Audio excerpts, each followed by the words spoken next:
Chapter 35. It was the first time that a grave had opened in my road of life, and the gap it made in the smooth ground was wonderful. The figure of my sister in her chair by the kitchen fire haunted me night and day. That the place could possibly be, without her, was something my mind seemed unable to compass, and whereas she had seldom or never been in my thoughts of late, I had now the strangest ideas that she was coming towards me in the street, or that she would presently knock at the door. In my rooms too, with which she had never been at all associated, there was at once the blankness of death and a perpetual suggestion of the sound of her voice or the turn of her face or figure, as if she were still alive and had been often there. Whatever my fortunes might have been, I could scarcely have recalled my sister with much tenderness. But I suppose there is a shock of regret which may exist without much tenderness. Under its influence, and perhaps to make up for the want of the softer feeling, I was seized with a violent indignation against the assailant from whom she had suffered so much, and I felt that on sufficient proof I could have revengefully pursued Orlick, or anyone else, to the last extremity. Having written to Joe, to offer him consolation, and to assure him that I would come to the funeral, I passed the intermediate days in the curious state of mind I have glanced at. I went down early in the morning, and alighted at the Blue Boar in good time to walk over to the forge. It was fine summer weather again, and, as I walked along, the times when I was a little helpless creature, and my sister did not spare me, vividly returned. But they returned with a gentle tone upon them that softened even the edge of tickler. For now, the very breath of the beans and clover whispered to my heart that the day must come when it would be well for my memory that others walking in the sunshine should be softened as they thought of me. At last I came within sight of the house, and saw that Traub and Company had put in a funereal execution and taken possession.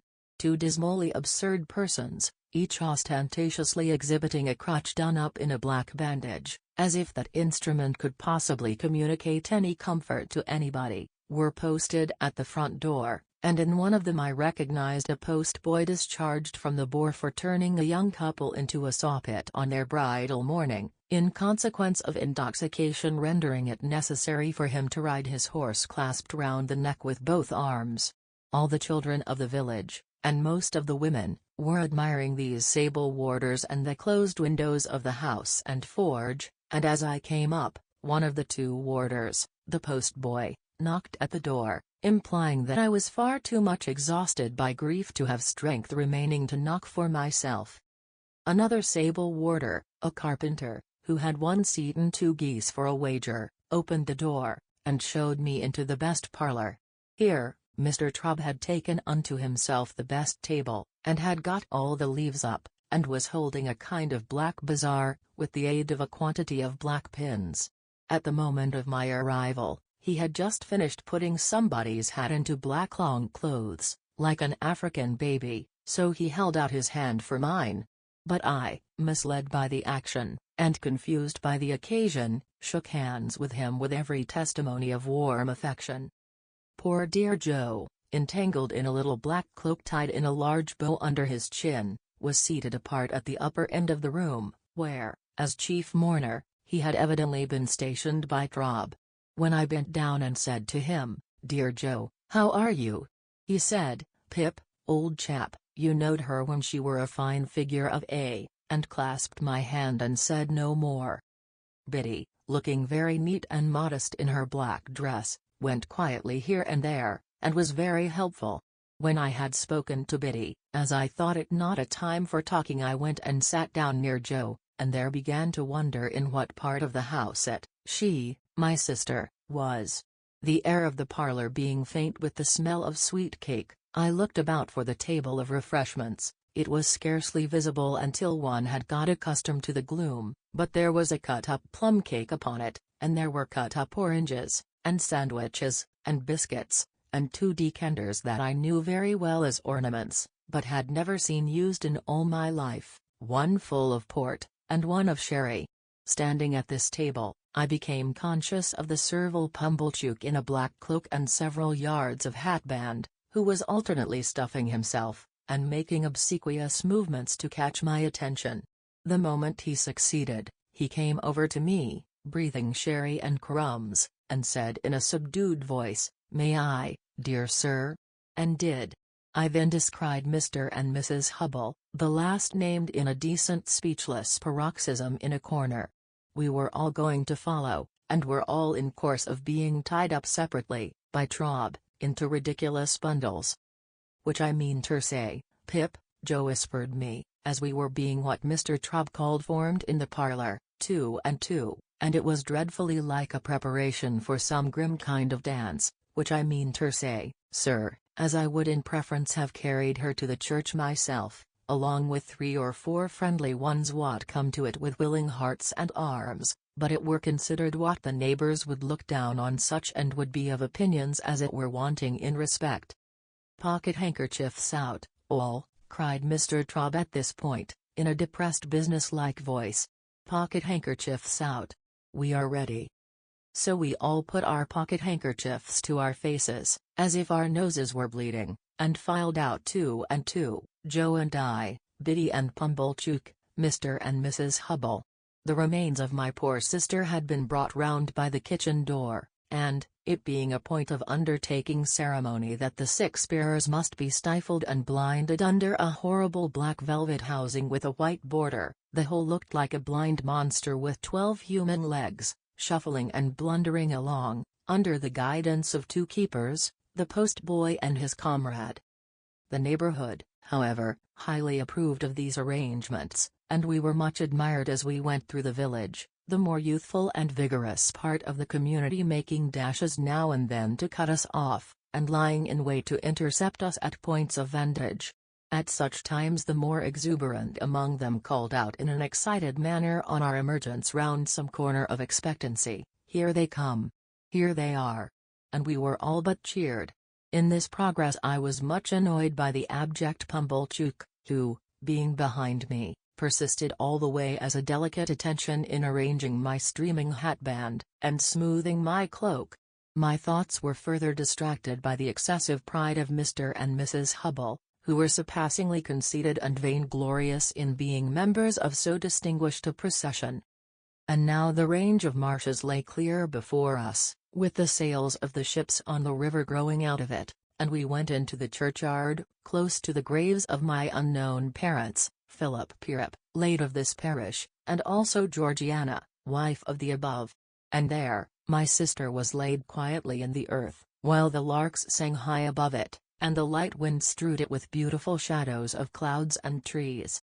Of the conduct of the worldly-minded Pumblechook while this was doing, I desire to say no more than it was all addressed to me, and that even when those noble passages were read which remind humanity how it brought nothing into the world and can take nothing out, and how it fleeth like a shadow and never continueth long in one stay, I heard him cough a reservation of the case of a young gentleman who came unexpectedly into large property.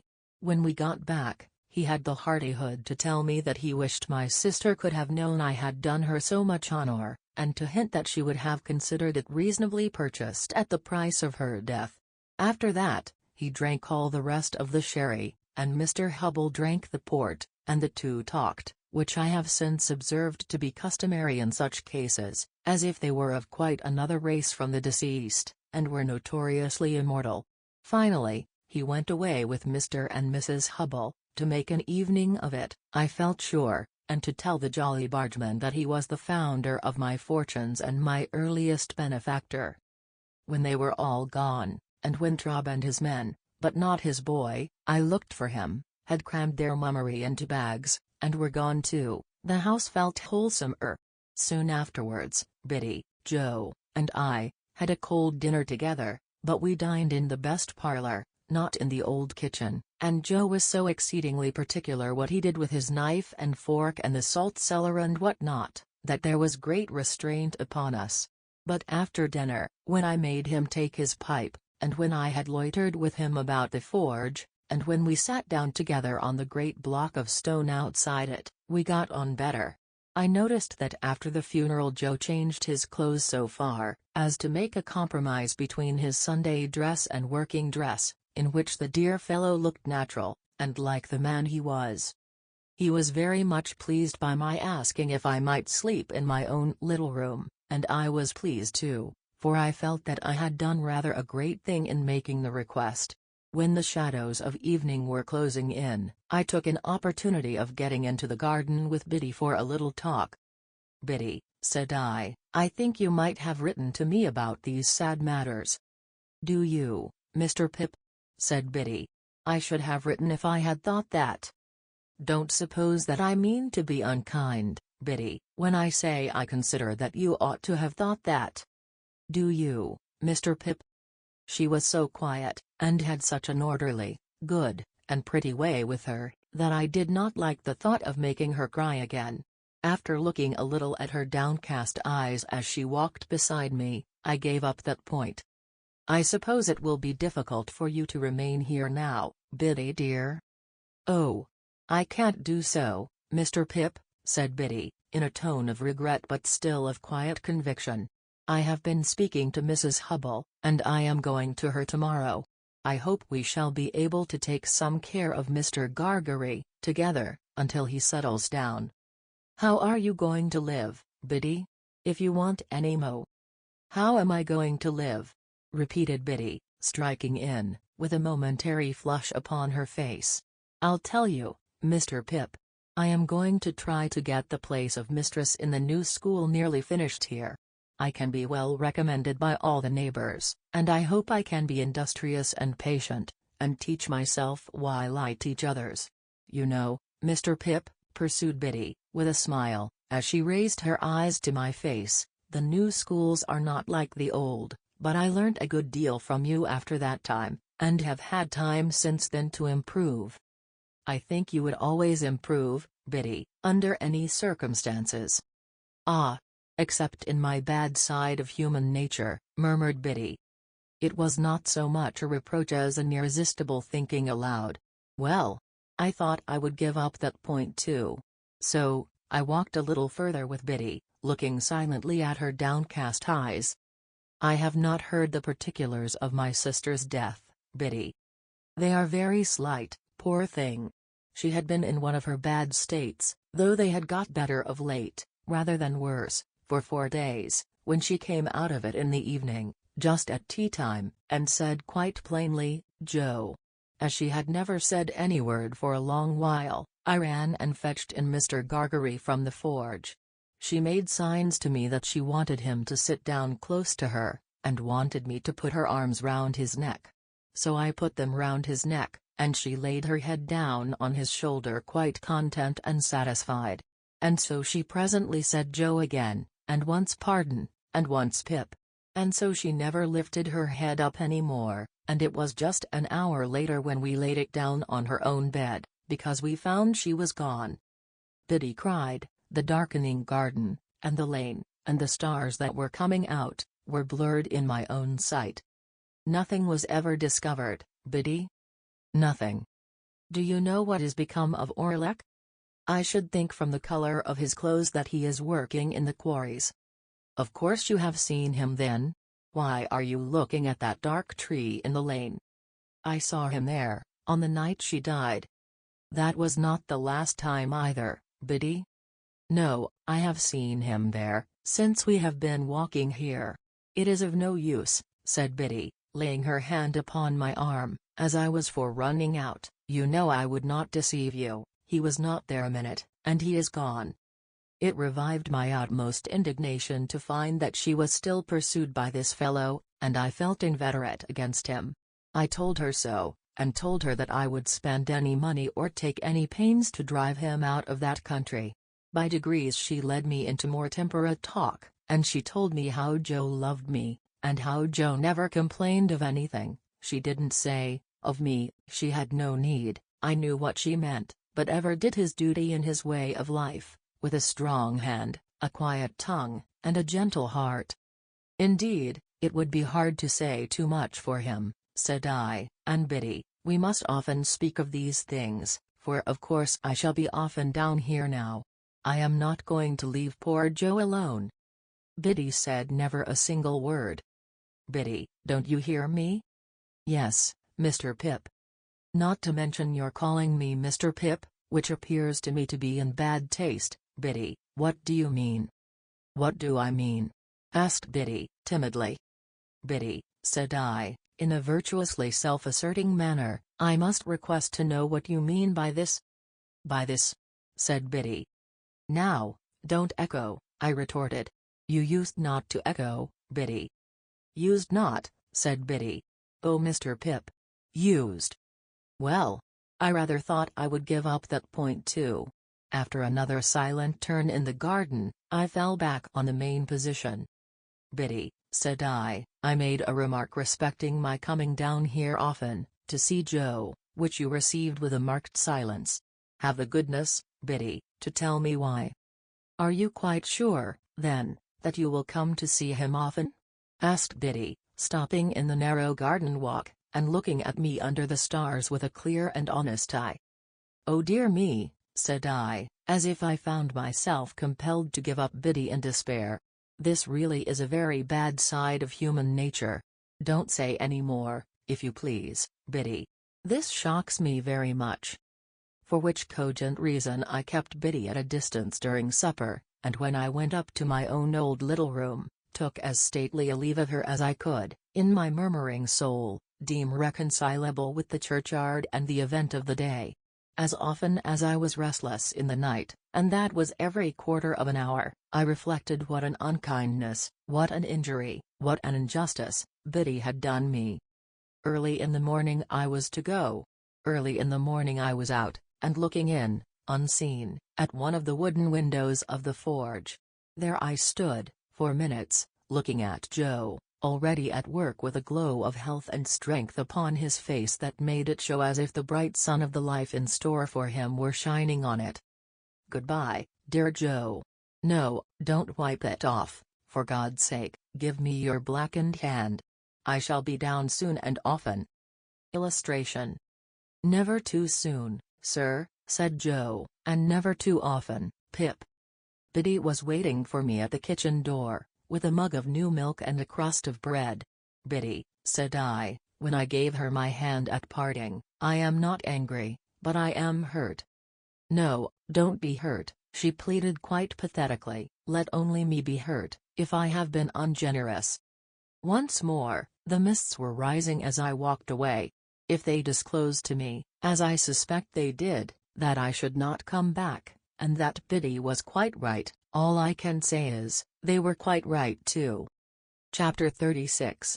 Herbert and I went on from bad to worse, in the way of increasing our debts, looking into our affairs, leaving margins, and the like exemplary transactions, and time went on, whether or no, as he has a way of doing, and I came of age, in fulfillment of Herbert's prediction, that I should do so before I knew where I was.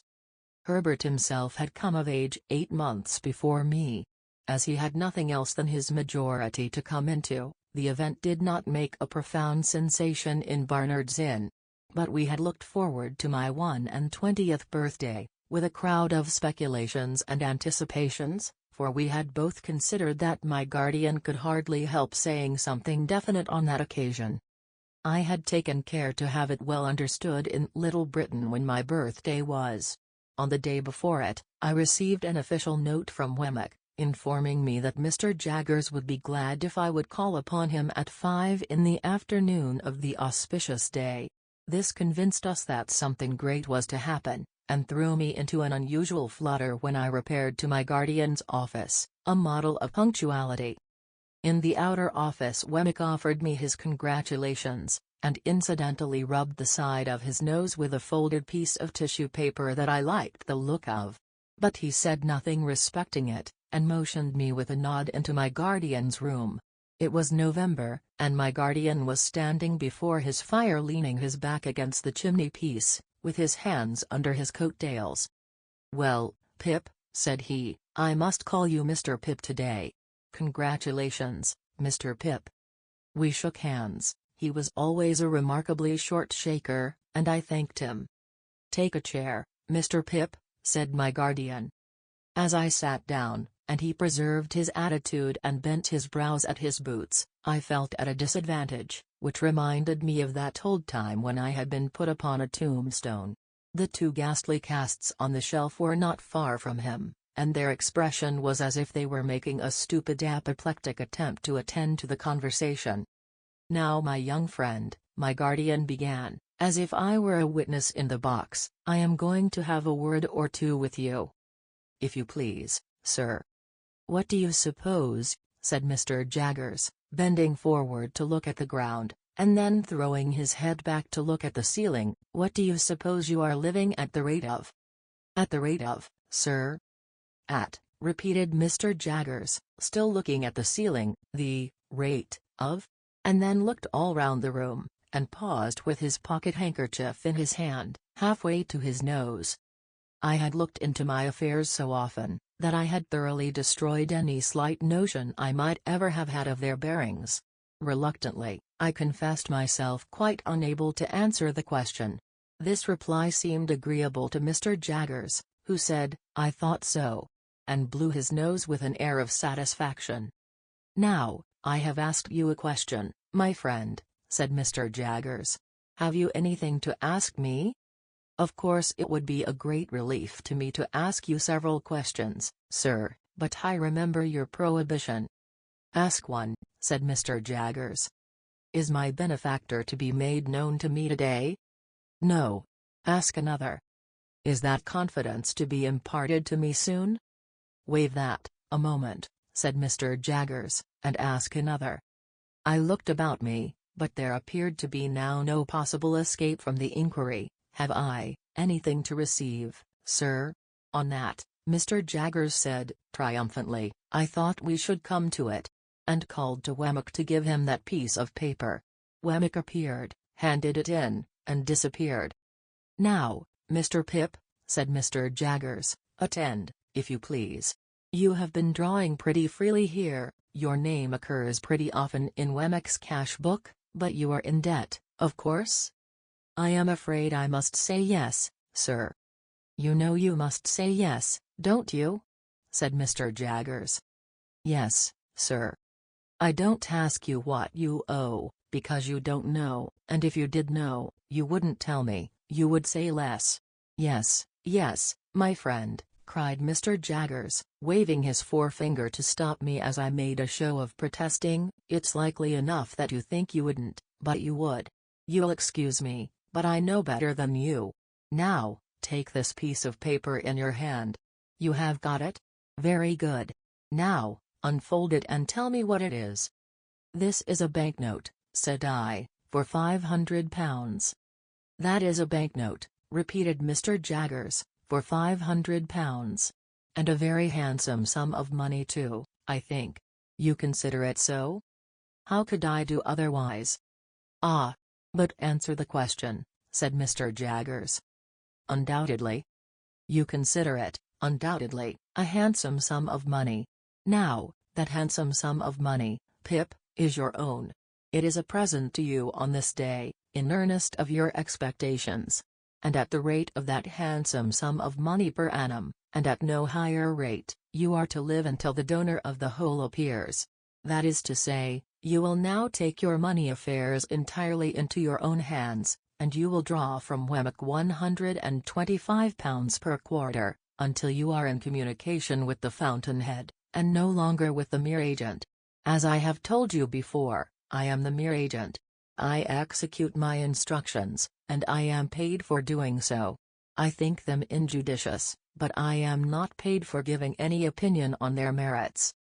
I was beginning to express my gratitude to my benefactor for the great liberality with which I was treated, when Mr. Jaggers stopped me. "I am not paid, Pip," said he, coolly, "to carry your words to anyone," and then gathered up his coat-tails, as he had gathered up the subject, and stood frowning at his boots as if he suspected them of designs against him. After a pause, I hinted. "There was a question just now, Mr. Jaggers, which you desired me to waive for a moment. I hope I am doing nothing wrong in asking it again?" "What is it?" said he. I might have known that he would never help me out, but it took me aback to have to shape the question afresh, as if it were quite new. "Is it likely," I said, after hesitating, "that my patron, the fountainhead you have spoken of, Mr. Jaggers, "Will soon," there I delicately stopped. "Will soon what?" asked Mr. Jaggers. "That's no question as it stands, you know." "Will soon come to London," said I, after casting about for a precise form of words, "or summon me anywhere else?" "Now, here," replied Mr. Jaggers, fixing me for the first time with his dark deep-set eyes, "we must revert to the evening when we first encountered one another in your village. What did I tell you then, Pip?" "You told me, Mr. Jaggers, that it might be years hence when that person appeared." "Just so," said Mr. Jaggers, "that's my answer."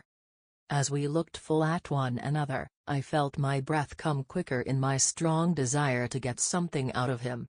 And as I felt that it came quicker, and as I felt that he saw that it came quicker, I felt that I had less chance than ever of getting anything out of him. "Do you suppose it will still be years hence, Mr. Jaggers?" Mr. Jaggers shook his head, not in negativing the question, but in altogether negativing the notion that he could anyhow be got to answer it, and the two horrible casts of the twitched faces looked, when my eyes strayed up to them, as if they had come to a crisis in their suspended attention, and were going to sneeze. "Come," said Mr. Jaggers, warming the backs of his legs with the backs of his warmed hands, "I'll be plain with you, my friend Pip. That's a question I must not be asked. You'll understand that better, when I tell you it's a question that might compromise me. Come. I'll go a little further with you, I'll say something more." He bent down so low to frown at his boots, that he was able to rub the calves of his legs in the pause he made. "When that person discloses," said Mr. Jaggers, straightening himself, "you and that person will settle your own affairs. When that person discloses, my part in this business will cease and determine. When that person discloses, it will not be necessary for me to know anything about it. And that's all I have got to say." We looked at one another until I withdrew my eyes, and looked thoughtfully at the floor. From this last speech I derived the notion that Miss Havisham, for some reason or no reason, had not taken him into her confidence as to her designing me for Estella, that he resented this, and felt a jealousy about it, or that he really did object to that scheme, and would have nothing to do with it. When I raised my eyes again, I found that he had been shrewdly looking at me all the time, and was doing so still. "If that is all you have to say, sir," I remarked, "there can be nothing left for me to say." He nodded assent, and pulled out his thief-dreaded watch, and asked me where I was going to dine. I replied at my own chambers, with Herbert. As a necessary sequence, I asked him if he would favor us with his company, and he promptly accepted the invitation. But he insisted on walking home with me, in order that I might make no extra preparation for him, and first he had a letter or two to write, and, of course, had his hands to wash. So I said I would go into the outer office and talk to Wemmick. The fact was, that when the £500 had come into my pocket, a thought had come into my head which had been often there before, and it appeared to me that Wemmick was a good person to advise with concerning such thought. He had already locked up his safe, and made preparations for going home. He had left his desk, brought out his 2 greasy office candlesticks and stood them in line with the snuffers on a slab near the door, ready to be extinguished. He had raked his fire low, put his hat and greatcoat ready, and was beating himself all over the chest with his safe key, as an athletic exercise after business. "Mr. Wemmick," said I want to ask your opinion. I am very desirous to serve a friend." Wemmick tightened his post-office and shook his head, as if his opinion were dead against any fatal weakness of that sort. "This friend," I pursued, "is trying to get on in commercial life, but has no money, and finds it difficult and disheartening to make a beginning. Now I want somehow to help him to a beginning." "With money down?" said Wemmick, in a tone drier than any sawdust. "With some money down," I replied, for an uneasy remembrance shot across me of that symmetrical bundle of papers at home, "with some money down, and perhaps some anticipation of my expectations." "Mr. Pip," said Wemmick, "I should like just to run over with you on my fingers, if you please, the names of the various bridges up as high as Chelsea Reach. Let's see, there's London, 1. Southwark, 2. Blackfriars, 3. Waterloo, 4. Westminster, 5. Vauxhall, 6. He had checked off each bridge in its turn, with the handle of his safe key on the palm of his hand. There's as many as 6, you see, to choose from. I don't understand you, said I. Choose your bridge, Mr. Pip, returned Wemmick, and take a walk upon your bridge, and pitch your money into the Thames over the centre arch of your bridge, and you know the end of it. Serve a friend with it, and you may know the end of it too, but it's a less pleasant and profitable end.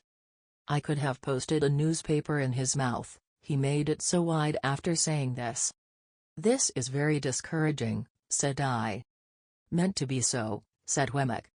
Then is it your opinion, I inquired, with some little indignation, that a man should never invest portable property in a friend? Said Wemmick. Certainly he should not. Unless he wants to get rid of the friend, and then it becomes a question how much portable property it may be worth to get rid of him. And that, said I, is your deliberate opinion, Mr. Wemmick? That, he returned, is my deliberate opinion in this office.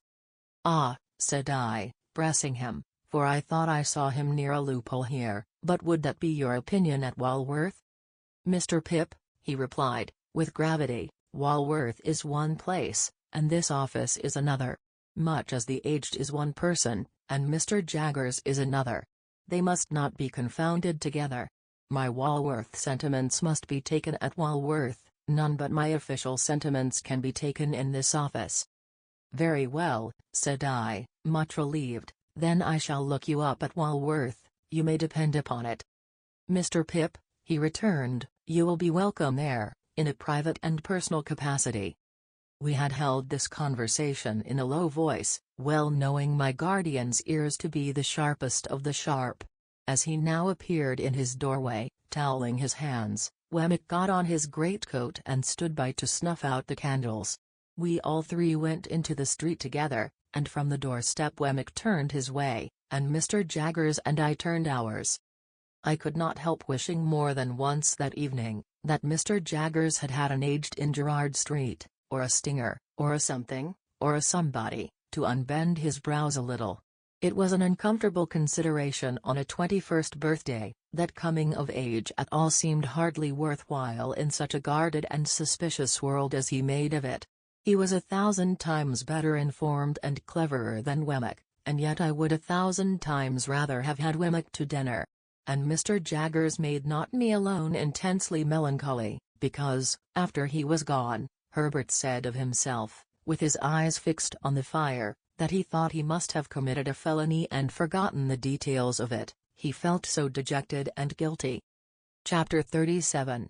Deeming Sunday the best day for taking Mr. Wemmick's Walworth sentiments, I devoted the next ensuing Sunday afternoon to a pilgrimage to the castle. On arriving before the battlements, I found the Union Jack flying and the drawbridge up, but undeterred by this show of defiance and resistance, I rang at the gate, and was admitted in a most pacific manner by the aged. My son, sir, said the old man, after securing the drawbridge, rather had it in his mind that you might happen to drop in, and he left word that he would soon be home from his afternoon's walk. He is very regular in his walks, is my son. Very regular in everything, is my son. I nodded at the old gentleman as Wemmick himself might have nodded, and we went in and sat down by the fireside. You made acquaintance with my son, sir, said the old man, in his chirping way, while he warmed his hands at the blaze, at his office, I expect? I nodded. Ha! I have heard that my son is a wonderful hand at his business, sir. I nodded hard. Yes, so they tell me. His business is the law? I nodded harder. Which makes it more surprising in my son, said the old man, for he was not brought up to the law, but to the wine coopering. Curious to know how the old gentleman stood informed concerning the reputation of Mr. Jaggers, I roared that name at him. He threw me into the greatest confusion by laughing heartily and replying in a very sprightly manner, "No, to be sure, you're right." And to this hour I have not the faintest notion what he meant, or what joke he thought I had made. As I could not sit there nodding at him perpetually, without making some other attempt to interest him, I shouted at inquiry whether his own calling in life had been the wine coopering. By dint of straining that term out of myself several times and tapping the old gentleman on the chest to associate it with him, I at last succeeded in making my meaning understood. "No," said the old gentleman, the warehousing. First, over yonder." He appeared to mean up the chimney, but I believe he intended to refer me to Liverpool, and then in the city of London here. However, having an infirmity, for I am hard of hearing, sir." I expressed in pantomime the greatest astonishment.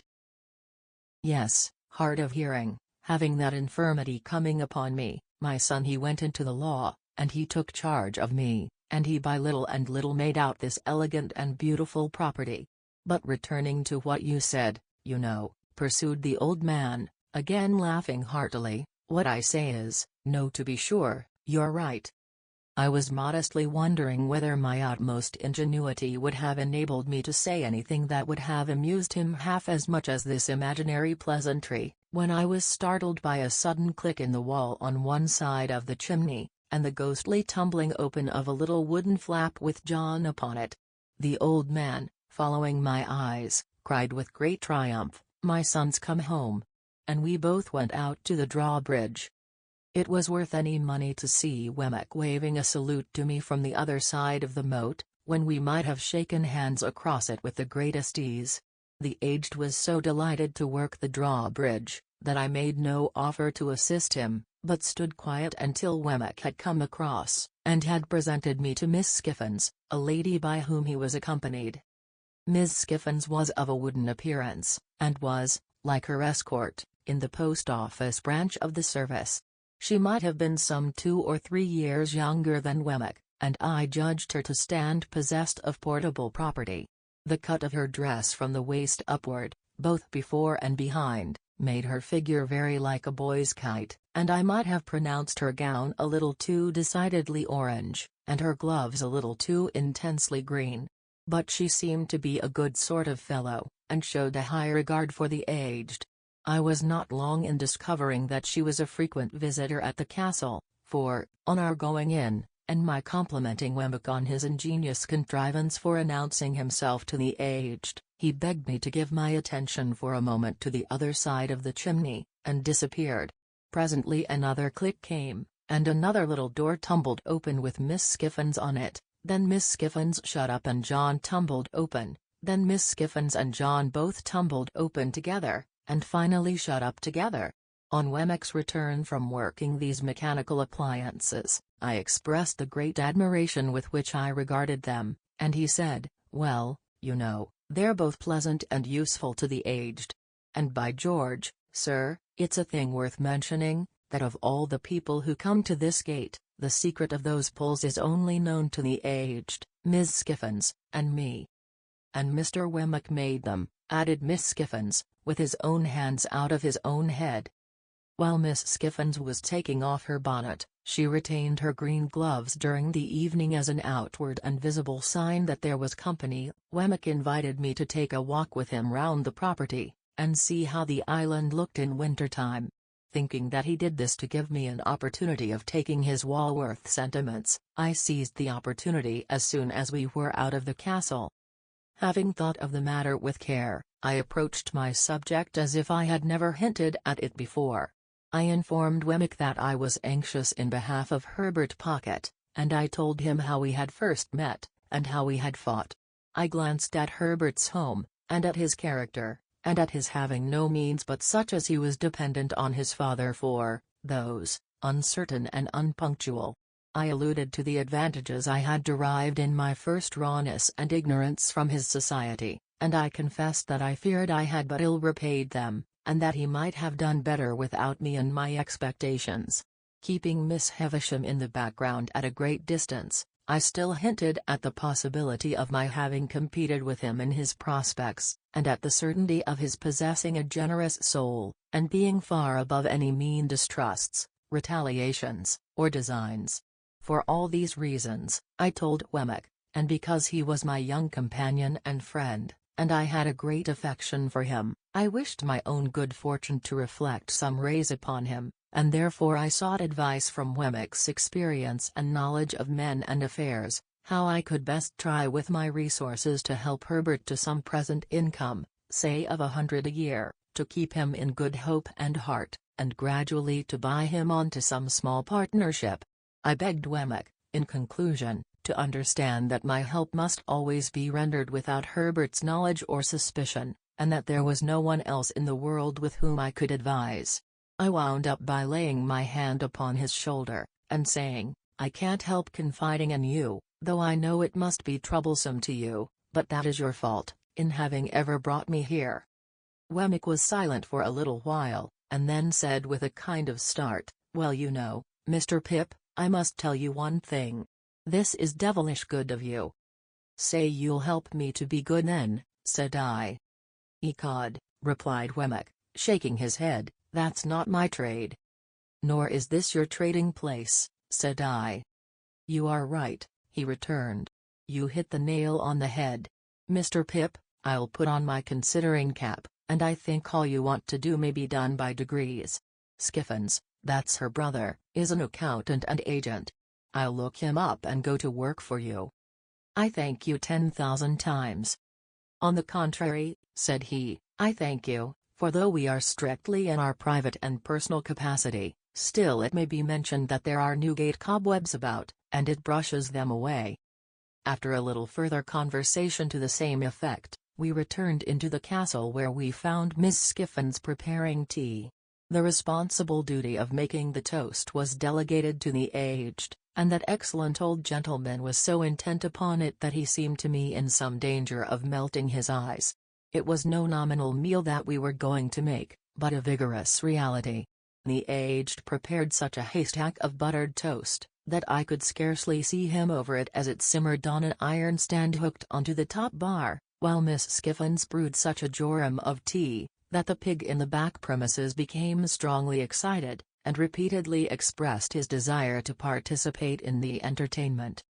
The flag had been struck, and the gun had been fired, at the right moment of time, and I felt as snugly cut off from the rest of Walworth as if the moat were 30 feet wide by as many deep. Nothing disturbed the tranquillity of the castle, but the occasional tumbling open of John and Miss Skiffins, which little doors were a prey to some spasmodic infirmity that made me sympathetically uncomfortable until I got used to it.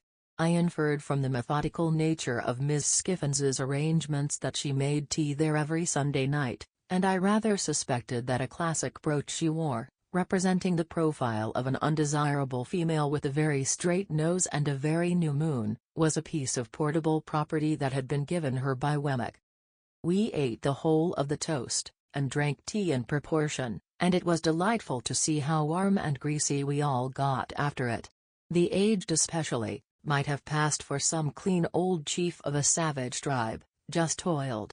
After a short pause of repose, Miss Skiffins, in the absence of the little servant who, it seemed, retired to the bosom of her family on Sunday afternoons, washed up the tea things, in a trifling ladylike amateur manner that compromised none of us.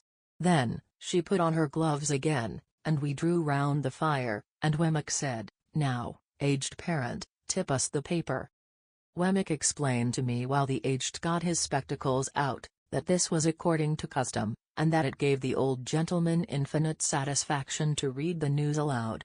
"I won't offer an apology," said Wemmick, "for he isn't capable of many pleasures, are you, aged P?" "All right, John, all right," returned the old man, seeing himself spoken to. "Only tip him a nod every now and then when he looks off his paper," said Wemmick, "and he'll be as happy as a king. We are all attention, aged one." "All right, John, all right," returned the cheerful old man, so busy and so pleased, that it really was quite charming. The aged's reading reminded me of the classes at Mr. Wopsle's great-aunt's, with the pleasanter peculiarity that it seemed to come through a keyhole. As he wanted the candles close to him, and as he was always on the verge of putting either his head or the newspaper into them, he required as much watching as a powder mill. But Wemmick was equally untiring and gentle in his vigilance, and the aged read on, quite unconscious of his many rescues. Whenever he looked at us, we all expressed the greatest interest and amazement, and nodded until he resumed again. As Wemmick and Miss Skiffins sat side by side, and as I sat in a shadowy corner, I observed a slow and gradual elongation of Mr. Wemmick's mouth, powerfully suggestive of his slowly and gradually stealing his arm round Miss Skiffins's waist. In course of time I saw his hand appear on the other side of Miss Skiffins, but at that moment Miss Skiffins neatly stopped him with a green glove, unwound his arm again as if it were an article of dress, and with the greatest deliberation laid it on the table before her. Miss Skiffins's composure while she did this was one of the most remarkable sights I have ever seen, and if I could have thought the act consistent with abstraction of mind, I should have deemed that Miss Skiffins performed it mechanically. By and by, I noticed Wemmick's arm beginning to disappear again, and gradually fading out of view. Shortly afterwards, his mouth began to widen again. After an interval of suspense on my part that was quite enthralling and almost painful, I saw his hand appear on the other side of Miss Skiffins. Instantly, Miss Skiffins stopped it with the neatness of a placid boxer, took off that girdle or cestus as before, and laid it on the table. Taking the table to represent the path of virtue, I am justified in stating that during the whole time of the aged's reading, Wemmick's arm was straying from the path of virtue and being recalled to it by Miss Skiffins. At last, the aged read himself into a light slumber. This was the time for Wemmick to produce a little kettle, a tray of glasses, and a black bottle with a porcelain-topped cork, representing some clerical dignitary of a rubicund and social aspect. With the aid of these appliances we all had something warm to drink, including the aged, who was soon awake again. Miss Skiffins mixed, and I observed that she and Wemmick drank out of one glass. Of course I knew better than to offer to see Miss Skiffins home, and under the circumstances I thought I had best go first, which I did, taking a cordial leave of the aged, and having passed a pleasant evening. Before a week was out, I received a note from Wemmick, dated Walworth, stating that he hoped he had made some advance in that matter appertaining to our private and personal capacities, and that he would be glad if I could come and see him again upon it. So, I went out to Walworth again, and yet again, and yet again, and I saw him by appointment in the city several times, but never held any communication with him on the subject in or near Little Britain. The upshot was, that we found a worthy young merchant or shipping broker, not long established in business, who wanted intelligent help, and who wanted capital, and who in due course of time and receipt would want a partner. Between him and me, secret articles were signed of which Herbert was the subject, and I paid him half of my £500 down, and engaged for sundry other payments, some, to fall due at certain dates out of my income, some, contingent on my coming into my property. Miss Skiffins's brother conducted the negotiation. Wemmick pervaded it throughout, but never appeared in it. The whole business was so cleverly managed, that Herbert had not the least suspicion of my hand being in it. I never shall forget the radiant face with which he came home one afternoon, and told me, as a mighty piece of news, of his having fallen in with one Clarriker, the young merchant's name, and of Clarriker's having shown an extraordinary inclination towards him, and of his belief that the opening had come at last. Day by day as his hopes grew stronger and his face brighter, he must have thought me a more and more affectionate friend, for I had the greatest difficulty in restraining my tears of triumph when I saw him so happy. At length, the thing being done, and he having that day entered Clarriker's house, and he having talked to me for a whole evening in a flush of pleasure and success, I did really cry in good earnest when I went to bed, to think that my expectations had done some good to somebody. A great event in my life, the turning point of my life, now opens on my view. But, before I proceed to narrate it, and before I pass on to all the changes it involved, I must give one chapter to Estella. It is not much to give to the theme that so long filled my heart. Chapter 38. If that staid old house near the Green at Richmond should ever come to be haunted when I am dead, it will be haunted, surely, by my ghost.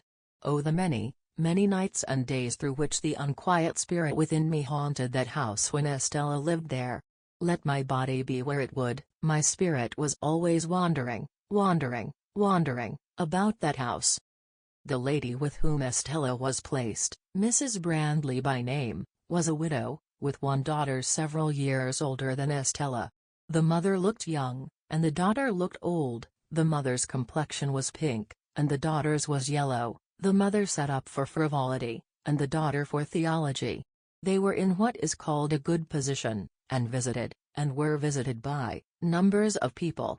Little, if any, community of feeling subsisted between them and Estella, but the understanding was established that they were necessary to her, and that she was necessary to them.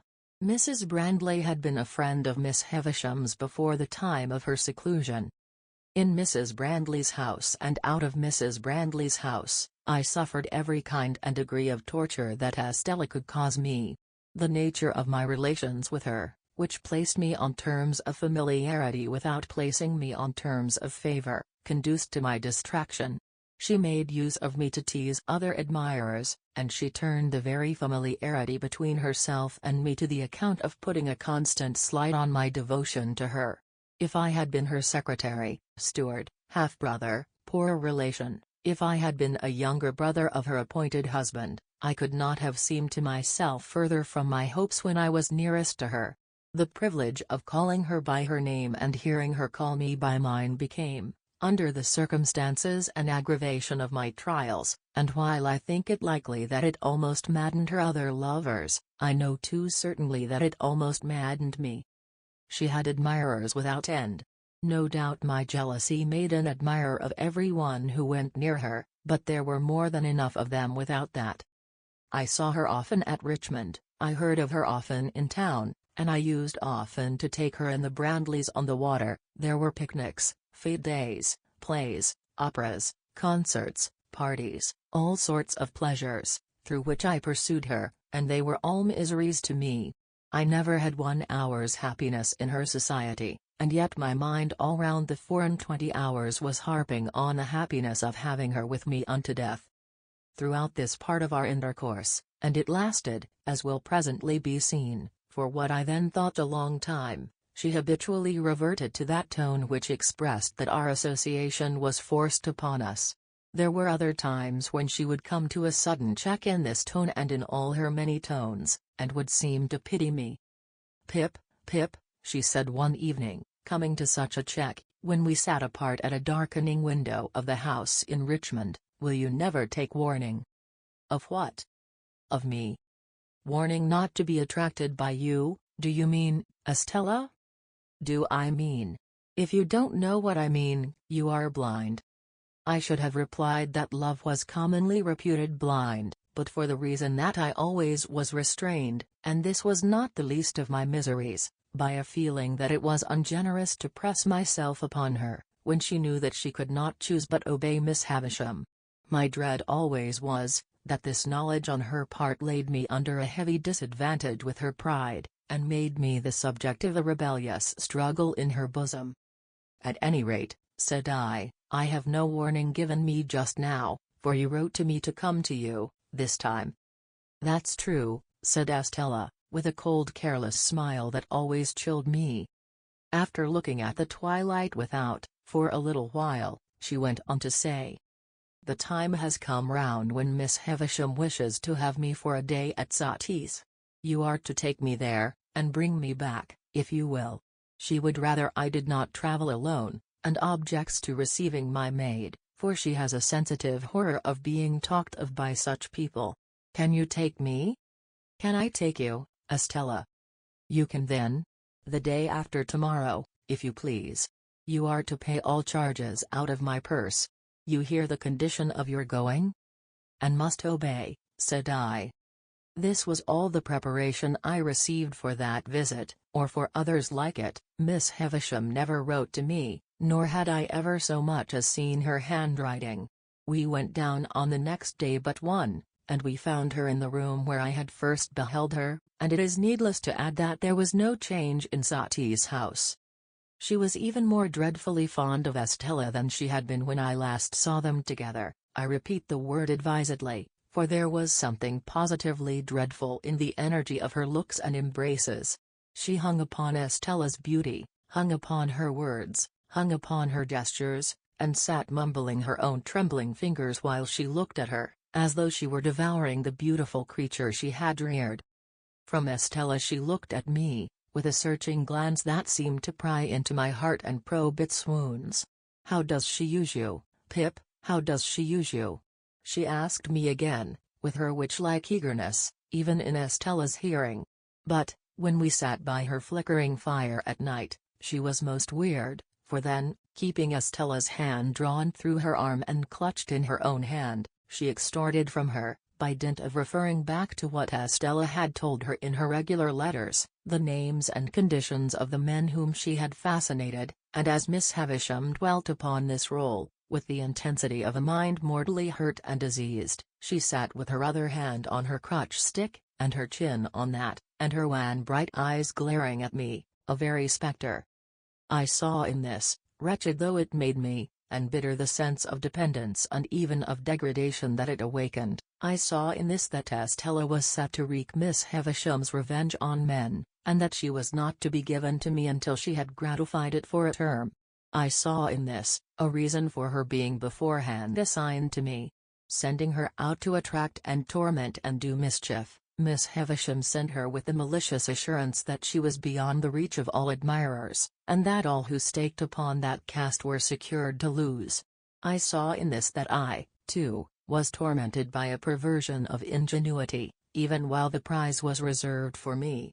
I saw in this the reason for my being staved off so long and the reason for my late guardian's declining to commit himself to the formal knowledge of such a scheme. In a word, I saw in this Miss Havisham as I had her then and there before my eyes, and always had had her before my eyes, and I saw in this, the distinct shadow of the darkened and unhealthy house in which her life was hidden from the sun. The candles that lighted that room of hers were placed in sconces on the wall. They were high from the ground, and they burnt with the steady dullness of artificial light in air that is seldom renewed. As I looked round at them, and at the pale gloom they made, and at the stopped clock, and at the withered articles of bridal dress upon the table and the ground, and at her own awful figure with its ghostly reflection thrown large by the fire upon the ceiling and the wall, I saw in everything the construction that my mind had come to, repeated and thrown back to me. My thoughts passed into the great room across the landing where the table was spread, and I saw it written, as it were, in the falls of the cobwebs from the centerpiece, in the crawlings of the spiders on the cloth, in the tracks of the mice as they betook their little quickened hearts behind the panels, and in the gropings and pausings of the beetles on the floor. It happened on the occasion of this visit that some sharp words arose between Estella and Miss Havisham. It was the first time I had ever seen them opposed. We were seated by the fire, as just now described, and Miss Havisham still had Estella's arm drawn through her own, and still clutched Estella's hand in hers, when Estella gradually began to detach herself. She had shown a proud impatience more than once before, and had rather endured that fierce affection than accepted or returned it. "What," said Miss Havisham, flashing her eyes upon her, "are you tired of me?" "Only a little tired of myself," replied Estella, disengaging her arm, and moving to the great chimney-piece, where she stood looking down at the fire. "Speak the truth, you ingrate," cried Miss Havisham, passionately striking her stick upon the floor, "you are tired of me." Estella looked at her with perfect composure, and again looked down at the fire. Her graceful figure and her beautiful face expressed a self-possessed indifference to the wild heat of the other, that was almost cruel. "You stock and stone," exclaimed Miss Havisham. "You cold, cold heart." "What?" said Estella, preserving her attitude of indifference as she leaned against the great chimney-piece and only moving her eyes. "Do you reproach me for being cold? You? Are you not?" was the fierce retort. "You should know," said Estella. "I am what you have made me. Take all the praise, take all the blame, take all the success, take all the failure, in short, take me." "Oh, look at her," cried Miss Havisham, bitterly. Look at her so hard and thankless, on the hearth where she was reared. Where I took her into this wretched breast when it was first bleeding from its stabs, and where I have lavished years of tenderness upon her. Illustration. At least I was no party to the compact, said Estella, for if I could walk and speak, when it was made, it was as much as I could do. But what would you have? You have been very good to me, and I owe everything to you. What would you have? Love, replied the other. You have it. I have not, said Miss Havisham. Mother by adoption, retorted Estella, never departing from the easy grace of her attitude, never raising her voice as the other did, never yielding either to anger or tenderness. Mother by adoption, I have said that I owe everything to you. All I possess is freely yours. All that you have given me, is at your command to have again. Beyond that, I have nothing. And if you ask me to give you, what you never gave me, my gratitude and duty cannot do impossibilities. Did I never give her love? Cried Miss Havisham, turning wildly to me. Did I never give her a burning love, inseparable from jealousy at all times, and from sharp pain, while she speaks thus to me? Let her call me mad, let her call me mad. Why should I call you mad? Returned Estella. I, of all people. Does anyone live, who knows what set purposes you have, half as well as I do? Does anyone live, who knows what a steady memory you have, half as well as I do? I who have sat on this same hearth on the little stool that is even now beside you there, learning your lessons and looking up into your face, when your face was strange and frightened me. Soon forgotten, moaned Miss Havisham. Times soon forgotten. No, not forgotten, retorted Estella, not forgotten, but treasured up in my memory. When have you found me false to your teaching? When have you found me unmindful of your lessons? When have you found me giving admission here, she touched her bosom with her hand, to anything that you excluded? Be just to me. So proud, moaned Miss Havisham, pushing away her grey hair with both her hands. Who taught me to be proud? Returned Estella. Who praised me when I learnt my lesson? So hard, moaned Miss Havisham, with her former action. Who taught me to be hard? Returned Estella. Who praised me when I learnt my lesson? But to be proud and hard to me! Miss Havisham quite shrieked, as she stretched out her arms. Estella, to be proud and hard to me! Estella looked at her for a moment with a kind of calm wonder, but was not otherwise disturbed. When the moment was past, she looked down at the fire again. I cannot think, said Estella, raising her eyes after a silence, why you should be so unreasonable when I come to see you after a separation. I have never forgotten your wrongs and their causes. I have never been unfaithful to you or your schooling. I have never shown any weakness that I can charge myself with. Would it be weakness to return my love? Exclaimed Miss Havisham. But yes, she would call it so.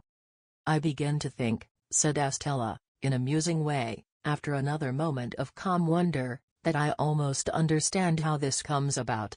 If you had brought up your adopted daughter wholly in the dark confinement of these rooms, and had never let her know that there was such a thing as the daylight by which she had never once seen your face, if you had done that, and then, for a purpose had wanted her to understand the daylight and know all about it, you would have been disappointed and angry? Miss Havisham, with her head in her hands, sat making a low moaning, and swaying herself on her chair, but gave no answer. Or, said Estella, which is a nearer case, if you had taught her, from the dawn of her intelligence, with your utmost energy and might, that there was such a thing as daylight, but that it was made to be her enemy and destroyer, and she must always turn against it, for it had blighted you and would else blight her, if you had done this, and then, for a purpose, had wanted her to take naturally to the daylight and she could not do it, you would have been disappointed and angry. Miss Havisham sat listening, or it seemed so, for I could not see her face, but still made no answer. So, said Estella, I must be taken as I have been made. The success is not mine, the failure is not mine, but the two together make me. Miss Havisham had settled down, I hardly knew how, upon the floor, among the faded bridal relics with which it was strewn. I took advantage of the moment, I had sought one from the first, to leave the room, after beseeching Estella's attention to her, with a movement of my hand. When I left, Estella was yet standing by the great chimney-piece, just as she had stood throughout.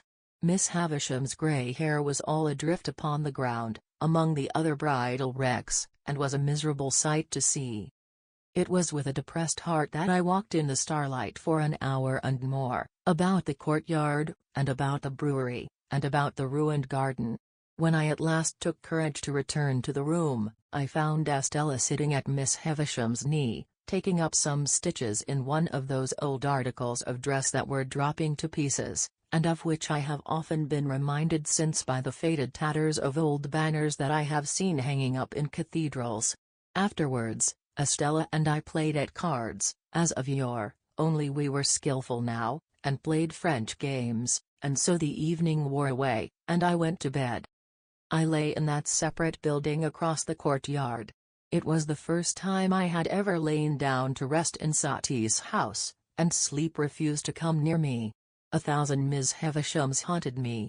She was on this side of my pillow, on that, at the head of the bed, at the foot, behind the half-open door of the dressing-room, in the dressing-room, in the room overhead, in the room beneath, everywhere.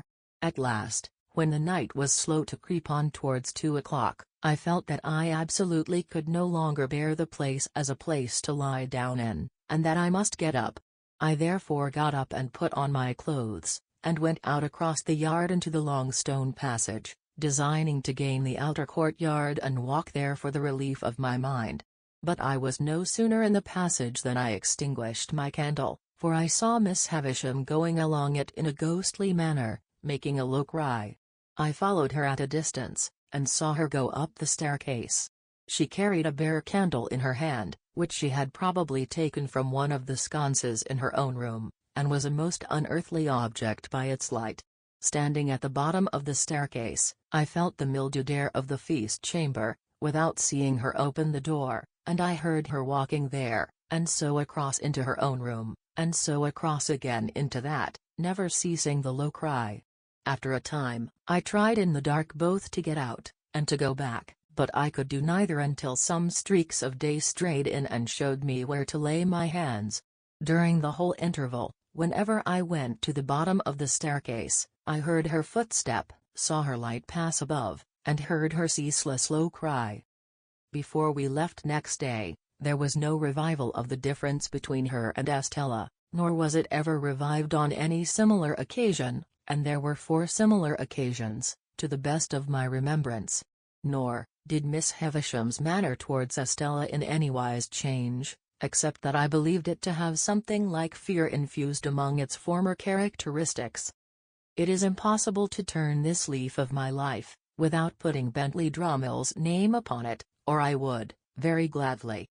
On a certain occasion when the Finches were assembled in force, and when good feeling was being promoted in the usual manner by nobody's agreeing with anybody else, the presiding Finch called the Grove to order, forasmuch as Mr. Drummle had not yet toasted a lady, which, according to the solemn constitution of the society, it was the brute's turn to do that day. I thought I saw him leer in an ugly way at me while the decanters were going round, but as there was no love lost between us, that might easily be. What was my indignant surprise when he called upon the company to pledge him to Estella. "Estella who?" said I. "Never you mind," retorted Drummle. "Estella of where?" said I. "You are bound to say of where," which he was, as a Finch. "Of Richmond, gentlemen," said Drummle, putting me out of the question, "and a peerless beauty." Much he knew about peerless beauties, a mean, miserable idiot. I whispered Herbert. "I know that lady," said Herbert, across the table, when the toast had been honored. "Do you?" said Drummle. "And so do I," I added, with a scarlet face. "Do you?" said Drummle. "Oh, Lord!" This was the only retort, except glass or crockery, that the heavy creature was capable of making, but I became as highly incensed by it as if it had been barbed with wit, and I immediately rose in my place and said that I could not but regard it as being like the Honourable Finch's impudence to come down to that grove. We always talked about coming down to that grove, as a neat parliamentary turn of expression, down to that grove, proposing a lady of whom he knew nothing. Mr. Drummle, upon this, starting up, demanded what I meant by that? Whereupon I made him the extreme reply that I believed he knew where I was to be found. Whether it was possible in a Christian country to get on without blood, after this, was a question on which the Finches were divided. The debate upon it grew so lively, indeed, that at least 6 more honourable members told 6 more, during the discussion, that they believed they knew where they were to be found. However, it was decided at last, the Grove being a court of honour, that if Mr. Drummle would bring never so slight a certificate from the lady, importing that he had the honour of her acquaintance, Mr. Pip must express his regret, as a gentleman and a Finch, for having been betrayed into a warmth which, next day was appointed for the production, lest our honour should take cold from delay, and next day Drummle appeared with a polite little avowal in Estella's hand, that she had had the honour of dancing with him several times. This left me no course but to regret that I had been betrayed into a warmth which, and on the whole to repudiate, as untenable, the idea that I was to be found anywhere. Drummle and I then sat snorting at one another for an hour, while the Grove engaged in indiscriminate contradiction, and finally the promotion of good feeling was declared to have gone ahead at an amazing rate. I tell this lightly, but it was no light thing to me. For, I cannot adequately express what pain it gave me to think that Estella should show any favour to a contemptible, clumsy, sulky booby, so very far below the average. To the present moment, I believe it to have been referable to some pure fire of generosity and disinterestedness in my love for her, that I could not endure the thought of her stooping to that hound. No doubt I should have been miserable whomsoever she had favoured, but a worthier object would have caused me a different kind and degree of distress. It was easy for me to find out, and I did soon find out, that Drummle had begun to follow her closely, and that she allowed him to do it. A little while, and he was always in pursuit of her, and he and I crossed one another every day. He held on, in a dull persistent way, and Estella held him on, now with encouragement, now with discouragement, now almost flattering him, now openly despising him, now knowing him very well, now scarcely remembering who he was. The Spider, as Mr. Jaggers had called him, was used to lying in wait, however, and had the patience of his tribe. Added to that, he had a blockhead confidence in his money and in his family greatness, which sometimes did him good service, almost taking the place of concentration and determined purpose. So, the Spider, doggedly watching Estella, outwatched many brighter insects, and would often uncoil himself and drop at the right nick of time.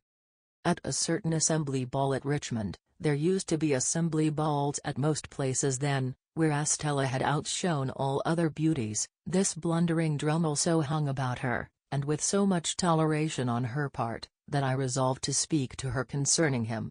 I took the next opportunity, which was when she was waiting for Mrs. Blandley to take her home, and was sitting apart among some flowers, ready to go.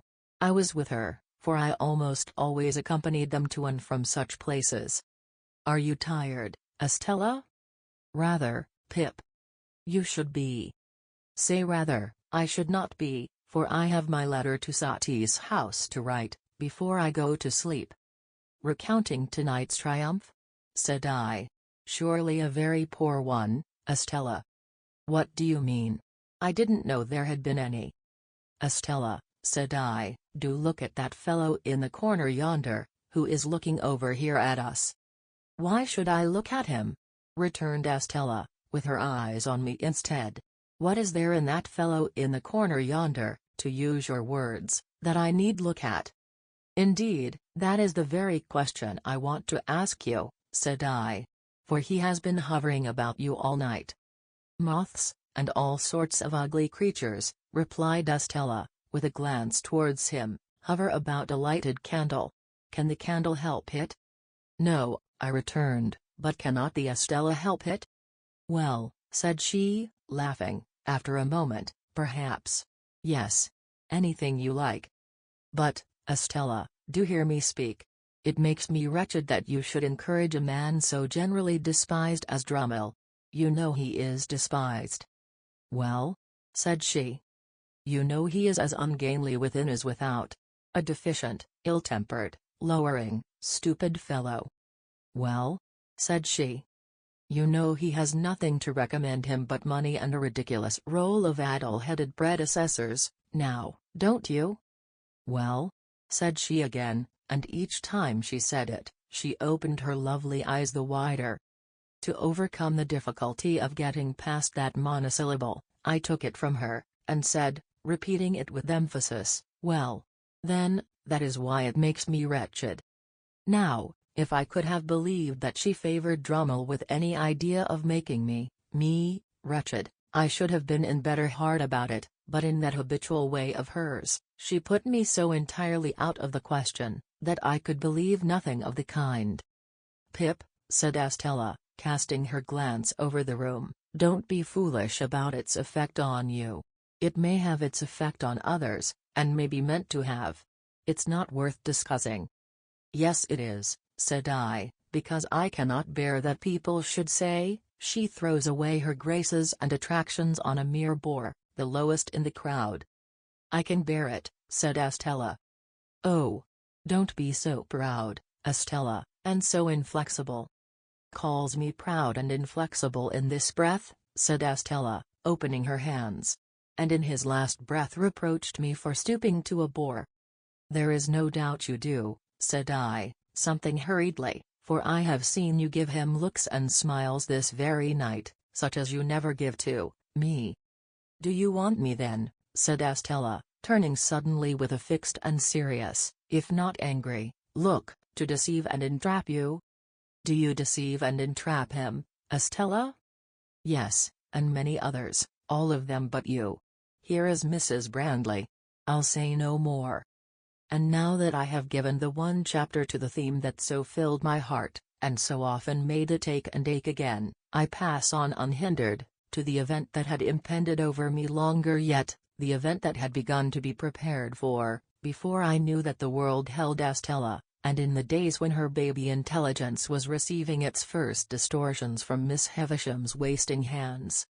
In the Eastern story, the heavy slab that was to fall on the bed of state in the flush of conquest was slowly wrought out of the quarry, the tunnel for the rope to hold it in its place was slowly carried through the leagues of rock, the slab was slowly raised and fitted in the roof, the rope was rove to it and slowly taken through the miles of hollow to the great iron ring.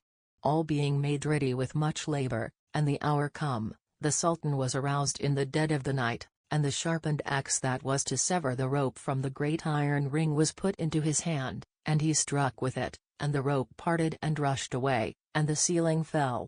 So, in my case, all the work, near and afar, that tended to the end, had been accomplished, and in an instant the blow was struck, and the roof of my stronghold dropped upon me.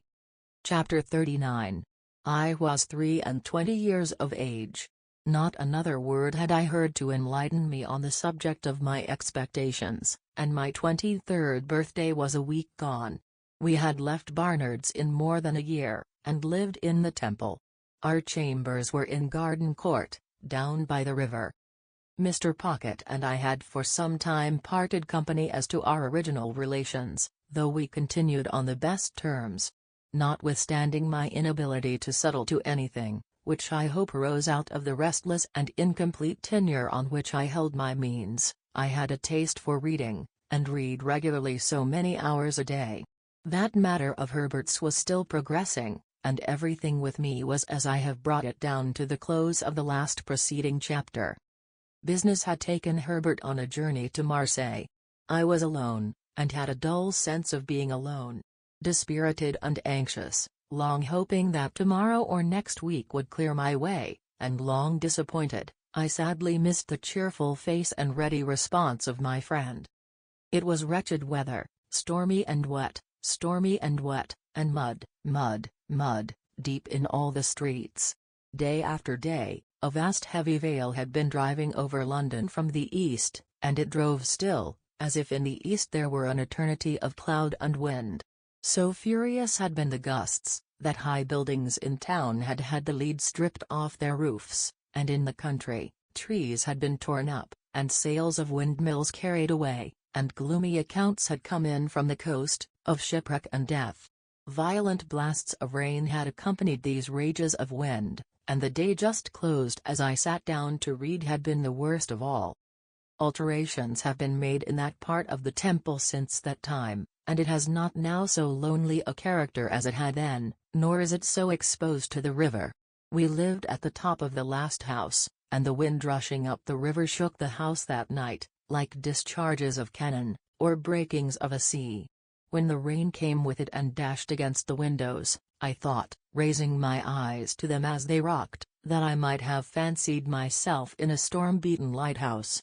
Occasionally, the smoke came rolling down the chimney as though it could not bear to go out into such a night, and when I set the doors open and looked down the staircase lamps were blown out, and when I shaded my face with my hands and looked through the black windows, opening them ever so little was out of the question in the teeth of such wind and rain, I saw that the lamps in the court were blown out, and that the lamps on the bridges and the shore were shuddering, and that the coal fires in barges on the river were being carried away before the wind like red-hot splashes in the rain. I read with my watch upon the table, purposing to close my book at 11 o'clock. As I shut it, St. Paul's, and all the many church clocks in the city, some leading, some accompanying, some following, struck that hour. The sound was curiously flawed by the wind, and I was listening, and thinking how the wind assailed and tore it, when I heard a footstep on the stair. What nervous folly made me start, and awfully connect it with the footstep of my dead sister, matters not. It was past in a moment, and I listened again, and heard the footstep stumble in coming on. Remembering then, that the staircase lights were blown out, I took up my reading lamp and went out to the stairhead. Whoever was below had stopped on seeing my lamp, for all was quiet. "There is someone down there, is there not?" I called out, looking down. "Yes," said a voice from the darkness beneath. "What floor do you want?" "The top, Mr. Pip."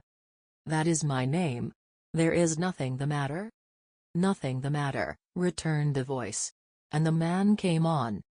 I stood with my lamp held out over the stair rail, and he came slowly within its light. It was a shaded lamp, to shine upon a book, and its circle of light was very contracted, so that he was in it for a mere instant, and then out of it. In the instant, I had seen a face that was strange to me, looking up with an incomprehensible air of being touched and pleased by the sight of me. Moving the lamp as the man moved, I made out that he was substantially dressed, but roughly, like a voyager by sea; that he had long iron grey hair; that his age was about 60; that he was a muscular man, strong on his legs, and that he was browned and hardened by exposure to weather. As he ascended the last stair or two, and the light of my lamp included us both, I saw, with a stupid kind of amazement, that he was holding out both his hands to me. "Pray, what is your business?" I asked him. "My business?" he repeated, pausing. "Ah, yes. I will explain my business, by your leave." "Do you wish to come in?" "Yes," he replied, "I wish to come in, master." I had asked him the question inhospitably enough, for I resented the sort of bright and gratified recognition that still shone in his face. I resented it, because it seemed to imply that he expected me to respond to it. But I took him into the room I had just left, and, having set the lamp on the table, asked him as civilly as I could to explain himself. He looked about him with the strangest air, an air of wondering pleasure, as if he had some part in the things he admired, and he pulled off a rough outer coat, and his hat. Then, I saw that his head was furrowed and bald, and that the long iron grey hair grew only on its sides. But, I saw nothing that in the least explained him. On the contrary, I saw him next moment, once more holding out both his hands to me. "What do you mean?" said I, half suspecting him to be mad. He stopped in his looking at me, and slowly rubbed his right hand over his head. "It's disappointing to a man," he said, in a coarse broken voice, "arter having looked forward so distant, and come so fur, but you're not to blame for that, neither on us is to blame for that. I'll speak in half a minute. Give me half a minute, please." He sat down on a chair that stood before the fire, and covered his forehead with his large brown veinous hands. I looked at him attentively then, and recoiled a little from him, but I did not know him. "There's no one nigh," said he, looking over his shoulder, "is there? Why do you, a stranger coming into my rooms at this time of the night, ask that question?" said I. "You're a game one," he returned, shaking his head at me with a deliberate affection, at once most unintelligible and most exasperating. "I'm glad you've growed up, a game one. But don't catch hold of me. You'd be sorry arterwards to have done it." I relinquished the intention he had detected, for I knew him. Even yet I could not recall a single feature, but I knew him. If the wind and the rain had driven away the intervening years, had scattered all the intervening objects, had swept us to the churchyard where we first stood face to face on such different levels, I could not have known my convict more distinctly than I knew him now as he sat in the chair before the fire. No need to take a file from his pocket and show it to me, no need to take the handkerchief from his neck and twist it round his head, no need to hug himself with both his arms, and take a shivering turn across the room, looking back at me for recognition. I knew him before he gave me one of those aids, though, a moment before, I had not been conscious of remotely suspecting his identity. He came back to where I stood, and again held out both his hands. Not knowing what to do, for, in my astonishment I had lost my self-possession, I reluctantly gave him my hands. He grasped them heartily, raised them to his lips, kissed them, and still held them. "You acted noble, my boy," said he. "Noble, Pip.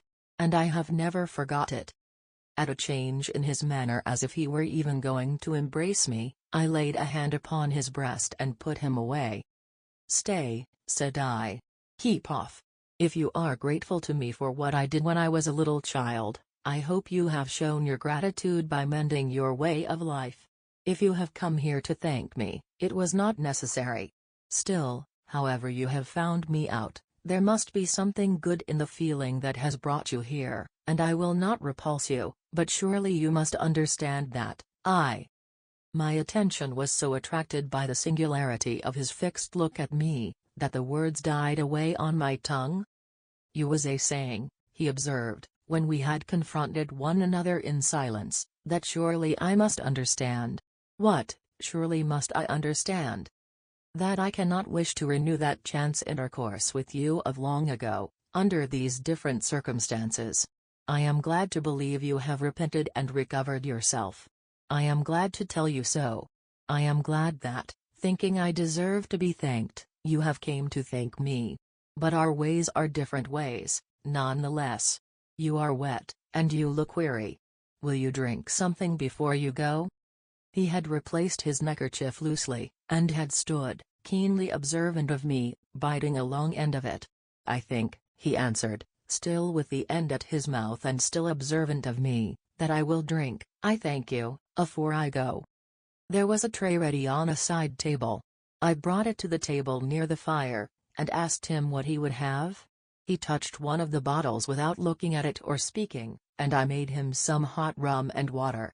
I tried to keep my hand steady while I did so, but his look at me as he leaned back in his chair with the long draggled end of his neckerchief between his teeth, evidently forgotten, made my hand very difficult to master. When at last I put the glass to him, I saw with amazement that his eyes were full of tears. Up to this time I had remained standing, not to disguise that I wished him gone. But I was softened by the softened aspect of the man, and felt a touch of reproach.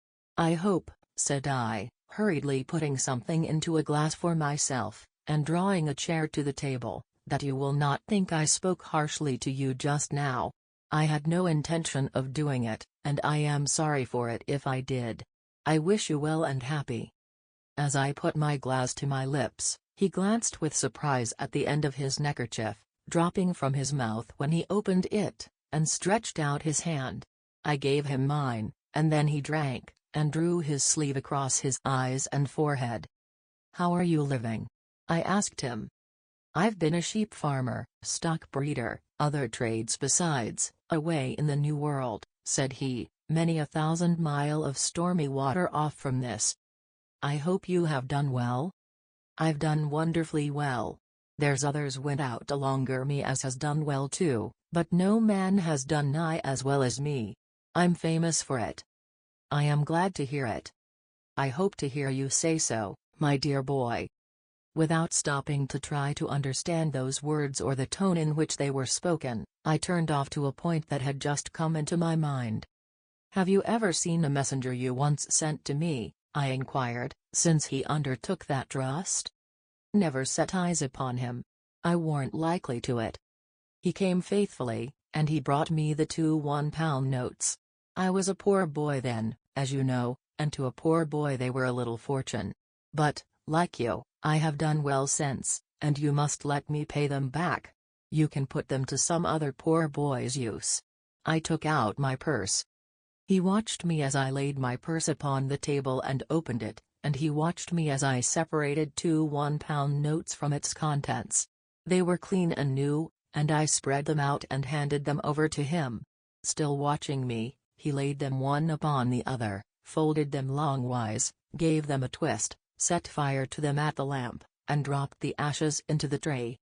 "May I make so bold," he said then, with a smile that was like a frown, and with a frown that was like a smile, "as ask you how you have done well, since you and me was out on them lone shivering marshes?"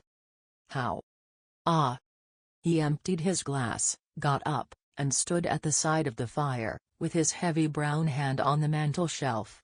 He put a foot up to the bars, to dry and warm it, and the wet boot began to steam, but he neither looked at it, nor at the fire, but steadily looked at me. It was only now that I began to tremble. When my lips had parted, and had shaped some words that were without sound, I forced myself to tell him, though I could not do it distinctly, that I had been chosen to succeed to some property. "Might a mere warman task what property?" said he. I faltered, "I don't know." "Might a mere warman task whose property?" said he. I faltered again, "I don't know." "Could I make a guess, I wonder," said the convict, "at your income since you come of age? As to the first figure now. 5? With my heart beating like a heavy hammer of disordered action, I rose out of my chair, and stood with my hand upon the back of it, looking wildly at him. "Concerning a guardian," he went on. "There ought to have been some guardian, or such like, whiles you was a minor. Some lawyer, maybe. As to the first letter of that lawyer's name now? Would it be J?" All the truth of my position came flashing on me, and its disappointments, dangers, disgraces, consequences of all kinds, rushed in such a multitude that I was borne down by them and had to struggle for every breath I drew. "Put it," he resumed, "as the employer of that lawyer whose name begun with a J, and might be Jaggers, put it as he had come oversea to Portsmouth, and had landed there, and had wanted to come on to you. However, you have found me out, you says just now. Well, however, did I find you out? Why, I wrote from Portsmouth to a person in London, for particulars of your address. That person's name? Why, Remick. I could not have spoken one word, though it had been to save my life. I stood, with a hand on the chair back and a hand on my breast, where I seemed to be suffocating. I stood so, looking wildly at him, until I grasped at the chair, when the room began to surge and turn. He caught me, drew me to the sofa, put me up against the cushions, and bent on one knee before me, bringing the face that I now well remembered, and that I shuddered at, very near to mine. "Yes, Pip, dear boy, I've made a gentleman on you. It's me what has done it. I swore that time, sure as ever I earned a guinea, that guinea should go to you. I swore arterwards, sure as ever I speculated and got rich, you should get rich. I lived rough, that you should live smooth. I worked hard, that you should be above work. What odds, dear boy? Do I tell it, for you to feel a obligation? Not a bit. I tell it, for you to know as that there hunted dunghill dog what you kept life in, got his head so high that he could make a gentleman, and, Pip, you're him. The abhorrence in which I held the man, the dread I had of him, the repugnance with which I shrank from him, could not have been exceeded if he had been some terrible beast. Looky here, Pip. I'm your second father. You're my son, more to me nor any son. I've put away money, only for you to spend. When I was a hired out shepherd in a solitary hut, not seeing no faces but faces of sheep till I half forgot what men's and women's faces was like, I see yourn. I drops my knife many a time in that hut when I was eating my dinner or my supper, and I says, here's the boy again, a-looking at me whiles I eats and drinks. I see you there many times, as plain as ever I see you on them misty marshes. Lord strike me dead. I says each time, and I goes out in the air to say it under the open heavens, but what, if I gets liberty and money, I'll make that boy a gentleman. And I done it. Why, look at you, dear boy. Look at these here lodgings of yourn, fit for a lord. A lord? Ah! You shall show money with lords for wagers, and beat 'em. In his heat and triumph, and in his knowledge that I had been nearly fainting, he did not remark on my reception of all this. It was the one grain of relief I had. Looky here.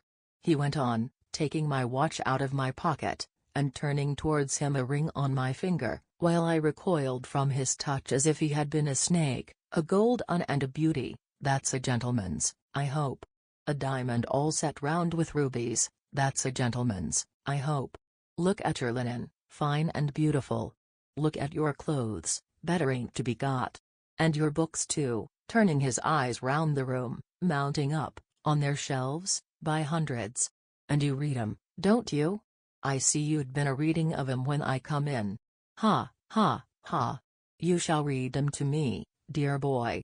And if they're in foreign languages what I don't understand, I shall be just as proud as if I did. Again he took both my hands and put them to his lips, while my blood ran cold within me.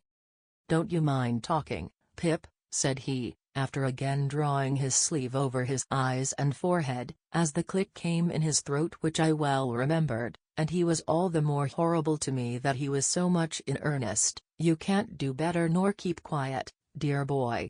You ain't looked slowly forward to this as I have, you wasn't prepared for this as I was. But didn't you never think it might be me?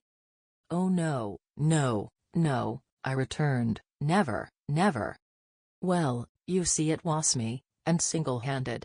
Never a soul in it but my own self and Mr. Jaggers. Was there no one else? I asked. No, said he, with a glance of surprise, who else should there be? And, dear boy, how good-looking you have growed. There's bright eyes somewheres, eh? Isn't there bright eyes somewheres, what you love the thoughts on? Oh Estella, Estella.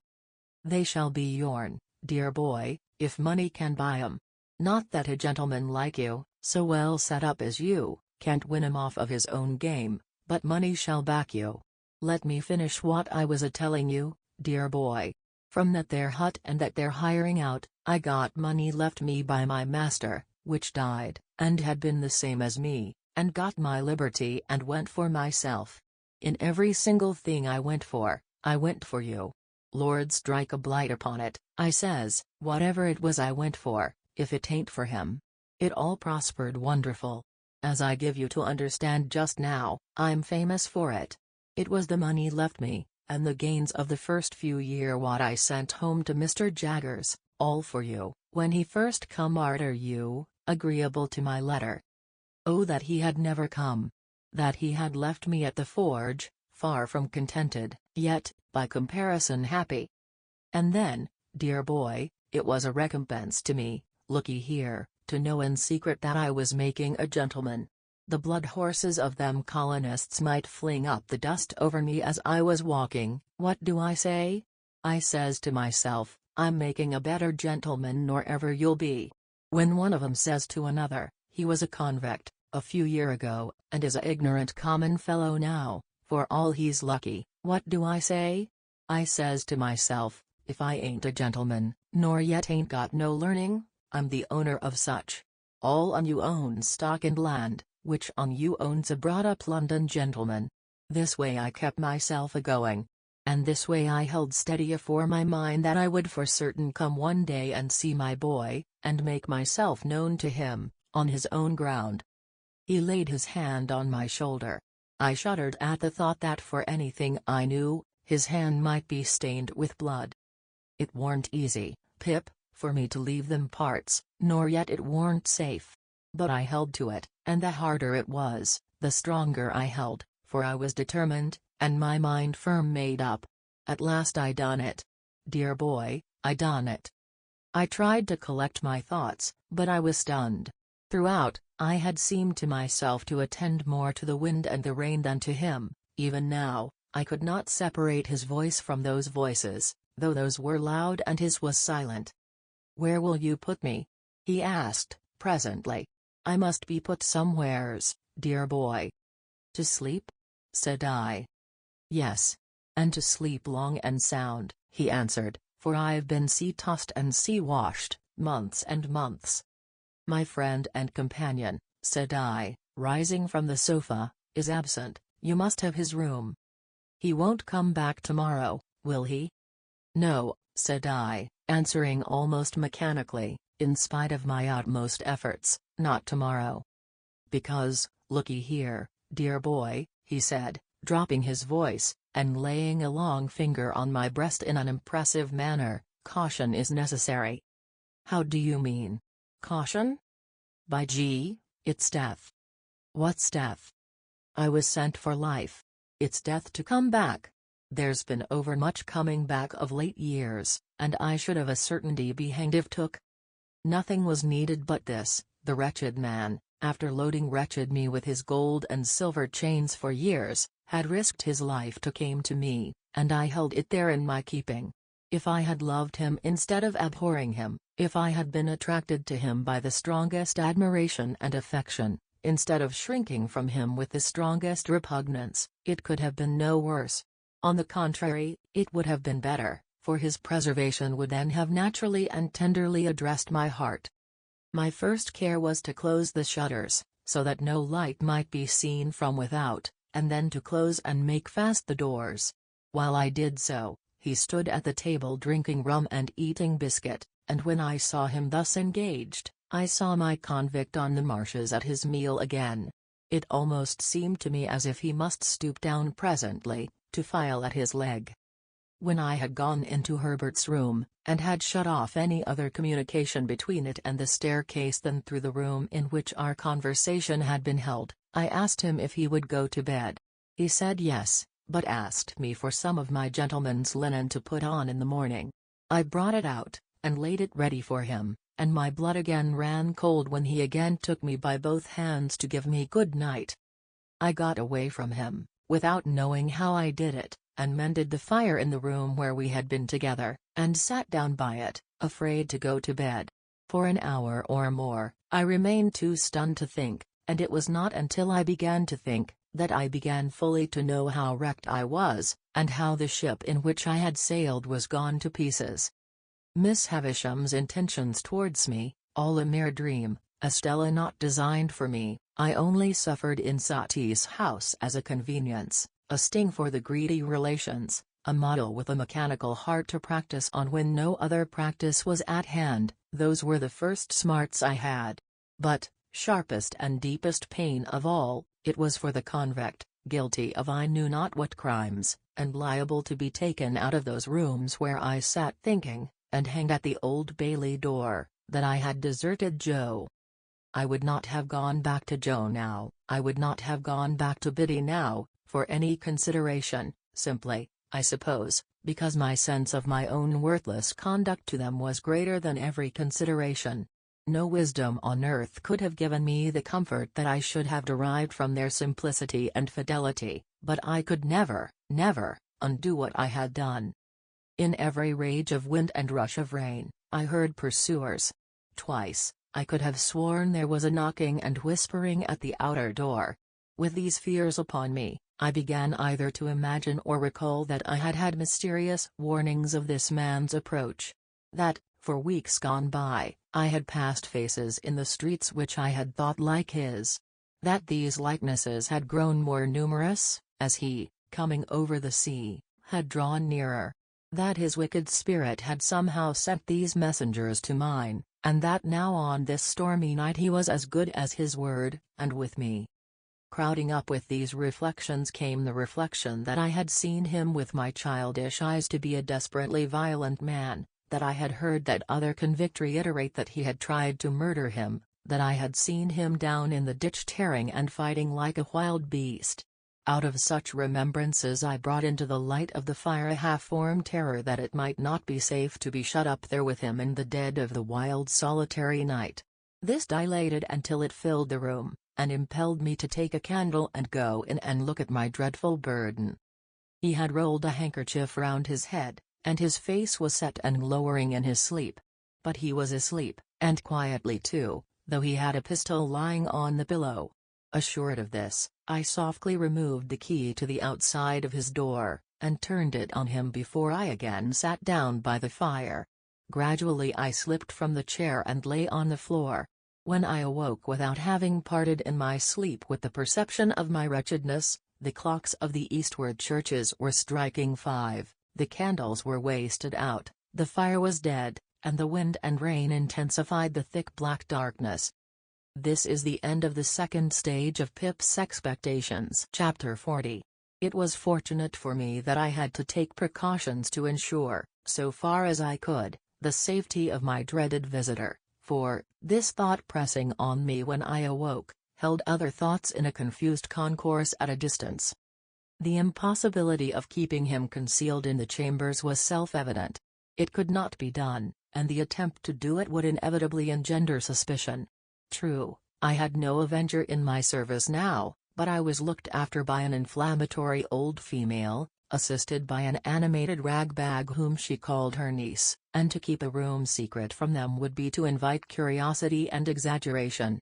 They both had weak eyes, which I had long attributed to their chronically looking in at keyholes, and they were always at hand when not wanted. Indeed, that was their only reliable quality besides a larceny. Not to get up a mystery with these people, I resolved to announce in the morning that my uncle had unexpectedly come from the country. This course I decided on while I was yet groping about in the darkness for the means of getting a light. Not stumbling on the means after all, I was fain to go out to the adjacent lodge and get the watchman there to come with his lantern.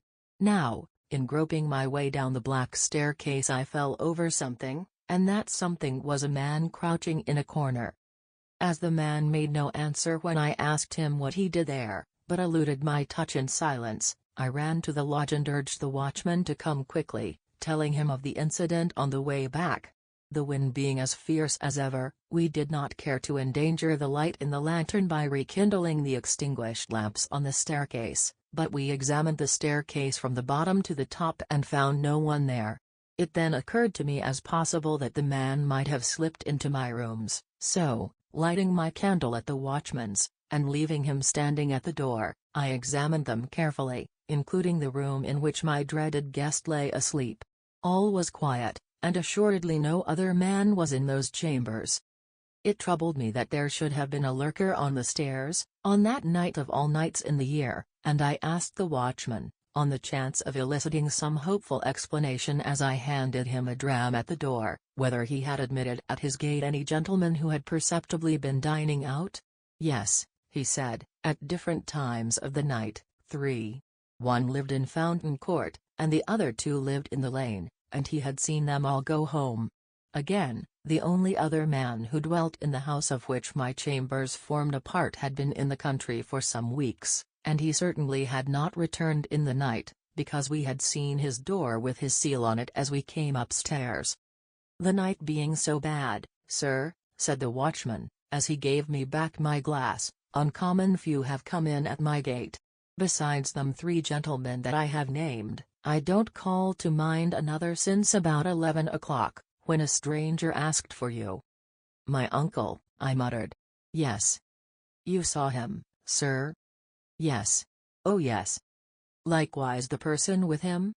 Person with him, I repeated. I judge the person to be with him, returned the watchman. The person stopped, when he stopped to make inquiry of me, and the person took this way when he took this way. What sort of person? The watchman had not particularly noticed, he should say a working person, to the best of his belief. He had a dust-colored kind of clothes on, under a dark coat. The watchman made more light of the matter than I did, and naturally, not having my reason for attaching weight to it. When I had got rid of him, which I thought it well to do without prolonging explanations, my mind was much troubled by these two circumstances taken together. Whereas they were easy of innocent solution apart, as, for instance, some diner out or diner at home, who had not gone near this watchman's gate, might have strayed to my staircase and dropped asleep there, and my nameless visitor might have brought someone with him to show him the way. Still, joined, they had an ugly look to one as prone to distrust and fear as the changes of a few hours had made me. I lighted my fire, which burnt with a raw pale flare at that time of the morning, and fell into a doze before it. I seemed to have been dozing a whole night when the clock struck 6. As there was full an hour and a half between me and daylight, I dozed again, now, waking up uneasily, with prolix conversations about nothing, in my ears, now, making thunder of the wind in the chimney, at length, falling off into a profound sleep from which the daylight woke me with a start. All this time I had never been able to consider my own situation, nor could I do so yet. I had not the power to attend to it. I was greatly dejected and distressed, but in an incoherent wholesale sort of way. As to forming any plan for the future, I could as soon have formed an elephant. When I opened the shutters and looked out at the wet wild morning, all of a leaden hue, when I walked from room to room, when I sat down again shivering, before the fire, waiting for my laundress to appear, I thought how miserable I was, but hardly knew why, or how long I had been so, or on what day of the week I made the reflection, or even who I was that made it. At last, the old woman and the niece came in, the latter with a head not easily distinguishable from her dusty broom, and testified surprise at sight of me and the fire. To whom I imparted how my uncle had come in the night and was then asleep, and how the breakfast preparations were to be modified accordingly. Then I washed and dressed while they knocked the furniture about and made a dust, and so, in a sort of dream or sleep-waking, I found myself sitting by the fire again, waiting for him to come to breakfast. By and by, his door opened and he came out. I could not bring myself to bear the sight of him, and I thought he had a worse look by daylight. "I do not even know," said I, speaking low as he took his seat at the table, "by what name to call you. I have given out that you are my uncle." "That's it, dear boy. Call me uncle." "You assumed some name, I suppose, on board ship?" "Yes, dear boy. I took the name of Provis." "Do you mean to keep that name?" "Why, yes, dear boy, it's as good as another, unless you'd like another." "What is your real name?" I asked him in a whisper. "Magwitch," he answered, in the same tone, "Chrysandable." "What were you brought up to be?" "A warmint, dear boy." He answered quite seriously, and used the word as if it denoted some profession. "When you came into the temple last night," said I, pausing to wonder whether that could really have been last night, which seemed so long ago. "Yes, dear boy." "When you came in at the gate and asked the watchman the way here, had you anyone with you?" "With me? No, dear boy." "But there was someone there?" "I didn't take particular notice," he said, dubiously, not knowing the ways of the place. "But I think there was a person, too, come in alonger me." "Are you known in London?" "I hope not," said he, giving his neck a jerk with his forefinger that made me turn hot and sick. "Were you known in London, once?" "Not over and above, dear boy. I was in the provinces mostly." "Were you tried in London?" "Which time?" said he, with a sharp look. "The last time." He nodded. First knowed Mr. Jaggers that way. Jaggers was for me. It was on my lips to ask him what he was tried for, but he took up a knife, gave it a flourish, and with the words, "And what I done is worked out and paid for," fell to at his breakfast. He ate in a ravenous way that was very disagreeable, and all his actions were uncouth, noisy, and greedy. Some of his teeth had failed him since I saw him eat on the marshes, and as he turned his food in his mouth, and turned his head sideways to bring his strongest fangs to bear upon it, he looked terribly like a hungry old dog. If I had begun with any appetite, he would have taken it away, and I should have sat much as I did, repelled from him by an insurmountable aversion, and gloomily looking at the cloth. "I'm a heavy grubber, dear boy," he said, as a polite kind of apology when he made an end of his meal, "but I always was. If it had been in my constitution to be a lighter grubber, I might ha' got into lighter trouble. Similarly, I must have my smoke. When I was first hired out as shepherd t'other side the world, it's my belief I should ha' turned into a melancholy mad sheep myself, if I hadn't had my smoke." As he said so, he got up from table, and putting his hand into the breast of the peacoat he wore, brought out a short black pipe, and a handful of loose tobacco of the kind that is called Negro head. Having filled his pipe, he put the surplus tobacco back again, as if his pocket were a drawer.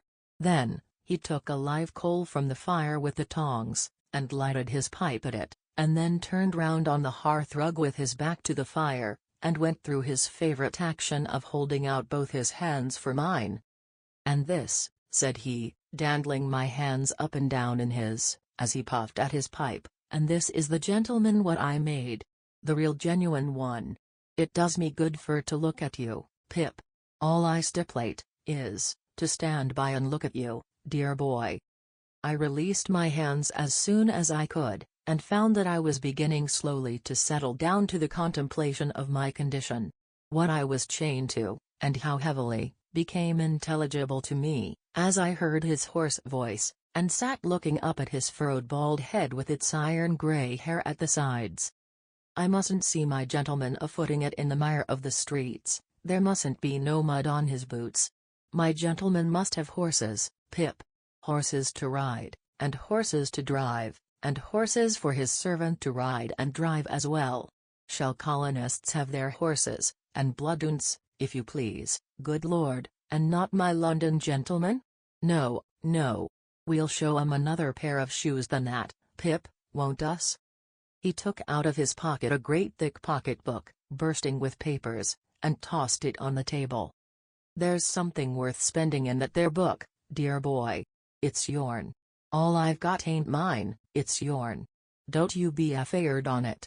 There's more where that come from. I've come to the old country fur to see my gentleman spend his money like a gentleman. That'll be my pleasure. My pleasure'll be fur to see him do it. And blast you all," he wound up, looking round the room and snapping his fingers once with a loud snap, "blast you every one, from the judge in his wig, to the colonist stirring up the dust. I'll show a better gentleman than the whole kit on you put together." "Stop," said I, almost in a frenzy of fear and dislike, "I want to speak to you. I want to know what is to be done. I want to know how you are to be kept out of danger, how long you are going to stay, what projects you have."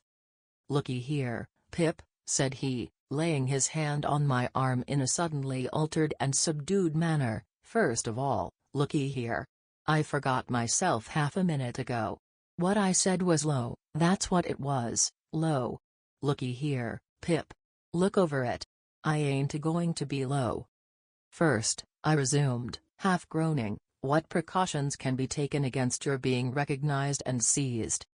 "No, dear boy," he said, in the same tone as before, "that don't go first. Lowness goes first. I ain't took so many year to make a gentleman, not without knowing what's due to him. Looky here, Pip. I was low, that's what I was, low. Look over it, dear boy." Some sense of the grimly ludicrous moved me to a fretful laugh, as I replied, "I have looked over it. In heaven's name, don't harp upon it." "Yes, but looky here," he persisted. dear boy, I ain't come so fur, not fur to be low. Now, go on, dear boy. You was a saying. How are you to be guarded from the danger you have incurred? Well, dear boy, the danger ain't so great. Without I was informed Egan, the danger ain't so much to signify. There's Jaggers, and there's Wemmick, and there's you. Who else is there to inform? Is there a no-chance person who might identify you in the street? Said I. Well, he returned, there ain't many. Nor yet I don't intend to advertise myself in the newspapers by the name of A.M. come back from Botany Bay, and years have rolled away, and who's to gain by it? Still, looky here, Pip. If the danger had been 50 times as great, I should ha' come to see you, mind you, just the same. And how long do you remain? How long? Said he, taking his black pipe from his mouth, and dropping his jaw as he stared at me. I'm not a-going back. I've come for good. Where are you to live? Said I. What is to be done with you? Where will you be safe? Dear boy, he returned, there's disguising wigs can be bought for money, and there's hair powder, and spectacles, and black clothes, shorts and what not. Others has done it safe afore, and what others has done afore, others can do again. As to the where and how of living, dear boy, give me your own opinions on it. You take it smoothly now, said I, but you were very serious last night, when you swore it was death. And so I swear it is death, said he, putting his pipe back in his mouth, and death by the rope, in the open street not far from this, and it's serious that you should fully understand it to be so. What then, when that's once done? Here I am. To go back now would be as bad as to stand ground, worse. Besides, Pip, I'm here, because I've meant it by you, years and years. As to what I dare, I'm a old bird now, as has dared all manner of traps since first he was fledged, and I'm not afeard to perch upon a scarecrow. If there's death hid inside of it, there is, and let him come out, and I'll face him, and then I'll believe in him and not afore. And now let me have a look at my gentleman again. Once more, he took me by both hands and surveyed me with an air of admiring proprietorship, smoking with great complacency all the while. It appeared to me that I could do no better than secure him some quiet lodging hard by, of which he might take possession when Herbert returned, whom I expected in 2 or 3 days. That the secret must be confided to Herbert as a matter of unavoidable necessity, even if I could have put the immense relief I should derive from sharing it with him out of the question, was plain to me. But it was by no means so plain to Mr. Provis. I resolved to call him by that name, who reserved his consent to Herbert's participation until he should have seen him and formed a favorable judgment of his physiognomy. And even then, dear boy, said he, pulling a greasy little clasped black testament out of his pocket, we'll have him on his oath. To state that my terrible patron carried this little black book about the world solely to swear people on in cases of emergency, would be to state what I never quite established, but this I can say, that I never knew him put it to any other use. The book itself had the appearance of having been stolen from some court of justice, and perhaps his knowledge of its antecedents, combined with his own experience in that wise, gave him a reliance on its powers as a sort of legal spell or charm. On this first occasion of his producing it, I recalled how he had made me swear fidelity in the churchyard long ago, and how he had described himself last night as always swearing to his resolutions in his solitude. As he was at present dressed in a seafaring slop suit, in which he looked as if he had some parrots and cigars to dispose of, I next discussed with him what dress he should wear. He cherished an extraordinary belief in the virtues of shorts as a disguise, and had in his own mind sketched a dress for himself that would have made him something between a dean and a dentist. It was with considerable difficulty that I won him over to the assumption of a dress more like a prosperous farmer's, and we arranged that he should cut his hair close, and wear a little powder. Lastly, as he had not yet been seen by the laundress or her niece, he was to keep himself out of their view until his change of dress was made. It would seem a simple matter to decide on these precautions, but in my dazed, not to say distracted, state, it took so long, that I did not get out to further them until 2 or 3 in the afternoon. He was to remain shut up in the chambers while I was gone, and was on no account to open the door. There being to my knowledge a respectable lodging-house in Essex Street, the back of which looked into the Temple, and was almost within hail of my windows, I first of all repaired to that house, and was so fortunate as to secure the 2nd floor for my uncle, Mr. Provis. I then went from shop to shop, making such purchases as were necessary to the change in his appearance. This business transacted, I turned my face, on my own account, to Little Britain. Mr. Jaggers was at his desk, but, seeing me enter, got up immediately and stood before his fire. "Now, Pip," said he, "be careful." "I will, sir," I returned. For, coming along, I had thought well of what I was going to say. "Don't commit yourself," said Mr. Jaggers, "and don't commit anyone. You understand, anyone. Don't tell me anything, I don't want to know anything, I am not curious." Of course I saw that he knew the man was come. "I merely want, Mr. Jaggers," said I, "to assure myself that what I have been told is true. I have no hope of its being untrue, but at least I may verify it." Mr. Jaggers nodded. "But did you say told or informed?" he asked me, with his head on one side, and not looking at me, but looking in a listening way at the floor. Told would seem to imply verbal communication. You can't have verbal communication with a man in New South Wales, you know. "I will say, informed, Mr. Jaggers." "Good. I have been informed by a person named Abel Magwitch, that he is the benefactor so long unknown to me." "That is the man," said Mr. Jaggers, "in New South Wales." "And only he?" said I. "And only he," said Mr. Jaggers. "I am not so unreasonable, sir, as to think you at all responsible for my mistakes and wrong conclusions, but I always supposed it was Miss Havisham." "As you say, Pip," returned Mr. Jaggers, turning his eyes upon me coolly, and taking a bite at his forefinger, "I am not at all responsible for that." "And yet it looked so like it, sir," I pleaded with a downcast heart. "Not a particle of evidence, Pip," said Mr. Jaggers, shaking his head and gathering up his skirts. "Take nothing on its looks, take everything on evidence. There's no better rule." "I have no more to say," said I, with a sigh, after standing silent for a little while. "I have verified my information, and there's an end." "And Magwitch, in New South Wales, having at last disclosed himself," said Mr. Jaggers, "you will comprehend, Pip, how rigidly throughout my communication with you, I have always adhered to the strict line of fact. There has never been the least departure from the strict line of fact. You are quite aware of that?" "Quite, sir. I communicated to Magwitch, in New South Wales, when he first wrote to me, from New South Wales, the caution that he must not expect me ever to deviate from the strict line of fact. I also communicated to him another caution. He appeared to me to have obscurely hinted in his letter at some distant idea he had of seeing you in England here.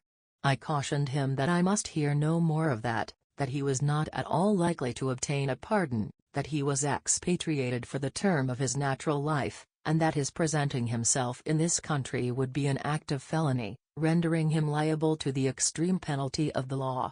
I gave Magwitch that caution," said Mr. Jaggers, looking hard at me. "I wrote it to New South Wales. He guided himself by it, no doubt." "No doubt," said I.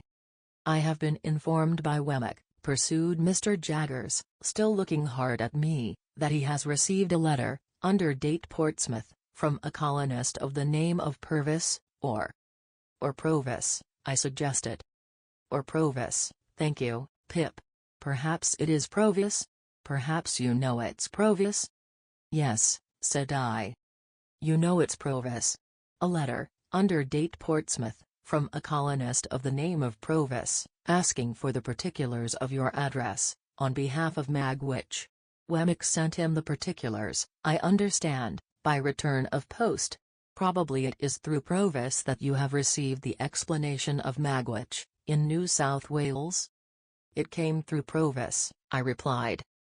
Good day, Pip, said Mr. Jaggers, offering his hand. Glad to have seen you. In writing by post to Magwitch, in New South Wales, or in communicating with him through Provis, have the goodness to mention that the particulars and vouchers of our long account shall be sent to you, together with the balance, for there is still a balance remaining. Good day, Pip. We shook hands, and he looked hard at me as long as he could see me. I turned at the door, and he was still looking hard at me, while the two vial casts on the shelf seemed to be trying to get their eyelids open, and to force out of their swollen throats, "Oh, what a man he is!" Wemmick was out, and though he had been at his desk he could have done nothing for me. I went straight back to the temple, where I found the terrible Provis drinking rum and water and smoking Negro head, in safety. Next day the clothes I had ordered all came home, and he put them on. Whatever he put on, became him less, it dismally seemed to me, than what he had worn before. To my thinking, there was something in him that made it hopeless to attempt to disguise him. The more I dressed him and the better I dressed him, the more he looked like the slouching fugitive on the marshes. This effect on my anxious fancy was partly referable, no doubt, to his old face and manner growing more familiar to me, but I believe too that he dragged one of his legs as if there were still a weight of iron on it, and that from head to foot there was convict in the very grain of the man. The influences of his solitary hut life were upon him besides, and gave him a savage air that no dress could tame. Added to these were the influences of his subsequent branded life among men, and, crowning all, his consciousness that he was dodging and hiding now. In all his ways of sitting and standing, and eating and drinking, of brooding about in a high-shouldered reluctant style, of taking out his great horn-handled jackknife and wiping it on his legs and cutting his food, of lifting light glasses and cups to his lips, as if they were clumsy pannikins, of chopping a wedge off his bread, and soaking up with it the last fragments of gravy round and round his plate, as if to make the most of an allowance, and then drying his finger ends on it, and then swallowing it. In these ways and 1,000 other small nameless instances arising every minute in the day, there was prisoner, felon, bondsman, plain as plain could be. It had been his own idea to wear that touch of powder, and I had conceded the powder after overcoming the shorts. But I can compare the effect of it, when on, to nothing but the probable effect of rouge upon the dead, so awful was the manner in which everything in him that it was most desirable to repress, started through that thin layer of pretense, and seemed to come blazing out at the crown of his head. It was abandoned as soon as dried, and he wore his grizzled hair cut short. Words cannot tell what a sense I had, at the same time, of the dreadful mystery that he was to me. When he fell asleep of an evening, with his knotted hands clenching the sides of the easy-chair, and his bald head tattooed with deep wrinkles falling forward on his breast, I would sit and look at him, wondering what he had done, and loading him with all the crimes in the calendar, until the impulse was powerful on me to start up and fly from him. Every hour so increased my abhorrence of him, that I even think I might have yielded to this impulse in the first agonies of being so haunted, notwithstanding all he had done for me and the risk he ran, but for the knowledge that Herbert must soon come back. Once, I actually did start out of bed in the night, and begin to dress myself in my worst clothes, hurriedly intending to leave him there with everything else I possessed, and enlist for India as a private soldier. I doubt if a ghost could have been more terrible to me, up in those lonely rooms in the long evenings and long nights, with the wind and the rain always rushing by. A ghost could not have been taken and hanged on my account, and the consideration that he could be, and the dread that he would be, were no small addition to my horrors. When he was not asleep, or playing a complicated kind of patience with a ragged pack of cards of his own, a game that I never saw before or since, and in which he recorded his winnings by sticking his jackknife into the table, when he was not engaged in either of these pursuits, he would ask me to read to him, foreign language, dear boy. While I complied, he, not comprehending a single word, would stand before the fire surveying me with the air of an exhibitor, and I would see him, between the fingers of the hand with which I shaded my face, appealing in dumb show to the furniture to take notice of my proficiency.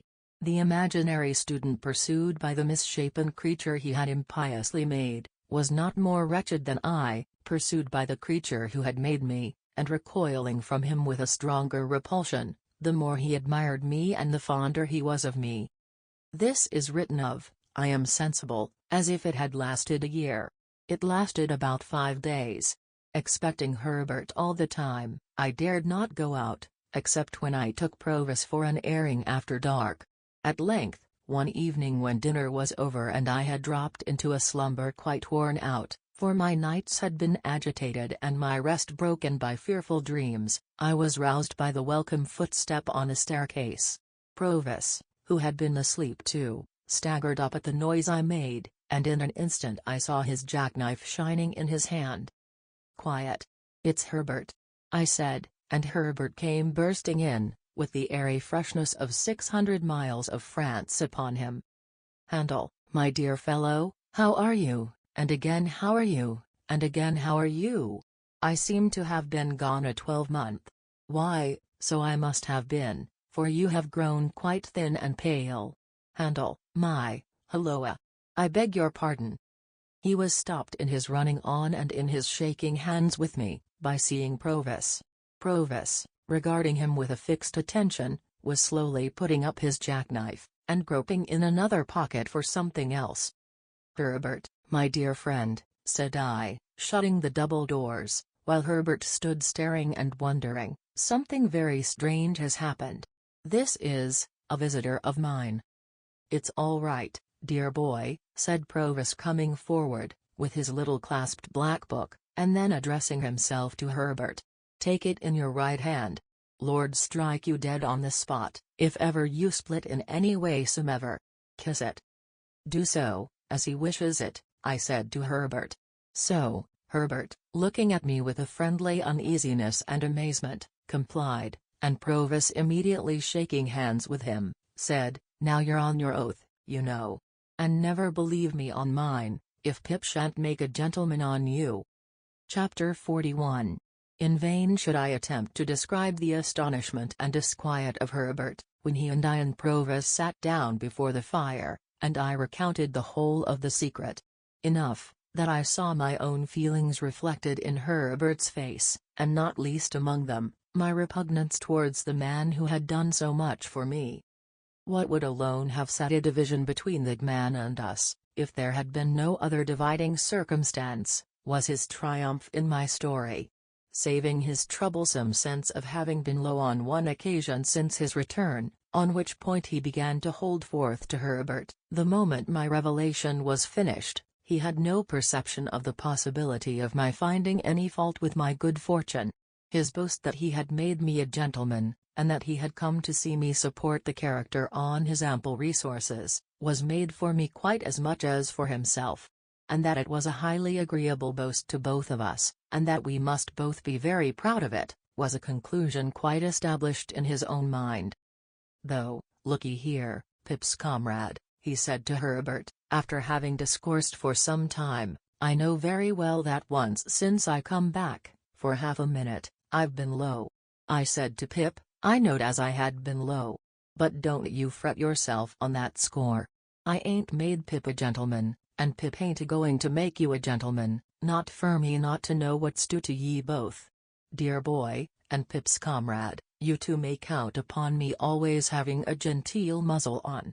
Muzzled I have been since that half a minute when I was betrayed into lowness, muzzled I am at the present time, muzzled I ever will be." Herbert said, "Certainly," but looked as if there were no specific consolation in this, and remained perplexed and dismayed. We were anxious for the time when he would go to his lodging and leave us together, but he was evidently jealous of leaving us together, and sat late. It was midnight before I took him round to Essex Street, and saw him safely in at his own dark door. When it closed upon him, I experienced the first moment of relief I had known since the night of his arrival.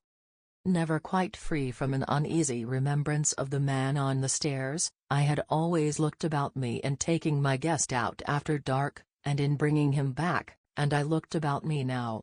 Difficult as it is in a large city to avoid the suspicion of being watched, when the mind is conscious of danger in that regard, I could not persuade myself that any of the people within sight cared about my movements. The few who were passing passed on their several ways, and the street was empty when I turned back into the temple. Nobody had come out at the gate with us, nobody went in at the gate with me. As I crossed by the fountain, I saw his lighted back windows looking bright and quiet, and, when I stood for a few moments in the doorway of the building where I lived, before going up the stairs, Garden Court was as still and lifeless as the staircase was when I ascended it. Herbert received me with open arms, and I had never felt before so blessedly what it is to have a friend. When he had spoken some sound words of sympathy and encouragement, we sat down to consider the question, what was to be done?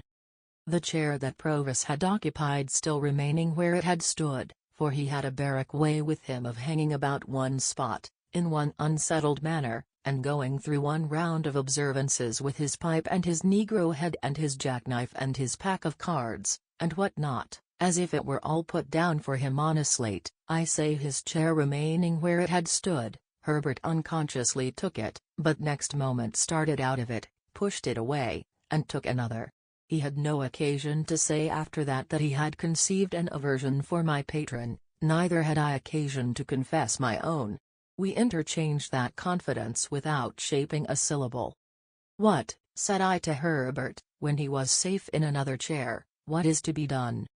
"My poor dear Handel," he replied, holding his head, "I am too stunned to think." "So was I, Herbert, when the blow first fell. Still, something must be done. He is intent upon various new expenses, horses, and carriages, and lavish appearances of all kinds. He must be stopped somehow." "You mean that you can't accept?" "How can I?" I interposed, as Herbert paused. "Think of him. Look at him."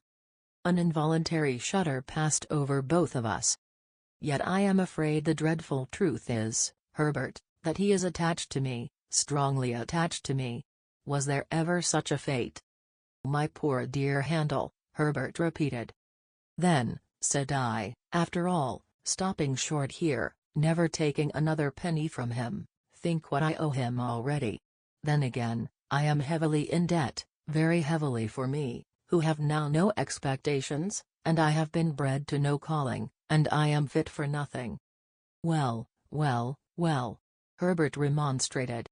"Don't say fit for nothing. What am I fit for? I know only one thing that I am fit for, and that is, to go for a soldier.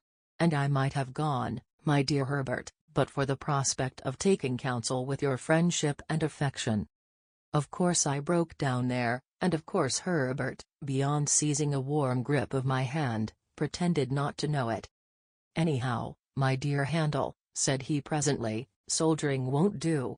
If you were to renounce this patronage and these favors, I suppose you would do so with some faint hope of one day repaying what you have already had. Not very strong, that hope, if you went soldiering. Besides, it's absurd. You would be infinitely better in Clarriker's house, small as it is. I am working up towards a partnership, you know. Poor fellow. He little suspected with whose money. But there is another question, said Herbert. This is an ignorant, determined man, who has long had one fixed idea. More than that, he seems to me, I may misjudge him, to be a man of a desperate and fierce character. I know he is, I returned. Let me tell you what evidence I have seen of it. And I told him what I had not mentioned in my narrative, of that encounter with the other convict. See, then, said Herbert, think of this.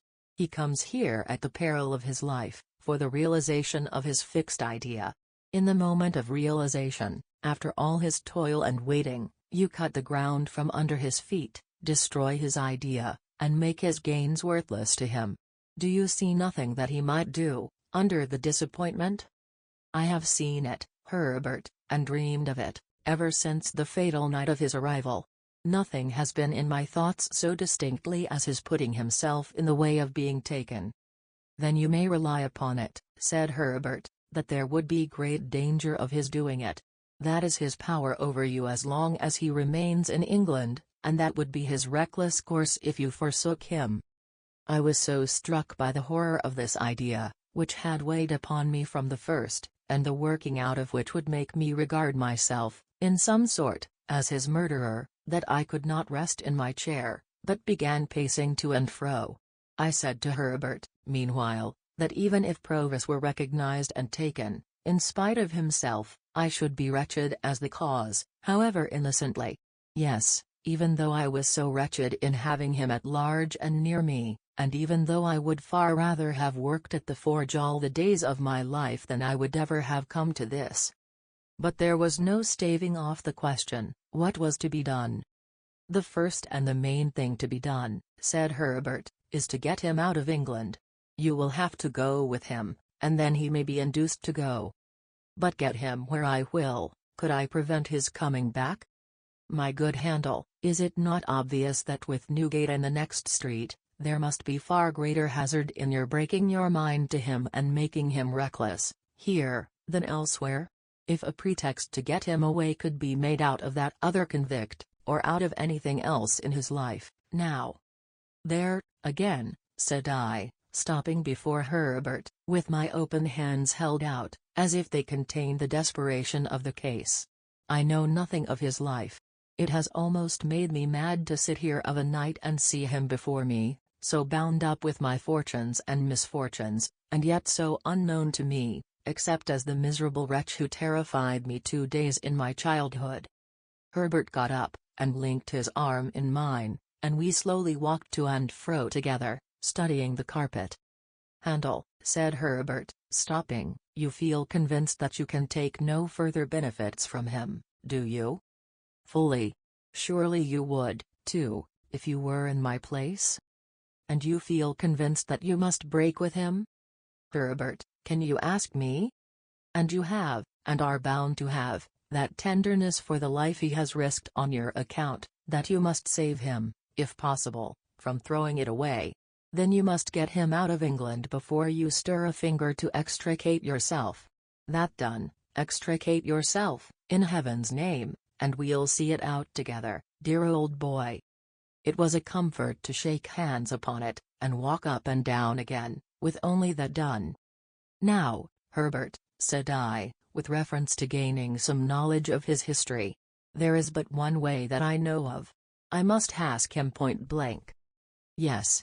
Ask him," said Herbert, "when we sit at breakfast in the morning." For he had said, on taking leave of Herbert, that he would come to breakfast with us. With this project formed, we went to bed. I had the wildest dreams concerning him, and woke unrefreshed. I woke, too, to recover the fear which I had lost in the night, of his being found out as a return transport. Waking, I never lost that fear. He came round at the appointed time, took out his jackknife, and sat down to his meal. He was full of plans for his gentleman's coming out strong, and like a gentleman, and urged me to begin speedily upon the pocket-book which he had left in my possession. He considered the chambers and his own lodging as temporary residences, and advised me to look out at once for a fashionable crib near Hyde Park, in which he could have a shakedown. When he had made an end of his breakfast, and was wiping his knife on his leg, I said to him, without a word of preface, "After you were gone last night, I told my friend of the struggle that the soldiers found you engaged in on the marshes, when we came up. You remember?" "Remember," said he. "I think so. We want to know something about that man, and about you. It is strange to know no more about either, and particularly you, than I was able to tell last night. Is not this as good a time as another for our knowing more?" "Well," he said, after consideration, "you're on your oath, you know, Pip's comrade?" "Assuredly," replied Herbert. "As to anything I say, you know," he insisted, "the oath applies to all." "I understand it to do so. And looky here. Whatever I done is worked out and paid for," he insisted again. "So be it." He took out his black pipe and was going to fill it with Negro head, when, looking at the tangle of tobacco in his hand, he seemed to think it might perplex the thread of his narrative. He put it back again, stuck his pipe in a buttonhole of his coat, spread a hand on each knee, and after turning an angry eye on the fire for a few silent moments, looked round at us and said what follows. Chapter 42. Dear Boy and Pip's Comrade. I am not a-going for to tell you my life like a song, or a storybook. But to give it you short and handy, I'll put it at once into a mouthful of English. In jail and out of jail, in jail and out of jail, in jail and out of jail. There, you've got it. That's my life pretty much, down to such times as I got shipped off, arter Pip stood my friend. I've been done everything to, pretty well, except hanged. I've been locked up as much as a silver tea kettle. I've been carted here and carted there, and put out of this town, and put out of that town, and stuck in the stocks, and whipped and worried and drove. I've no more notion where I was born than you have, if so much. I first become aware of myself down in Essex, a-thieving turnips for my living. Someone had run away from me, a man, a tinker, and he'd took the fire with him, and left me very cold. I knowed my name to be Magwitch, Chrysanthemum. How did I know it? Much as I knowed the birds' names in the hedges to be chaffinch, sparrer, thrush. I might have thought it was all lies together, only as the birds' names come out true, I supposed mine did. So far as I could find, there warn't a soul that see young Abel Magwitch, with us little on him as in him, but what caught fright at him, and either drove him off, or took him up. I was took up, to that extent that I regularly growed up took up. This is the way it was, that when I was a ragged little creetur as much to be pitied as ever I see, not that I looked in the glass, for there warn't many insides of furnished houses known to me, I got the name of being hardened. This is a terrible hardened one, they says to prison visitors, picking out me. May be said to live in jails, this boy. Then they looked at me, and I looked at them, and they measured my head, some on 'em, they had better measured my stomach, and others on 'em give me tracts what I couldn't read, and made me speeches what I couldn't understand. They always went on egging me about the devil. But what the devil was I to do? I must put something into my stomach, mustn't I? Howsomever, I'm a-getting low, and I know what's due. Dear Boy and Pip's Comrade, don't you be afeard of me being low. Tramping, begging, thieving, working sometimes when I could, though that warn't as often as you may think, till you put the question whether you would ha' been over ready to give me work yourselves, a bit of a poacher, a bit of a labourer, a bit of a waggoner, a bit of a haymaker, a bit of a hawker, a bit of most things that don't pay and lead to trouble. I got to be a man. A deserting soldier in a traveller's rest, what lay hid up to the chin under a lot of tatchers, learned me to read, and a travelling giant what signed his name at a penny a time learned me to write. I warn't locked up as often now as formerly, but I wore out my good share of key medals still.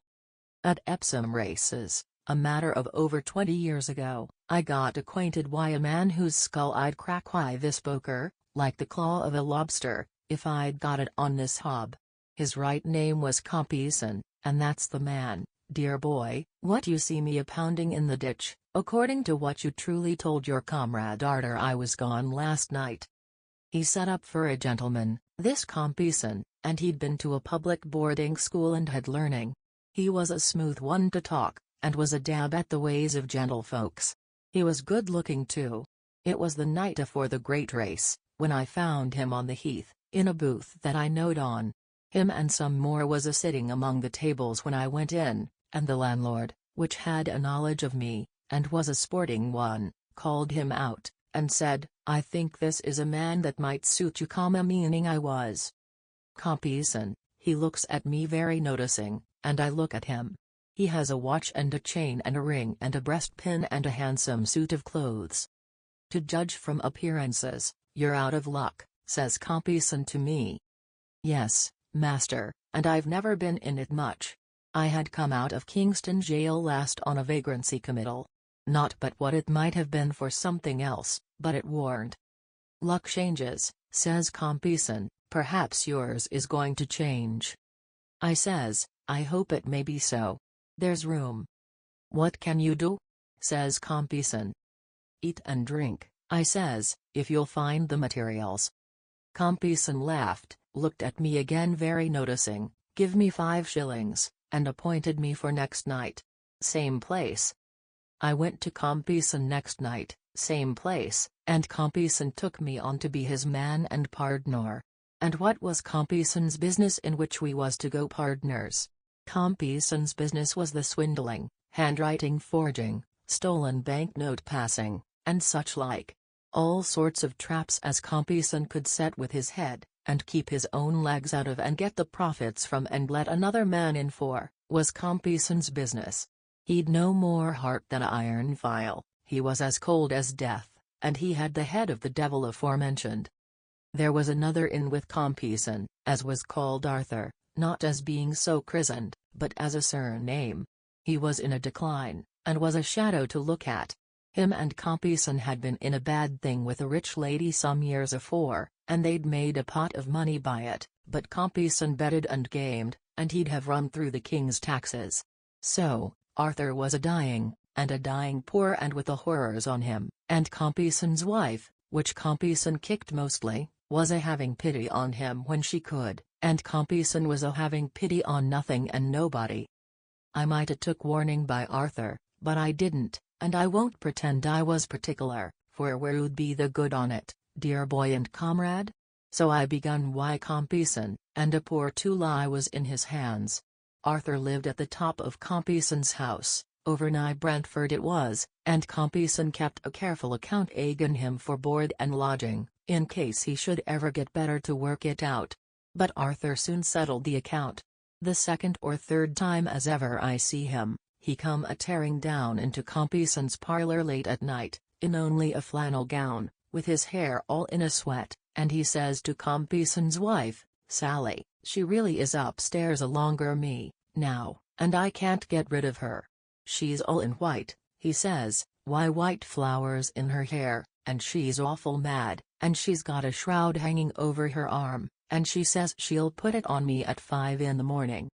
Says Compeyson, "Why, you fool, don't you know she's got a living body? And how should she be up there, without coming through the door, or in at the window, and up the stairs?" "I don't know how she's there," says Arthur, shivering dreadful with the horrors, "but she's standing in the corner at the foot of the bed, awful mad. And over where her heart's broke, you broke it. There's drops of blood." Compeyson spoke hearty, but he was always a coward.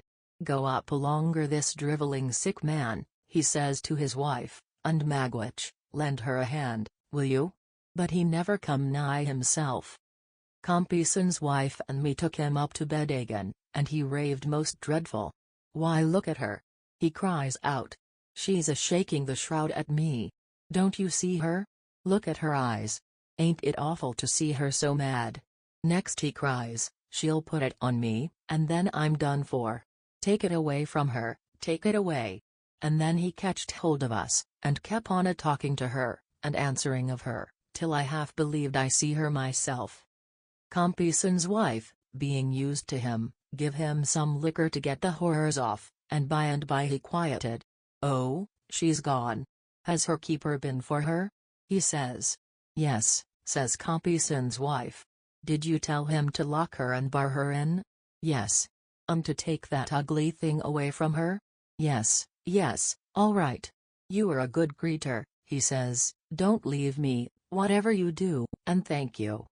He rested pretty quiet till it might want a few minutes of 5, and then he starts up with a scream, and screams out, "Here she is. She's got the shroud again. She's unfolding it. She's coming out of the corner. She's coming to the bed. Hold me, both on you, one of each side, don't let her touch me with it. Ha! She missed me that time. Don't let her throw it over my shoulders. Don't let her lift me up to get it round me. She's lifting me up. Keep me down." Then he lifted himself up hard, and was dead. Compeyson took it easy as a good riddance for both sides. Him and me was soon busy, and first he swore me, being ever artful, on my own book, this here little black book, dear boy, what I swore your comrade on. Not to go into the things that Compeyson planned, and I done, which would take a week, I'll simply say to you, dear boy, and Pip's comrade, that man got me into such nets as made me his black slave. I was always in debt to him, always under his thumb, always a-working, always a-getting into danger. He was younger than me, but he'd got craft, and he'd got learning, and he overmatched me 500 times told, and no mercy. My missus as I had the hard time, why, stop though. I ain't brought her in.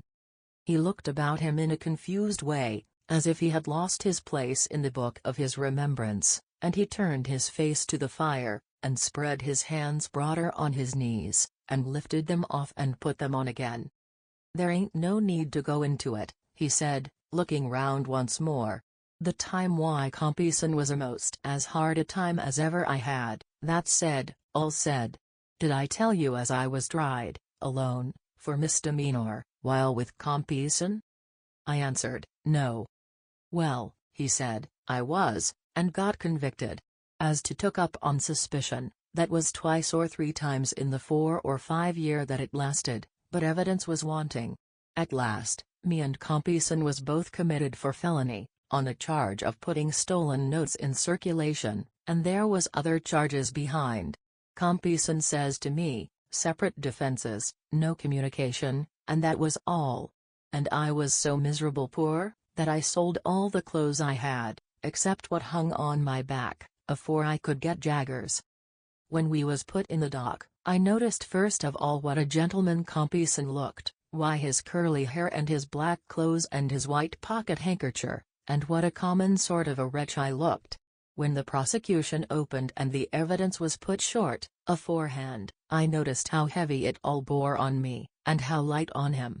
When the evidence was given the box, I noticed how it was always me that had come forward, and could be swore to, how it was always me that the money had been paid to, how it was always me that had seemed to work the thing and get the profit.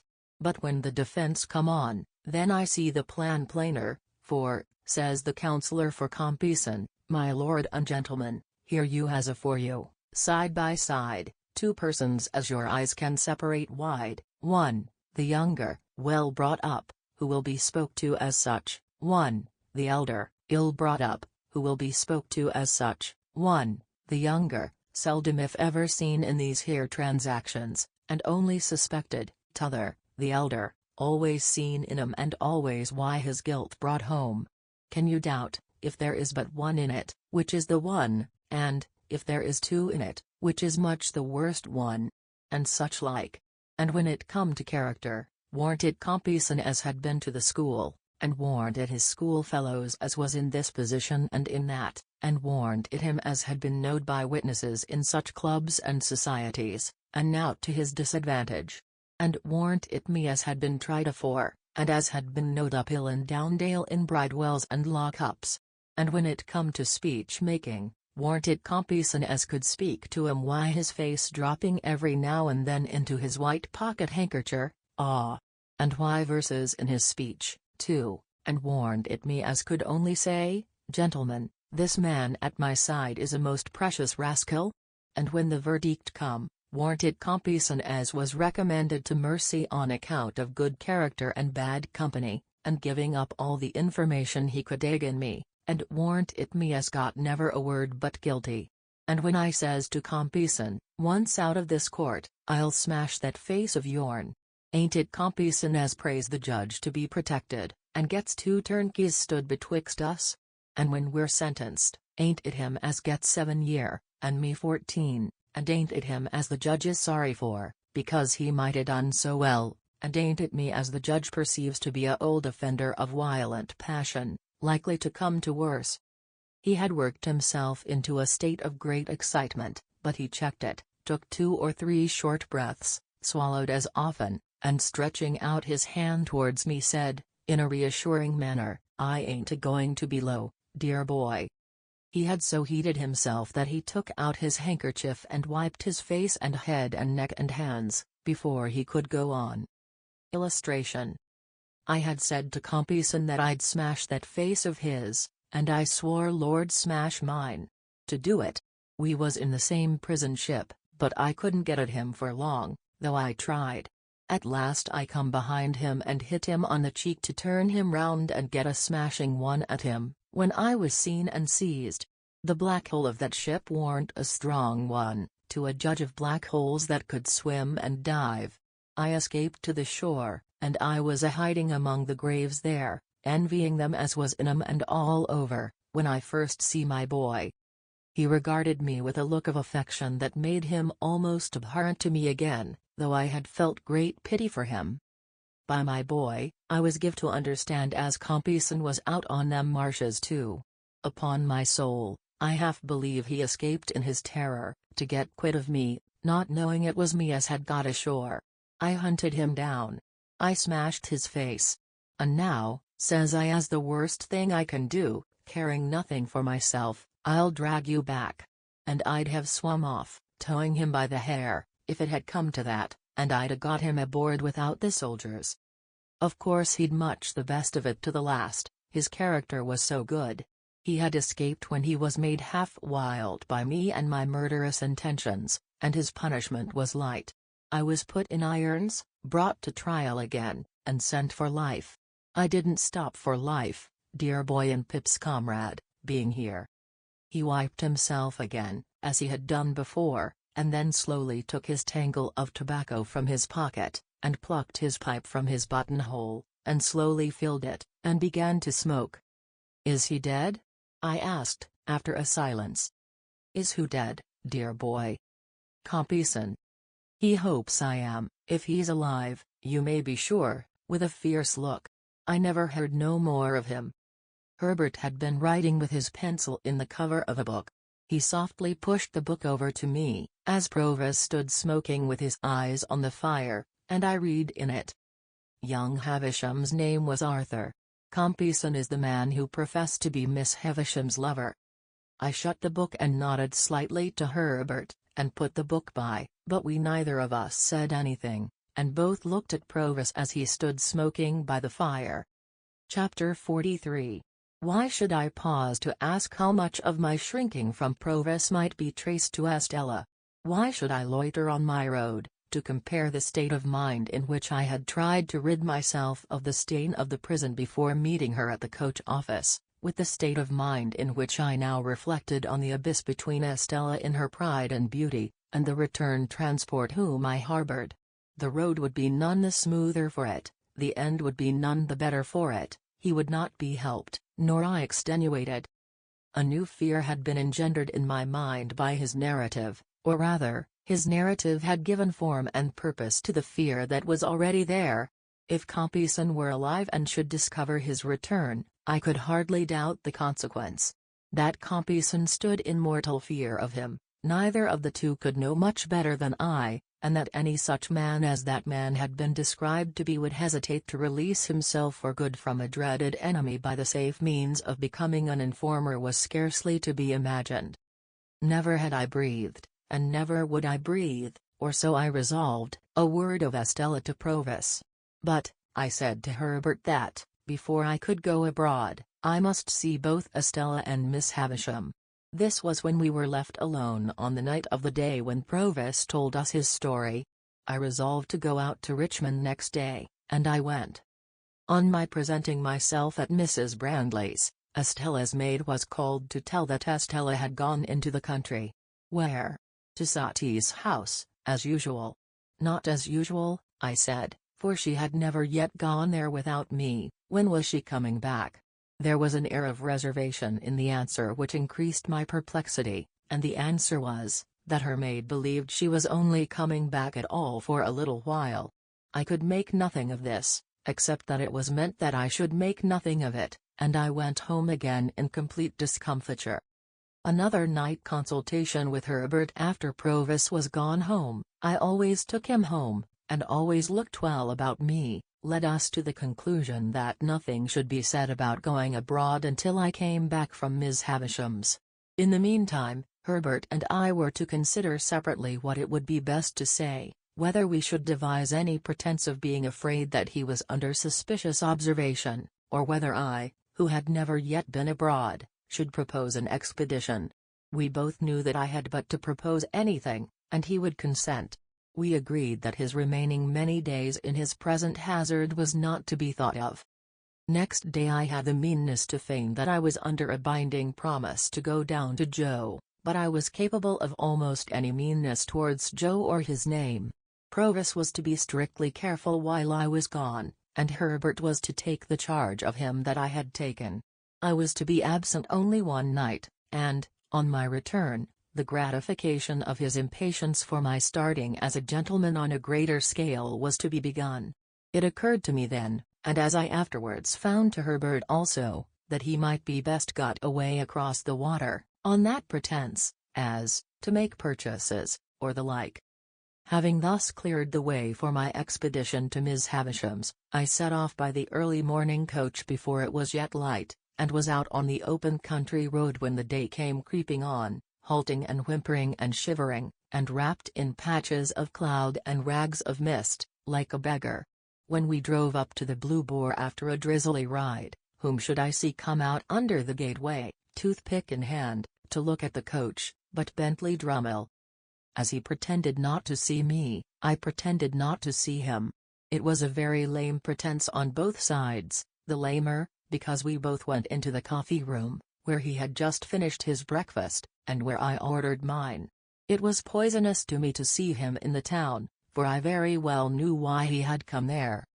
Pretending to read a smeary newspaper long out of date, which had nothing half so legible in its local news, as the foreign matter of coffee, pickles, fish sauces, gravy, melted butter, and wine with which it was sprinkled all over, as if it had taken the measles in a highly irregular form, I sat at my table while he stood before the fire.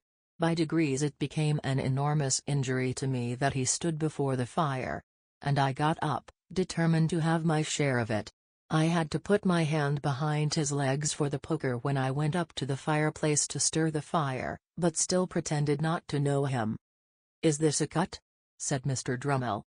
"Oh," said I, poker in hand, "it's you, is it? How do you do?" I was wondering who it was, who kept the fire off. With that, I poked tremendously, and having done so, planted myself side by side with Mr. Drummle, my shoulders squared and my back to the fire. "You have just come down?" said Mr. Drummle, edging me a little away with his shoulder. "Yes," said I, edging him a little away with my shoulder. "Beastly place," said Drummle. "Your part of the country, I think?" "Yes," I assented. "I am told it's very like your Shropshire." "Not in the least like it," said Drummle.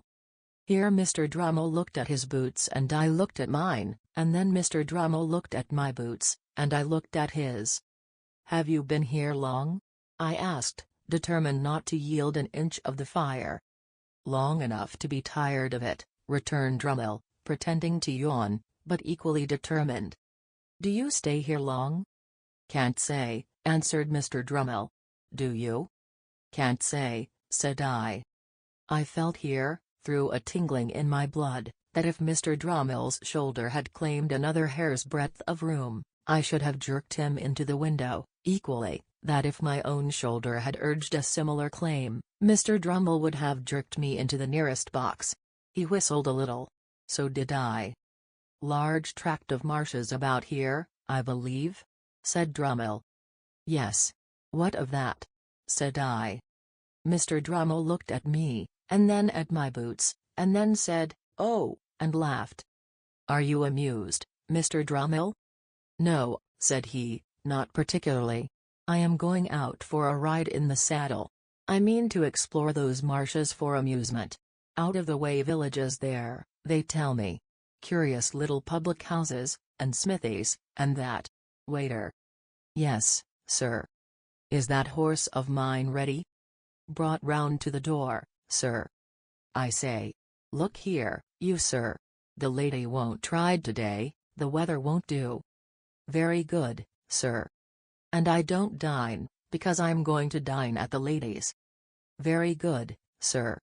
Then, Drummle glanced at me, with an insolent triumph on his great jowled face that cut me to the heart, dull as he was, and so exasperated me, that I felt inclined to take him in my arms, as the robber in the storybook is said to have taken the old lady, and seat him on the fire.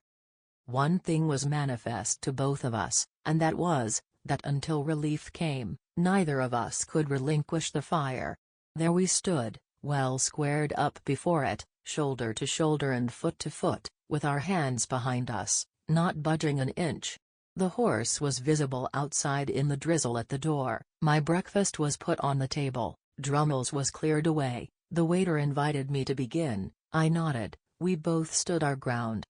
"Have you been to the Grove since?" said Drummle. "No," said I had quite enough of the Finches the last time I was there. "Was that when we had a difference of opinion?" "Yes," I replied, very shortly. Come. They let you off easily enough," sneered Drummle. "You shouldn't have lost your temper." "Mr. Drummle," said I, "you are not competent to give advice on that subject. When I lose my temper, not that I admit having done so on that occasion, I don't throw glasses." "I do," said Drummle.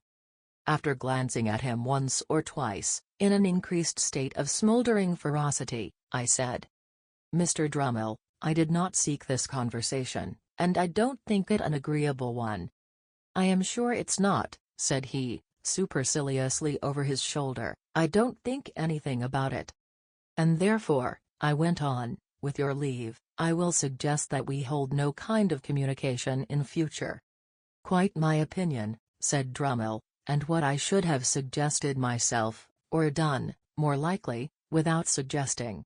But don't lose your temper. Haven't you lost enough without that?" "What do you mean, sir?" "Waiter," said Drummle, by way of answering me. The waiter reappeared. "Look here, you sir. You quite understand that the young lady don't ride today, and that I dine at the young lady's?" "Quite so, sir." When the waiter had felt my fast-cooling teapot with the palm of his hand, and had looked imploringly at me, and had gone out, Drummle, careful not to move the shoulder next me, took a cigar from his pocket and bit the end off, but showed no sign of stirring. Choking and boiling as I was, I felt that we could not go a word further, without introducing Estella's name, which I could not endure to hear him utter, and therefore I looked stonily at the opposite wall, as if there were no one present, and forced myself to silence. How long we might have remained in this ridiculous position it is impossible to say, but for the incursion of 3 thriving farmers, laid on by the waiter, I think, who came into the coffee-room unbuttoning their greatcoats and rubbing their hands, and before whom, as they charged at the fire, we were obliged to give way. I saw him through the window, seizing his horse's mane, and mounting in his blundering brutal manner, and sidling and backing away. I thought he was gone, when he came back, calling for a light for the cigar in his mouth, which he had forgotten. A man in a dust-colored dress appeared with what was wanted, I could not have said from where, whether from the inn-yard, or the street, or where not, and as Drummle leaned down from the saddle and lighted his cigar and laughed, with a jerk of his head towards the coffee-room windows, the slouching shoulders and ragged hair of this man whose back was towards me reminded me of Orlick. Too heavily out of sorts to care much at the time whether it were he or no, or after all to touch the breakfast, I washed the weather and the journey from my face and hands, and went out to the memorable old house that it would have been so much the better for me never to have entered, never to have seen. Chapter 44. In the room where the dressing-table stood, and where the wax candles burnt on the wall, I found Miss Havisham and Estella, Miss Havisham seated on a settee near the fire, and Estella on a cushion at her feet. Estella was knitting, and Miss Havisham was looking on. They both raised their eyes as I went in, and both saw an alteration in me. I derived that, from the look they interchanged. "And what wind," said Miss Havisham, "blows you here, Pip?" Though she looked steadily at me, I saw that she was rather confused. Estella, pausing a moment in her knitting with her eyes upon me, and then going on, I fancied that I read in the action of her fingers, as plainly as if she had told me in the dumb alphabet, that she perceived I had discovered my real benefactor. "Miss Havisham," said I went to Richmond yesterday, to speak to Estella, and finding that some wind had blown her here, I followed. Miss Havisham motioning to me for the third or fourth time to sit down, I took the chair by the dressing table, which I had often seen her occupy. With all that ruin at my feet and about me, it seemed a natural place for me, that day. What I had to say to Estella, Miss Havisham, I will say before you, presently, in a few moments. It will not surprise you, it will not displease you. I am as unhappy as you can ever have meant me to be. Miss Havisham continued to look steadily at me. I could see in the action of Estella's fingers as they worked that she attended to what I said, but she did not look up. I have found out who my patron is. It is not a fortunate discovery, and is not likely ever to enrich me in reputation, station, fortune, anything. There are reasons why I must say no more of that. It is not my secret, but another's. As I was silent for a while, looking at Estella and considering how to go on, Miss Havisham repeated, "It is not your secret, but another's." Well? When you first caused me to be brought here, Miss Havisham, when I belonged to the village over yonder, that I wish I had never left, I suppose I did really come here, as any other chance boy might have come, as a kind of servant, to gratify a want or a whim, and to be paid for it. "Eh, Pip?" replied Miss Havisham, steadily nodding her head, "you did. And that Mr. Jaggers." "Mr. Jaggers," said Miss Havisham, taking me up in a firm tone, "had nothing to do with it, and knew nothing of it. His being my lawyer, and his being the lawyer of your patron is a coincidence. He holds the same relation towards numbers of people, and it might easily arise. Be that as it may, it did arise, and was not brought about by anyone."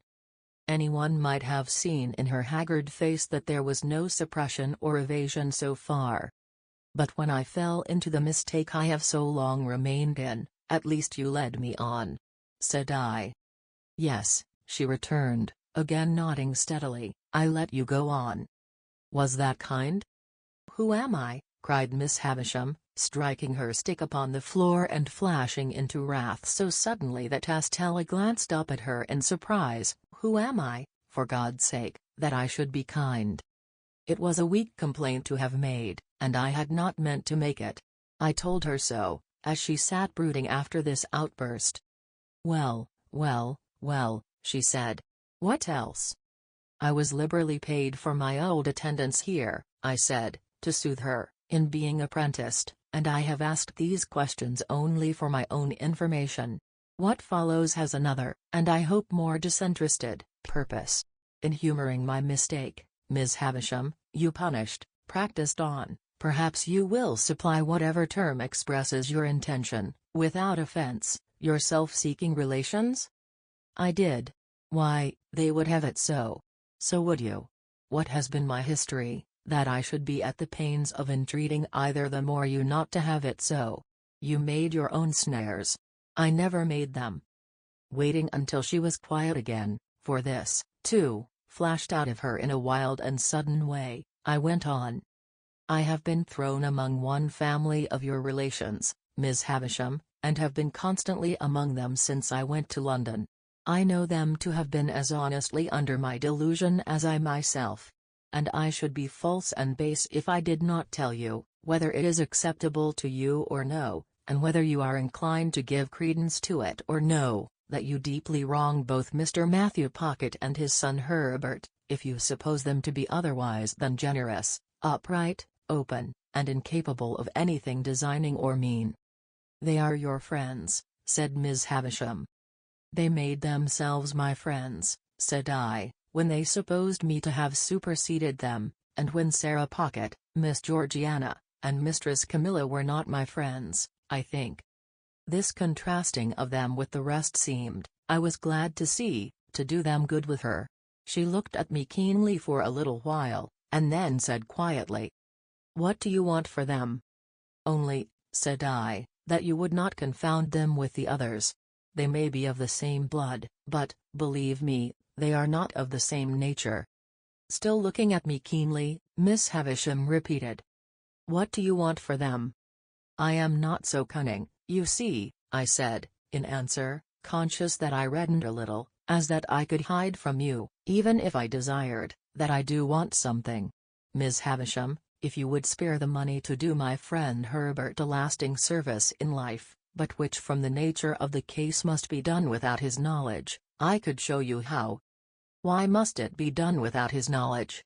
she asked, settling her hands upon her stick, that she might regard me the more attentively.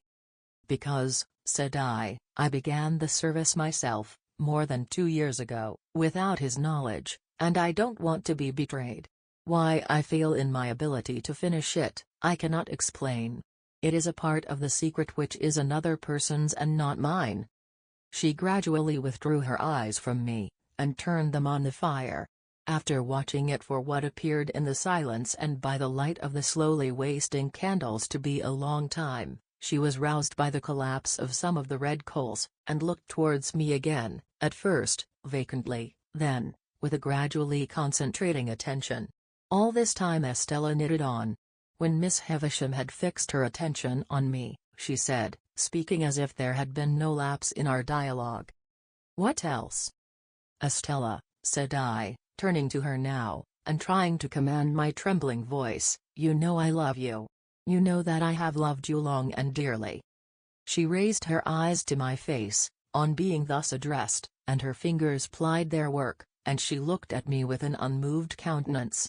I saw that Miss Havisham glanced from me to her, and from her to me. I should have said this sooner, but for my long mistake. It induced me to hope that Miss Havisham meant us for one another. While I thought you could not help yourself, as it were, I refrained from saying it. But I must say it now.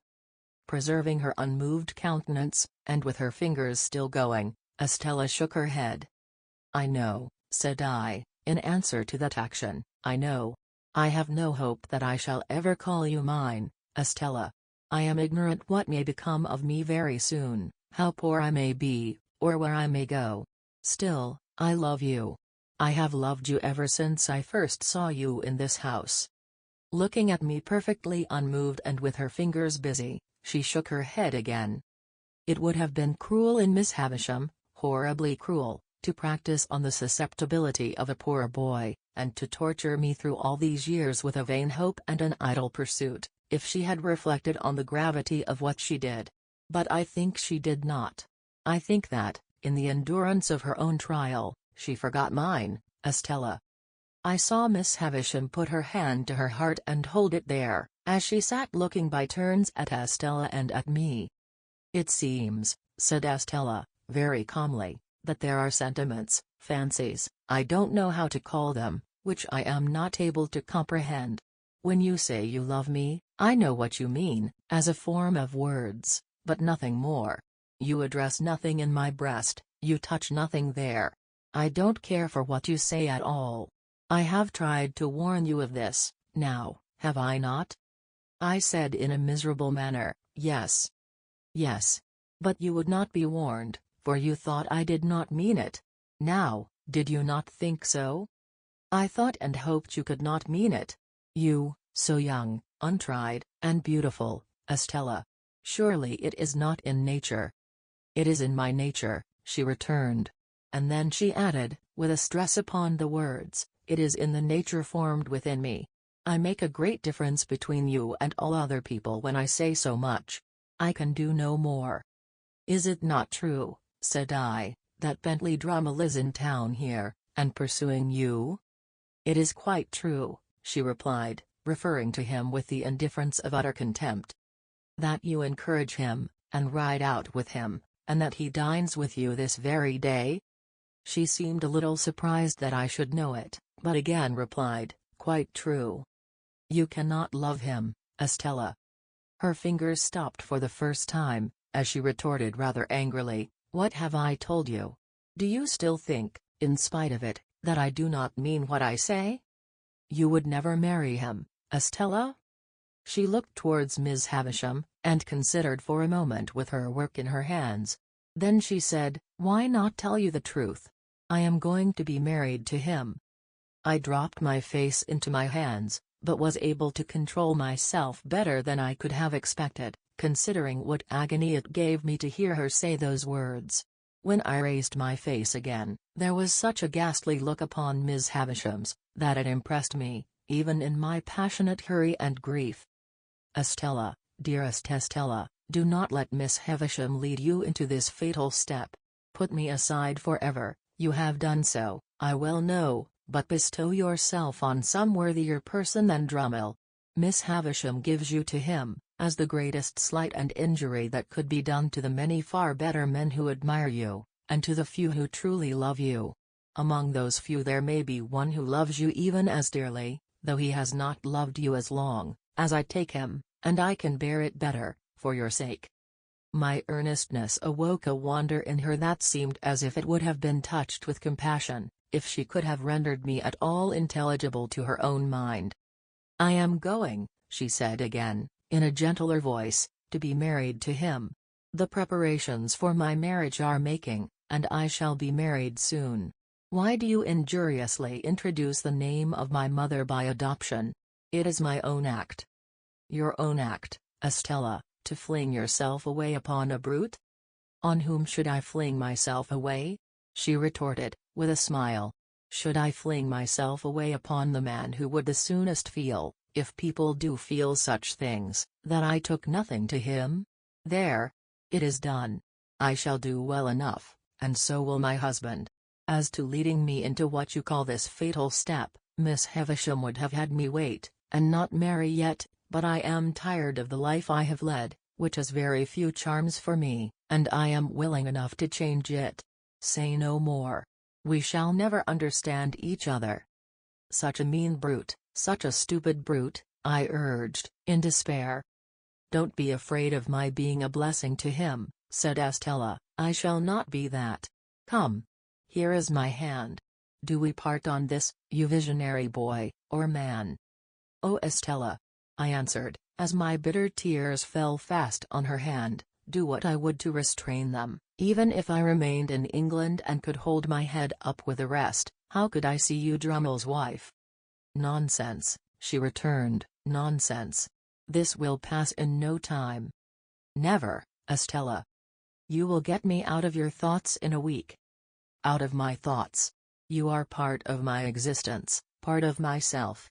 You have been in every line I have ever read since I first came here, the rough common boy whose poor heart you wounded even then.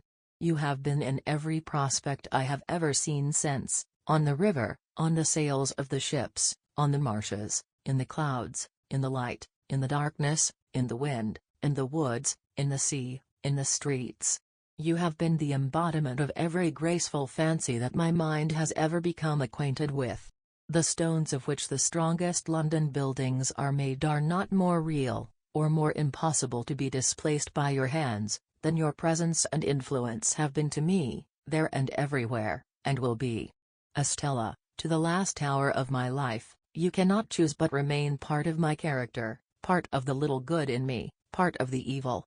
But, in this separation, I associate you only with the good, and I will faithfully hold you to that always, for you must have done me far more good than harm. Let me feel now what sharp distress I may. Oh God bless you, God forgive you. In what ecstasy of unhappiness I got these broken words out of myself, I don't know. The rhapsody welled up within me, like blood from an inward wound, and gushed out. I held her hand to my lips some lingering moments, and so I left her. But ever afterwards, I remembered, and soon afterwards with stronger reason, that while Estella looked at me merely with incredulous wonder, the spectral figure of Miss Havisham, her hands still covering her heart, seemed all resolved into a ghastly stare of pity and remorse. All done, all gone. So much was done and gone, that when I went out at the gate, the light of the day seemed of a darker color than when I went in. For a while, I hid myself among some lanes and bypaths, and then struck off to walk all the way to London.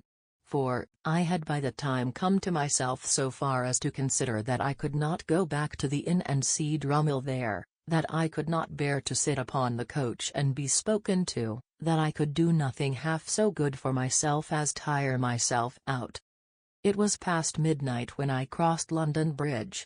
Pursuing the narrow intricacies of the streets which at that time tended westward near the Middlesex shore of the river, My readiest access to the temple was close by the riverside, through Whitefriars.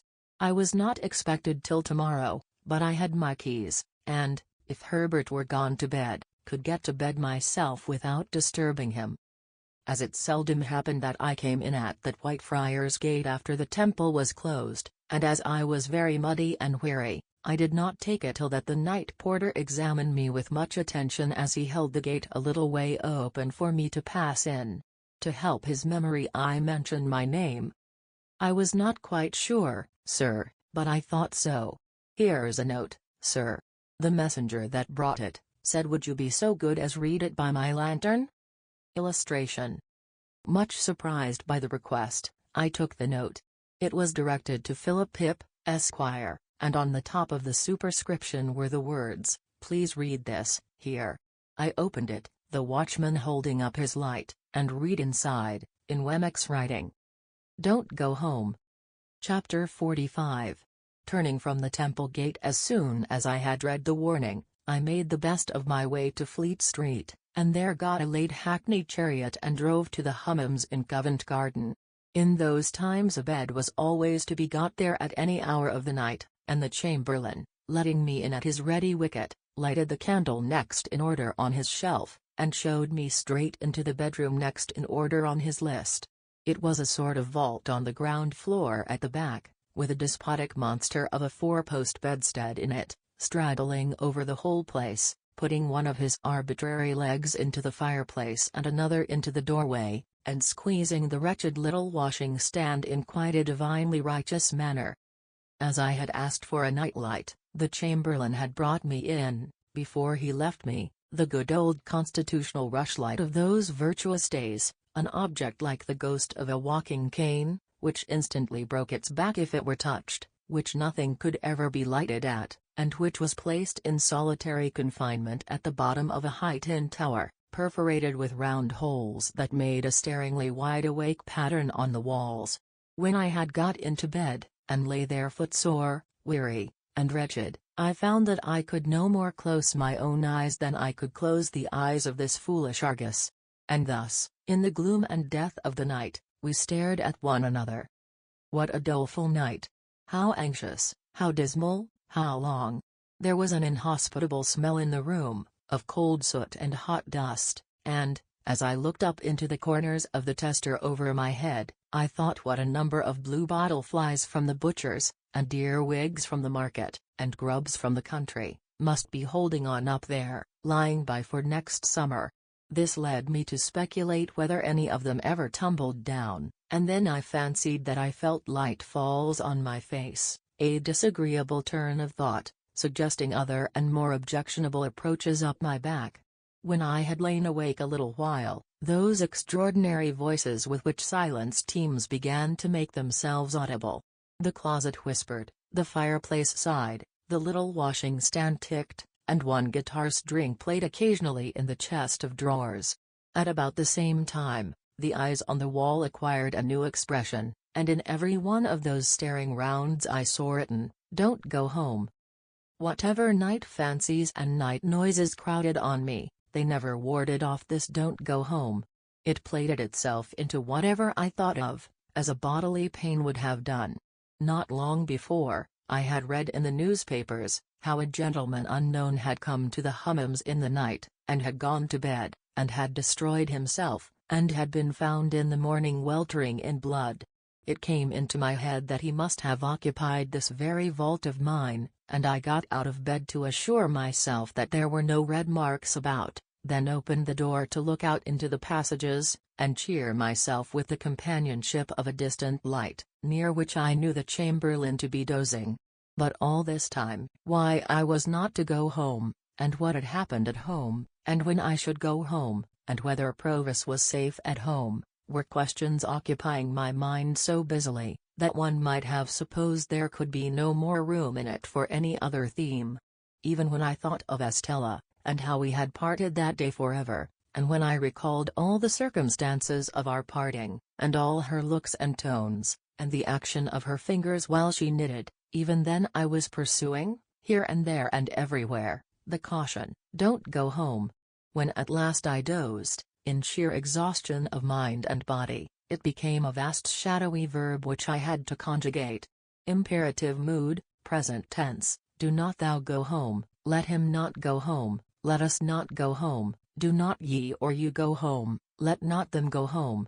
Then potentially, I may not and I cannot go home, and I might not, could not, would not, and should not go home, until I felt that I was going distracted, and rolled over on the pillow, and looked at the staring rounds upon the wall again. I had left directions that I was to be called at 7, for it was plain that I must see Wemmick before seeing anyone else, and equally plain that this was a case in which his Walworth sentiments only could be taken. It was a relief to get out of the room where the night had been so miserable, and I needed no second knocking at the door to startle me from my uneasy bed. The castle battlements arose upon my view at 8 o'clock. The little servant happening to be entering the fortress with 2 hot rolls, I passed through the postern and crossed the drawbridge in her company, and so came without announcement into the presence of Wemmick as he was making tea for himself and the aged. An open door afforded a perspective view of the aged in bed. "Hulloa, Mr. Pip," said Wemmick. "You did come home, then?" "Yes," I returned, "but I didn't go home." "That's all right," said he, rubbing his hands. "I left a note for you at each of the temple gates, on the chance. Which gate did you come to?" I told him. "I'll go round to the others in the course of the day and destroy the notes," said Wemmick. "It's a good rule never to leave documentary evidence if you can help it, because you don't know when it may be put in. I'm going to take a liberty with you. Would you mind toasting this sausage for the aged P?" I said I should be delighted to do it. "Then you can go about your work, Marianne," said Wemmick to the little servant, "which leaves us to ourselves, don't you see, Mr. Pip?" he added, winking, as she disappeared. I thanked him for his friendship and caution, and our discourse proceeded in a low tone, while I toasted the aged sausage and he buttered the crumb of the aged's roll. "Now, Mr. Pip, you know," said Wemmick, "you and I understand one another. We are in our private and personal capacities, and we have been engaged in a confidential transaction before today. Official sentiments are one thing. We are extra-official." I cordially assented. I was so very nervous, that I had already lighted the aged sausage like a torch, and been obliged to blow it out. "I accidentally heard, yesterday morning," said Wemmick, "being in a certain place where I once took you, even between you and me, it's as well not to mention names when avoidable." "Much better not," said I. "I understand you." "I heard there by chance, yesterday morning," said Wemmick, "that a certain person not altogether of uncolonial pursuits, and not unpossessed of portable property, I don't know who it may really be, we won't name this person." "Not necessary," said I. "Had made some little stir in a certain part of the world where a good many people go, not always in gratification of their own inclinations, and not quite irrespective of the government expense." In watching his face, I made quite a firework of the aged sausage, and greatly discomposed both my own attention and Wemmick's, for which I apologized. By disappearing from such place, and being no more heard of thereabouts, from which, said Wemmick, conjectures had been raised and theories formed. I also heard that you at your chambers in Garden Court, Temple, had been watched, and might be watched again. "By whom?" said I. "I wouldn't go into that," said Wemmick, evasively, "it might clash with official responsibilities.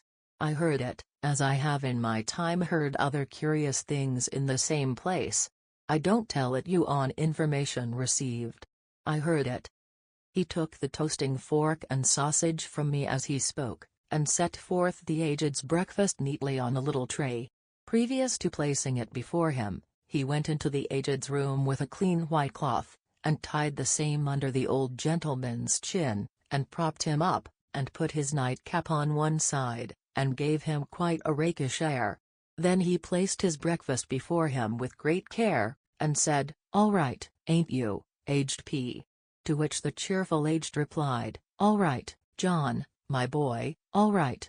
As there seemed to be a tacit understanding that the aged was not in a presentable state, and was therefore to be considered invisible, I made a pretense of being in complete ignorance of these proceedings. This watching of me at my chambers, which I have once had reason to suspect, I said to Wemmick when he came back, is inseparable from the person to whom you have adverted, is it? Wemmick looked very serious. I couldn't undertake to say that, of my own knowledge. I mean, I couldn't undertake to say it was at first. But it either is, or it will be, or it's in great danger of being. As I saw that he was restrained by fealty to Little Britain from saying as much as he could, and as I knew with thankfulness to him how far out of his way he went to say what he did, I could not press him. But I told him, after a little meditation over the fire, that I would like to ask him a question, subject to his answering or not answering, as he deemed right, and sure that his course would be right. He paused in his breakfast, and crossing his arms, and pinching his shirt sleeves, his notion of indoor comfort was to sit without any coat. He nodded to me once, to put my question. You have heard of a man of bad character, whose true name is Compeyson? He answered with one other nod. Is he living? One other nod. Is he in London? He gave me one other nod, compressed the post office exceedingly, gave me one last nod, and went on with his breakfast. Now, said Wemmick, questioning being over, which he emphasized and repeated for my guidance, I come to what I did, after hearing what I heard. I went to Garden Court to find you, not finding you, I went to Clarriker's to find Mr. Herbert. And him you found? Said I, with great anxiety. And him I found. Without mentioning any names or going into any details, I gave him to understand that if he was aware of anybody, Tom, Jack, or Richard, being about the chambers, or about the immediate neighborhood, he had better get Tom, Jack, or Richard out of the way while you were out of the way. He would be greatly puzzled what to do. He was puzzled what to do, not the less, because I gave him my opinion that it was not safe to try to get Tom, Jack, or Richard too far out of the way at present. Mr. Pip, I'll tell you something. Under existing circumstances, there is no place like a great city when you are once in it. Don't break cover too soon. Lie close. Wait till things slacken, before you try the open, even for foreign air. I thanked him for his valuable advice, and asked him what Herbert had done. Mr. Herbert, said Wemmick, after being all of a heap for half an hour, struck out a plan. He mentioned to me as a secret, that he is courting a young lady who has, as no doubt you're aware, a bedridden pa. Which pa, having been in the purser line of life, lies abed in a bow window where he can see the ships sail up and down the river. You are acquainted with the young lady, most probably. Not personally, said I. The truth was, that she had objected to me as an expensive companion who did Herbert no good, and that, when Herbert had first proposed to present me to her, she had received the proposal with such very moderate warmth, that Herbert had felt himself obliged to confide the state of the case to me, with a view to the lapse of a little time before I made her acquaintance. When I had begun to advance Herbert's prospects by stealth, I had been able to bear this with cheerful philosophy. He and his affianced, for their part, had naturally not been very anxious to introduce a third person into their interviews, and thus, although I was assured that I had risen in Clara's esteem, and although the young lady and I had long regularly interchanged messages and remembrances by Herbert, I had never seen her. However, I did not trouble Wemmick with these particulars. The house with the bow window, said Wemmick, being by the riverside, down the pool there between Limehouse and Greenwich, and being kept, it seems, by a very respectable widow who has a furnished upper floor to let. Mr. Herbert put it to me, what did I think of that as a temporary tenement for Tom, Jack, or Richard? Now, I thought very well of it, for 3 reasons I'll give you. That is to say, firstly, it's altogether out of all your beats, and is well away from the usual heap of streets great and small. Secondly, without going near it yourself, you could always hear of the safety of Tom, Jack, or Richard, through Mr. Herbert. Thirdly, after a while, and when it might be prudent, if you should want to slip Tom, Jack, or Richard on board a foreign packet boat, there he is, ready." Much comforted by these considerations, I thanked Wemmick again and again, and begged him to proceed. "Well, sir." Mr. Herbert threw himself into the business with a will, and by 9 o'clock last night he housed Tom, Jack, or Richard, whichever it may be, you and I don't want to know, quite successfully. At the old lodgings it was understood that he was summoned to Dover, and, in fact, he was taken down the Dover road and cornered out of it. Now, another great advantage of all this is, that it was done without you, and when, if anyone was concerning himself about your movements, you must be known to be ever so many miles off and quite otherwise engaged. This diverts suspicion and confuses it, and for the same reason I recommended that, even if you came back last night, you should not go home. It brings in more confusion, and you want confusion." Wemmick, having finished his breakfast, here looked at his watch, and began to get his coat on. "And now, Mr. Pip," said he, with his hands still in the sleeves, "I have probably done the most I can do, but if I can ever do more, from a Walworth point of view, and in a strictly private and personal capacity, I shall be glad to do it. Here's the address. There can be no harm in your going here tonight, and seeing for yourself that all is well with Tom, Jack, or Richard, before you go home, which is another reason for your not going home last night. But, after you have gone home, don't go back here. You are very welcome, I am sure, Mr. Pip." His hands were now out of his sleeves, and I was shaking them, "and let me finally impress one important point upon you." He laid his hands upon my shoulders, and added in a solemn whisper, "Avail yourself of this evening to lay hold of his portable property. You don't know what may happen to him. Don't let anything happen to the portable property." Quite despairing of making my mind clear to Wemmick on this point, I forbore to try. "Time's up," said Wemmick, "and I must be off. If you had nothing more pressing to do than to keep here till dark, that's what I should advise. You look very much worried, and it would do you good to have a perfectly quiet day with the aged. He'll be up presently, and a little bit of, you remember the pig?" "Of course," said I. "Well, and a little bit of him. That sausage you toasted was his, and he was in all respects a first-rater. Do try him, if it is only for old acquaintance' sake. Goodbye, aged parent." In a cheery shout. "All right, John, all right, my boy," piped the old man from within. I soon fell asleep before Wemmick's fire, and the aged and I enjoyed one another's society by falling asleep before it more or less all day. We had loin of pork for dinner, and greens grown on the estate, and I nodded at the aged with a good intention whenever I failed to do it drowsily. When it was quite dark, I left the aged preparing the fire for toast, and I inferred from the number of teacups, as well as from his glances at the two little doors in the wall, that Miss Skiffins was expected. Chapter 46. 8 o'clock had struck before I got into the air, that was scented, not disagreeably, by the chips and shavings of the longshore boat builders, and mast, oar, and block makers. All that waterside region of the upper and lower Pool below bridge was unknown ground to me, and when I struck down by the river, I found that the spot I wanted was not where I had supposed it to be, and was anything but easy to find. It was called Millpond Bank, Chinks's Basin, and I had no other guide to Chinks's Basin than the old green copper rope walk. It matters not what stranded ships repairing in dry docks I lost myself among, what old hulls of ships in course of being knocked to pieces, what ooze and slime and other dregs of tide, what yards of shipbuilders and shipbreakers, what rusty anchors blindly biting into the ground, though for years off duty, what mountainous country of accumulated casks and timber, how many rope walks that were not the old green copper. After several times falling short of my destination and as often overshooting it, I came unexpectedly round a corner, upon Millpond Bank.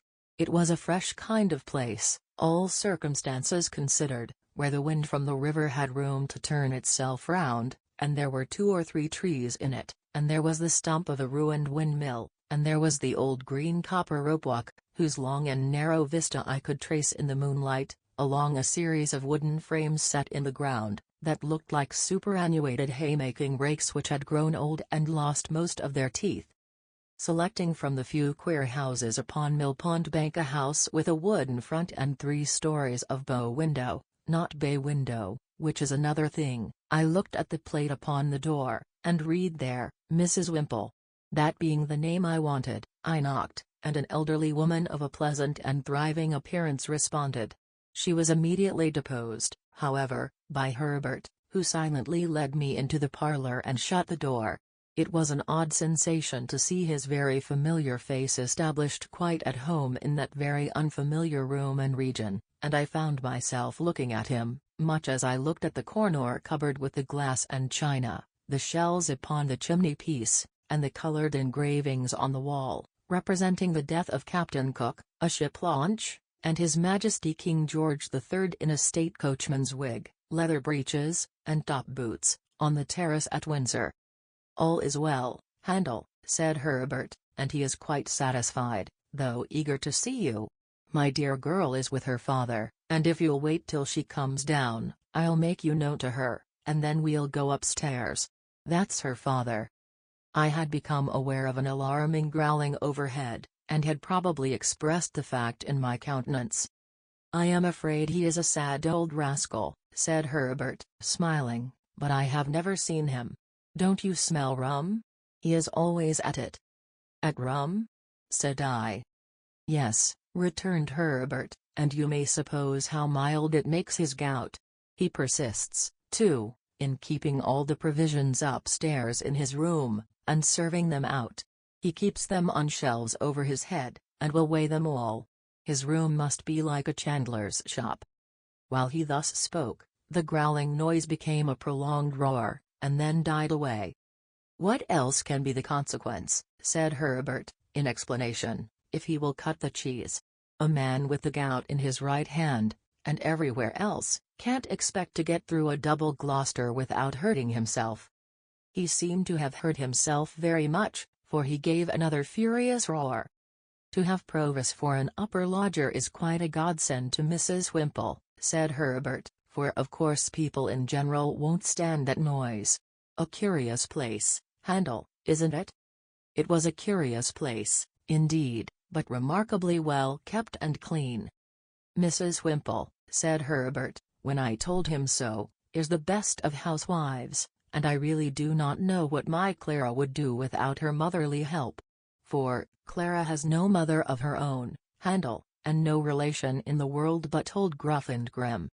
"Surely that's not his name, Herbert?" "No, no," said Herbert, "that's my name for him. His name is Mr. Barley. But what a blessing it is for the son of my father and mother to love a girl who has no relations, and who can never bother herself or anybody else about her family." Herbert had told me on former occasions, and now reminded me, that he first knew Miss Clara Barley when she was completing her education at an establishment at Hammersmith, and that on her being recalled home to nurse her father, he and she had confided their affection to the motherly Mrs. Wimple, by whom it had been fostered and regulated with equal kindness and discretion, ever since. It was understood that nothing of a tender nature could possibly be confided to old Barley, by reason of his being totally unequal to the consideration of any subject more psychological than gout, rum, and purser's stores. As we were thus conversing in a low tone while old Barley's sustained growl vibrated in the beam that crossed the ceiling, the room door opened, and a very pretty, slight, dark-eyed girl of 20 or so came in with a basket in her hand, whom Herbert tenderly relieved of the basket, and presented, blushing, as Clara. She really was a most charming girl, and might have passed for a captive fairy, whom that truculent ogre, old Barley, had pressed into his service. "Look here," said Herbert, showing me the basket, with a compassionate and tender smile, after we had talked a little. "Here's poor Clara's supper, served out every night. Here's her allowance of bread, and here's her slice of cheese, and here's her rum, which I drink. This is Mr. Barley's breakfast for tomorrow, served out to be cooked. 2 mutton chops, 3 potatoes, some split peas, a little flour, 2 ounces of butter, a pinch of salt, and all this black pepper. It's stewed up together, and taken hot, and it's a nice thing for the gout, I should think." There was something so natural and winning in Clara's resigned way of looking at these stores in detail, as Herbert pointed them out, and something so confiding, loving, and innocent in her modest manner of yielding herself to Herbert's embracing arm, and something so gentle in her, so much needing protection on Mill Pond Bank, by Chinks's Basin, and the old green copper rope walk, with old Barley growling in the beam, that I would not have undone the engagement between her and Herbert for all the money in the pocket-book I had never opened. I was looking at her with pleasure and admiration, when suddenly the growl swelled into a roar again, and a frightful bumping noise was heard above, as if a giant with a wooden leg were trying to bore it through the ceiling to come at us. Upon this Clara said to Herbert, "Papa wants me, darling," and ran away. "There is an unconscionable old shark for you," said Herbert. "What do you suppose he wants now, Handel?" "I don't know," said I. "Something to drink?" "That's it," cried Herbert, as if I had made a guess of extraordinary merit.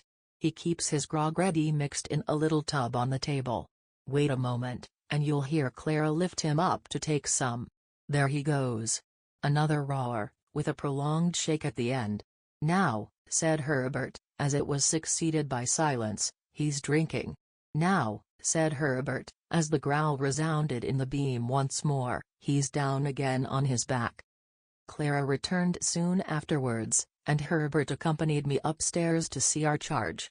As we passed Mr. Barley's door, he was heard hoarsely muttering within, in a strain that rose and fell like wind, the following refrain, in which I substitute good wishes for something quite the reverse. "Ahoy! Bless your eyes, here's old Bill Barley. Here's old Bill Barley, bless your eyes. Here's old Bill Barley on the flat of his back, by the Lord. Lying on the flat of his back like a drifting old dead flounder, here's your old Bill Barley, bless your eyes. Ahoy! Bless you." In this strain of consolation, Herbert informed me the invisible Barley would commune with himself by the day and night together, often, while it was light, having, at the same time, one eye at a telescope which was fitted on his bed for the convenience of sweeping the river. In his 2 cabin rooms at the top of the house, which were fresh and airy, and in which Mr. Barley was less audible than below, I found Provis comfortably settled. He expressed no alarm, and seemed to feel none that was worth mentioning, but it struck me that he was softened, indefinably, for I could not have said how, and could never afterwards recall how when I tried, but certainly. The opportunity that the day's rest had given me for reflection had resulted in my fully determining to say nothing to him respecting Compeyson. For anything I knew, his animosity towards the man might otherwise lead to his seeking him out and rushing on his own destruction. Therefore, when Herbert and I sat down with him by his fire, I asked him first of all whether he relied on Wemmick's judgment and sources of information. Dear boy," he answered, with a grave nod, Jagger's nose. "Then, I have talked with Wemmick," said I, "and have come to tell you what caution he gave me and what advice." This I did accurately, with the reservation just mentioned, and I told him how Wemmick had heard, in Newgate Prison, whether from officers or prisoners I could not say, that he was under some suspicion, and that my chambers had been watched, how Wemmick had recommended his keeping close for a time, and my keeping away from him, and what Wemmick had said about getting him abroad. I added, that of course, when the time came, I should go with him, or should follow close upon him, as might be safest in Wemmick's judgment. What was to follow that I did not touch upon, neither, indeed, was I at all clear or comfortable about it in my own mind, now that I saw him in that softer condition, and in declared peril for my sake. As to altering my way of living by enlarging my expenses, I put it to him whether in our present unsettled and difficult circumstances, it would not be simply ridiculous, if it were no worse. He could not deny this, and indeed was very reasonable throughout. His coming back was a venture, he said, and he had always known it to be a venture. He would do nothing to make it a desperate venture, and he had very little fear of his safety with such good help. Herbert, who had been looking at the fire and pondering, here said that something had come into his thoughts arising out of Wemmick's suggestion, which it might be worthwhile to pursue. We are both good watermen, Handel, and could take him down the river ourselves when the right time comes. No boat would then be hired for the purpose, and no boatman. That would save at least a chance of suspicion, and any chance is worth saving. Never mind the season, don't you think it might be a good thing if you began at once to keep a boat at the temple stairs, and were in the habit of rowing up and down the river? You fall into that habit, and then who notices or minds? Do it 20 or 50 times, and there is nothing special in your doing it the 21st or 51st. I liked this scheme, and Provis was quite elated by it. We agreed that it should be carried into execution, and that Provis should never recognize us if we came below bridge, and rode past Mill Pond Bank. But we further agreed that he should pull down the blind in that part of his window which gave upon the east, whenever he saw us, and all was right. Our conference being now ended, and everything arranged, I rose to go, remarking to Herbert that he and I had better not go home together, and that I would take half an hour's start of him. I don't like to leave you here, I said to Provis, though I cannot doubt your being safer here than near me. Goodbye. Dear boy, he answered, clasping my hands, I don't know when we may meet again, and I don't like goodbye. Say good night. Good night. Herbert will go regularly between us, and when the time comes you may be certain I shall be ready. Good night, good night. We thought it best that he should stay in his own rooms, and we left him on the landing outside his door, holding a light over the stair rail to light us downstairs. Looking back at him, I thought of the first night of his return, when our positions were reversed, and when I little supposed my heart could ever be as heavy and anxious at parting from him as it was now. Old Barley was growling and swearing when we repassed his door, with no appearance of having ceased or of meaning to cease. When we got to the foot of the stairs, I asked Herbert whether he had preserved the name of Provis. He replied, certainly not, and that the lodger was Mr. Campbell. He also explained that the utmost known of Mr. Campbell there was, that he, Herbert, had Mr. Campbell consigned to him, and felt a strong personal interest in his being well cared for, and living a secluded life. So, when we went into the parlor where Mrs. Wimple and Clara were seated at work, I said nothing of my own interest in Mr. Campbell, but kept it to myself. When I had taken leave of the pretty, gentle, dark-eyed girl, and of the motherly woman who had not outlived her honest sympathy with a little affair of true love, I felt as if the old green copper rope walk had grown quite a different place. Old Barley might be as old as the hills, and might swear like a whole field of troopers, but there were redeeming youth and trust and hope enough in Chinks's basin to fill it to overflowing. And then I thought of Estella, and of our parting, and went home very sadly. All things were as quiet in the temple as ever I had seen them. The windows of the rooms on that side, lately occupied by Provis, were dark and still, and there was no lounger in Garden Court. I walked past the fountain twice or thrice before I descended the steps that were between me and my rooms, but I was quite alone. Herbert, coming to my bedside when he came in, for I went straight to bed, dispirited and fatigued, made the same report. Opening one of the windows after that, he looked out into the moonlight, and told me that the pavement was as solemnly empty as the pavement of any cathedral at that same hour. Next day I set myself to get the boat. It was soon done, and the boat was brought round to the temple stairs, and lay where I could reach her within a minute or two. Then, I began to go out as for training and practice, sometimes alone, sometimes with Herbert. I was often out in cold, rain, and sleet, but nobody took much note of me after I had been out a few times. At first, I kept above Blackfriars Bridge, but as the hours of the tide changed, I took towards London Bridge. It was old London Bridge in those days, and at certain states of the tide there was a race and fall of water there which gave it a bad reputation. But I knew well enough how to shoot the bridge after seeing it done, and so began to row about among the shipping in the Pool, and down to Erith. The first time I passed Mill Pond Bank, Herbert and I were pulling a pair of oars, and, both in going and returning, we saw the blind towards the east come down. Herbert was rarely there, less frequently than 3 times in a week, and he never brought me a single word of intelligence that was at all alarming. Still, I knew that there was cause for alarm, and I could not get rid of the notion of being watched. Once received, it is a haunting idea. How many undesigning persons I suspected of watching me, it would be hard to calculate. In short, I was always full of fears for the rash man who was in hiding. Herbert had sometimes said to me that he found it pleasant to stand at one of our windows after dark, when the tide was running down, and to think that it was flowing, with everything it bore, towards Clara. But I thought with dread that it was flowing towards Magwitch, and that any black mark on its surface might be his pursuers, going swiftly, silently, and surely, to take him. Chapter 47. Some weeks passed without bringing any change. We waited for Wemmick, and he made no sign. If I had never known him out of Little Britain, and had never enjoyed the privilege of being on a familiar footing at the castle, I might have doubted him, not so for a moment, knowing him as I did. My worldly affairs began to wear a gloomy appearance, and I was pressed for money by more than one creditor.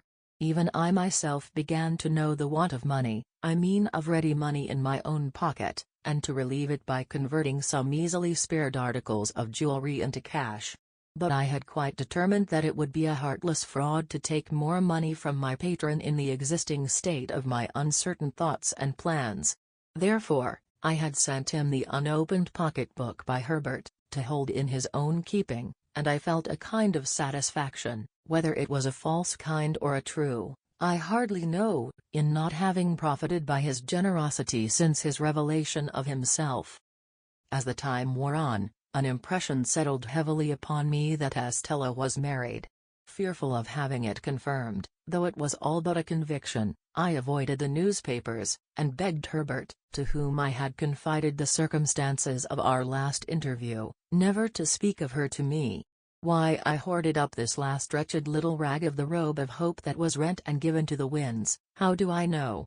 Why did you who read this, commit that not dissimilar inconsistency of your own last year, last month, last week? It was an unhappy life that I lived, and its one dominant anxiety, towering over all its other anxieties, like a high mountain above a range of mountains, never disappeared from my view. Still, no new cause for fear arose. Let me start from my bed as I would, with the terror fresh upon me that he was discovered, let me sit listening, as I would with dread, for Herbert's returning step at night, lest it should be fleeter than ordinary, and winged with evil news. For all that, and much more to like purpose, the round of things went on. Condemned to inaction and a state of constant restlessness and suspense, I rowed about in my boat, and waited, as I best could. There were states of the tide when, having been down the river, I could not get back through the eddy-chafed arches and starlings of old London Bridge. Then, I left my boat at a wharf near the Custom House, to be brought up afterwards to the Temple stairs. I was not averse to doing this, as it served to make me and my boat a commoner incident among the waterside people there. From this slight occasion sprang 2 meetings that I have now to tell of. One afternoon, late in the month of February, I came ashore at the wharf at dusk.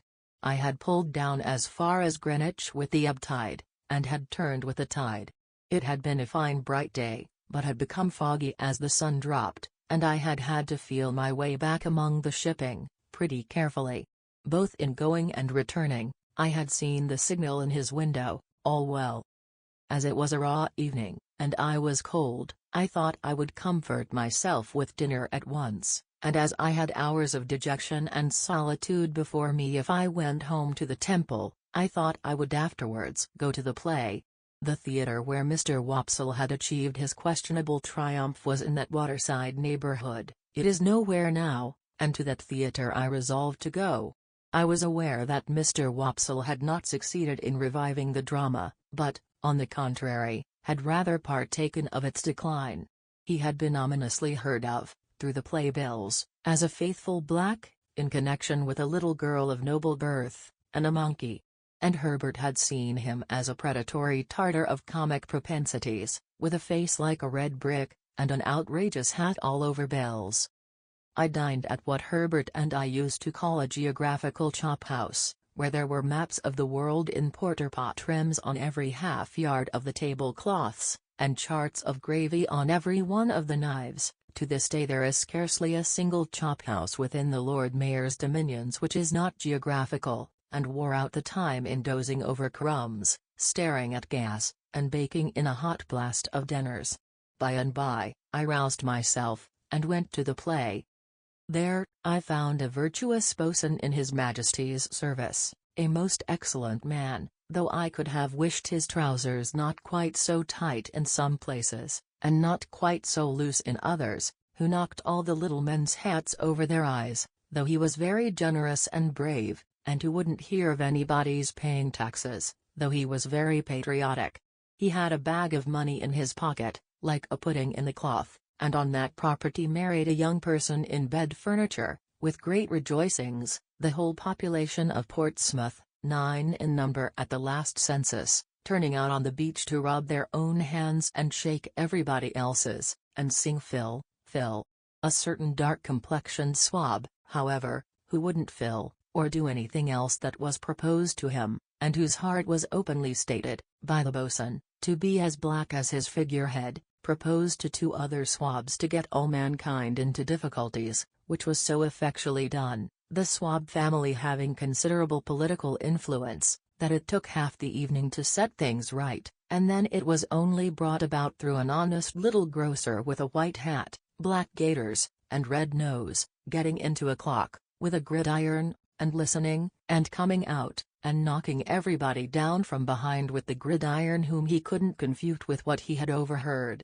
This led to Mr. Wopsle's, who had never been heard of before, coming in with a star and garter on, as a plenipotentiary of great power direct from the Admiralty, to say that the swabs were all to go to prison on the spot, and that he had brought the boatswain down the Union Jack, as a slight acknowledgment of his public services. The boatswain, unmanned for the first time, respectfully dried his eyes on the Jack, and then cheering up, and addressing Mr. Wopsle as Your Honor, solicited permission to take him by the fin. Mr. Wopsle, conceding his fin with a gracious dignity, was immediately shoved into a dusty corner, while everybody danced a hornpipe, and from that corner, surveying the public with a discontented eye, became aware of me. The second piece was the last new grand comic Christmas pantomime, in the first scene of which, it pained me to suspect that I detected Mr. Wopsle with red worsted legs under a highly magnified phosphoric countenance and a shock of red curtain fringe for his hair, engaged in the manufacture of thunderbolts in a mine, and displaying great cowardice when his gigantic master came home, very hoarse, to dinner. But he presently presented himself under worthier circumstances, for, the genius of youthful love being in want of assistance, on account of the parental brutality of an ignorant farmer who opposed the choice of his daughter's heart, by purposely falling upon the object, in a flour sack, out of the first-floor window, summoned a sententious enchanter, and he, coming up from the Antipodes rather unsteadily, after an apparently violent journey, proved to be Mr. Wopsle in a high-crowned hat, with a necromantic work in one volume under his arm. The business of this enchanter on earth being principally to be talked at, sung at, butted at, danced at, and flashed at with fires of various colors, he had a good deal of time on his hands. And I observed, with great surprise, that he devoted it to staring in my direction as if he were lost in amazement. There was something so remarkable in the increasing glare of Mr. Wopsle's eye, and he seemed to be turning so many things over in his mind and to grow so confused, that I could not make it out. I sat thinking of it long after he had ascended to the clouds in a large watch case, and still I could not make it out. I was still thinking of it when I came out of the theatre an hour afterwards, and found him waiting for me near the door. "How do you do?" said I, shaking hands with him as we turned down the street together. "I saw that you saw me." "Saw you, Mr. Pip?" he returned. "Yes, of course I saw you. But who else was there?" "Who else?" "It is the strangest thing," said Mr. Wopsle, drifting into his lost look again, and yet I could swear to him. Becoming alarmed, I entreated Mr. Wopsle to explain his meaning. "Whether I should have noticed him at first but for your being there," said Mr. Wopsle, going on in the same lost way, "I can't be positive, yet I think I should." Involuntarily I looked round me, as I was accustomed to look round me when I went home, for these mysterious words gave me a chill. "Oh! He can't be in sight," said Mr. Wopsle. "He went out before I went off. I saw him go." Having the reason that I had for being suspicious, I even suspected this poor actor. I mistrusted a design to entrap me into some admission. Therefore I glanced at him as we walked on together, but said nothing. "I had a ridiculous fancy that he must be with you, Mr. Pip, till I saw that you were quite unconscious of him, sitting behind you there like a ghost." My former chill crept over me again, but I was resolved not to speak yet, for it was quite consistent with his words that he might be set on to induce me to connect these references with Provis. Of course, I was perfectly sure and safe that Provis had not been there. "I dare say you wonder at me, Mr. Pip, indeed, I see you do. But it is so very strange. You'll hardly believe what I am going to tell you. I could hardly believe it myself, if you told me." "Indeed?" said I. "No, indeed. Mr. Pip, you remember in old times a certain Christmas Day, when you were quite a child, and I dined at Gargare's, and some soldiers came to the door to get a pair of handcuffs mended." "I remember it very well." "And you remember that there was a chase after 2 convicts, and that we joined in it, and that Gargare took you on his back, and that I took the lead, and you kept up with me as well as you could?" "I remember it all very well. Better than he thought, except the last clause." "And you remember that we came up with the 2 in a ditch, and that there was a scuffle between them, and that one of them had been severely handled and much mauled about the face by the other?" "I see it all before me." "And that the soldiers lighted torches, and put the 2 in the center, and that we went on to see the last of them, over the black marshes, with the torchlight shining on their faces, I am particular about that, with the torchlight shining on their faces, when there was an outer ring of dark night all about us." "Yes," said I. "I remember all that." "Then, Mr. Pip, one of those 2 prisoners sat behind you tonight. I saw him over your shoulder." "Steady," I thought. I asked him then, "Which of the 2 do you suppose you saw?" "The one who had been mauled," he answered readily, "and I'll swear I saw him. The more I think of him, the more certain I am of him." "This is very curious," said I, with the best assumption I could put on of its being nothing more to me. "Very curious indeed." I cannot exaggerate the enhanced disquiet into which this conversation threw me, or the special and peculiar terror I felt at Compeyson's having been behind me like a ghost. For if he had ever been out of my thoughts for a few moments together since the hiding had begun, it was in those very moments when he was closest to me, and to think that I should be so unconscious and off my guard after all my care was as if I had shut an avenue of 100 doors to keep him out, and then had found him at my elbow. I could not doubt, either, that he was there, because I was there, and that, however slight an appearance of danger there might be about us, danger was always near and active. I put such questions to Mr. Wopsle as, "When did the man come in?" He could not tell me that. He saw me, and over my shoulder he saw the man. It was not until he had seen him for some time that he began to identify him, but he had from the first vaguely associated him with me, and known him as somehow belonging to me in the old village time. How was he dressed? Prosperously, but not noticeably otherwise, he thought, in black. Was his face at all disfigured? No, he believed not. I believed not too, for, although in my brooding state I had taken no especial notice of the people behind me, I thought it likely that a face at all disfigured would have attracted my attention. When Mr. Wopsle had imparted to me all that he could recall or I extract, and when I had treated him to a little appropriate refreshment, after the fatigues of the evening, we parted. It was between 12 and 1 o'clock when I reached the temple, and the gates were shut. No one was near me when I went in and went home. Herbert had come in, and we held a very serious council by the fire. But there was nothing to be done, saving to communicate to Wemmick what I had that night found out, and to remind him that we waited for his hint. As I thought that I might compromise him if I went too often to the castle, I made this communication by letter.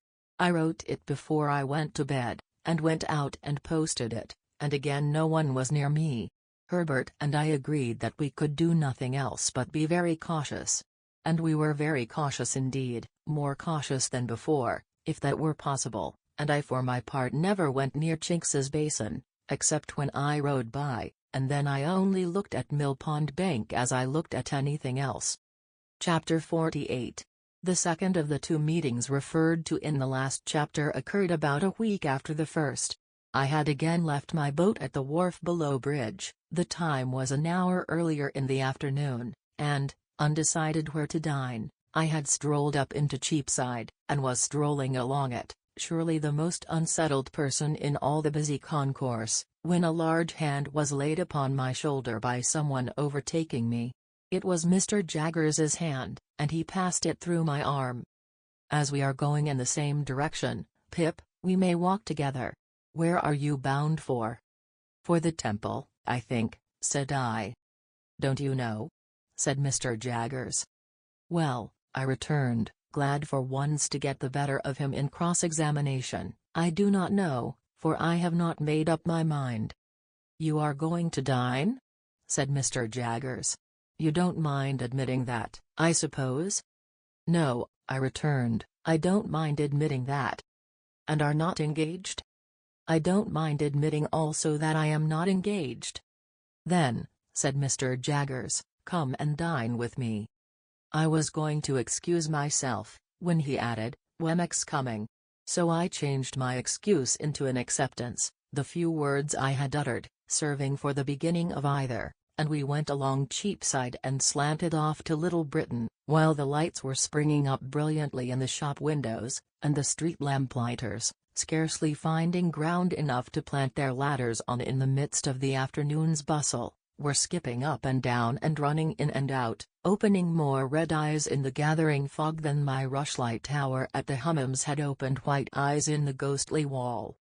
At the office in Little Britain there was the usual letter-writing, hand-washing, candle-snuffing, and safe-locking, that closed the business of the day. As I stood idle by Mr. Jaggers's fire, its rising and falling flame made the two casts on the shelf look as if they were playing a diabolical game at bo-peep with me, while the pair of coarse, fat office candles that dimly lighted Mr. Jaggers as he wrote in a corner were decorated with dirty winding sheets, as if in remembrance of a host of hanged clients. We went to Gerrard Street, all three together, in a hackney coach, and, as soon as we got there, dinner was served. Although I should not have thought of making, in that place, the most distant reference by so much as a look to Wemmick's Walworth sentiments, yet I should have had no objection to catching his eye now and then in a friendly way. But it was not to be done. He turned his eyes on Mr. Jaggers whenever he raised them from the table, and was as dry and distant to me as if there were twin Wemmicks, and this was the wrong one. "Did you send that note of Miss Havisham's to Mr. Pip, Wemmick?" Mr. Jaggers asked, soon after we began dinner. "No, sir," returned Wemmick, "it was going by post, when you brought Mr. Pip into the office. Here it is."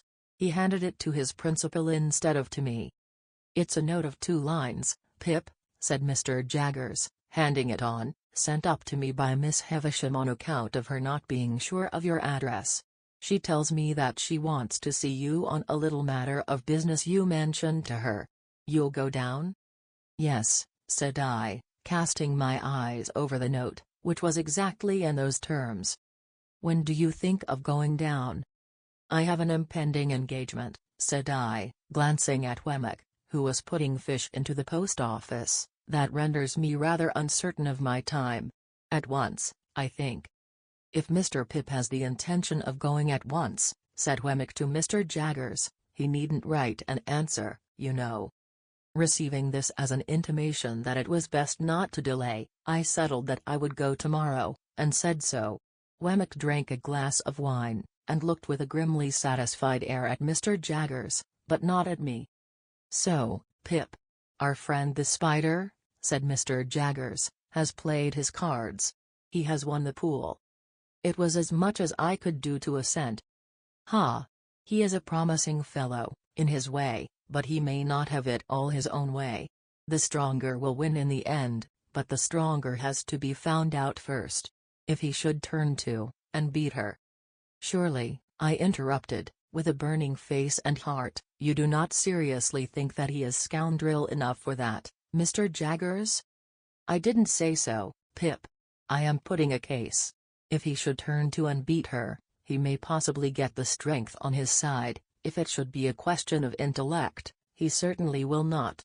It would be chance work to give an opinion how a fellow of that sort will turn out in such circumstances, because it's a toss-up between two results." "May I ask what they are?" "A fellow like our friend the spider," answered Mr. Jaggers, "either beats or cringes. He may cringe and growl, or cringe and not growl, but he either beats or cringes. Ask Wemmick his opinion." "Either beats or cringes," said Wemmick, not at all addressing himself to me. "So here's to Mrs. Bentley Drummle," said Mr. Jaggers, taking a decanter of choicer wine from his dumb waiter, and filling for each of us and for himself, "and may the question of supremacy be settled to the lady's satisfaction. To the satisfaction of the lady and the gentleman, it never will be. Now, Molly, Molly, Molly, Molly, how slow you are today." She was at his elbow when he addressed her, putting a dish upon the table. As she withdrew her hands from it, she fell back a step or two, nervously muttering some excuse. And a certain action of her fingers, as she spoke, arrested my attention. "What's the matter?" said Mr. Jaggers. "Nothing. Only the subject we were speaking of," said I, "was rather painful to me." The action of her fingers was like the action of knitting. She stood looking at her master, not understanding whether she was free to go, or whether he had more to say to her and would call her back if she did go. Her look was very intent. Surely, I had seen exactly such eyes and such hands on a memorable occasion very lately. He dismissed her, and she glided out of the room. But she remained before me as plainly as if she were still there. I looked at those hands, I looked at those eyes, I looked at that flowing hair, and I compared them with other hands, other eyes, other hair, that I knew of, and with what those might be after 20 years of a brutal husband and a stormy life. I looked again at those hands and eyes of the housekeeper, and thought of the inexplicable feeling that had come over me when I last walked, not alone, in the ruined garden, and through the deserted brewery. I thought how the same feeling had come back when I saw a face looking at me, and a hand waving to me from a stagecoach window, and how it had come back again and had flashed about me like lightning, when I had passed in a carriage, not alone, through a sudden glare of light in a dark street.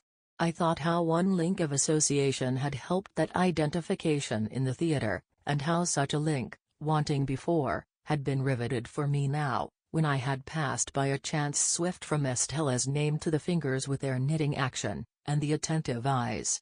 And I felt absolutely certain that this woman was Estella's mother. Mr. Jaggers had seen me with Estella, and was not likely to have missed the sentiments I had been at no pains to conceal.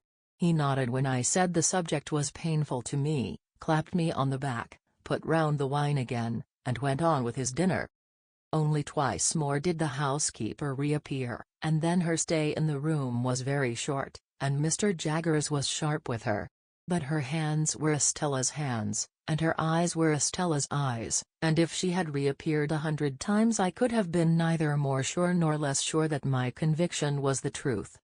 It was a dull evening, for Wemmick drew his wine, when it came round, quite as a matter of business, just as he might have drawn his salary when that came round, and with his eyes on his chief, sat in a state of perpetual readiness for cross-examination.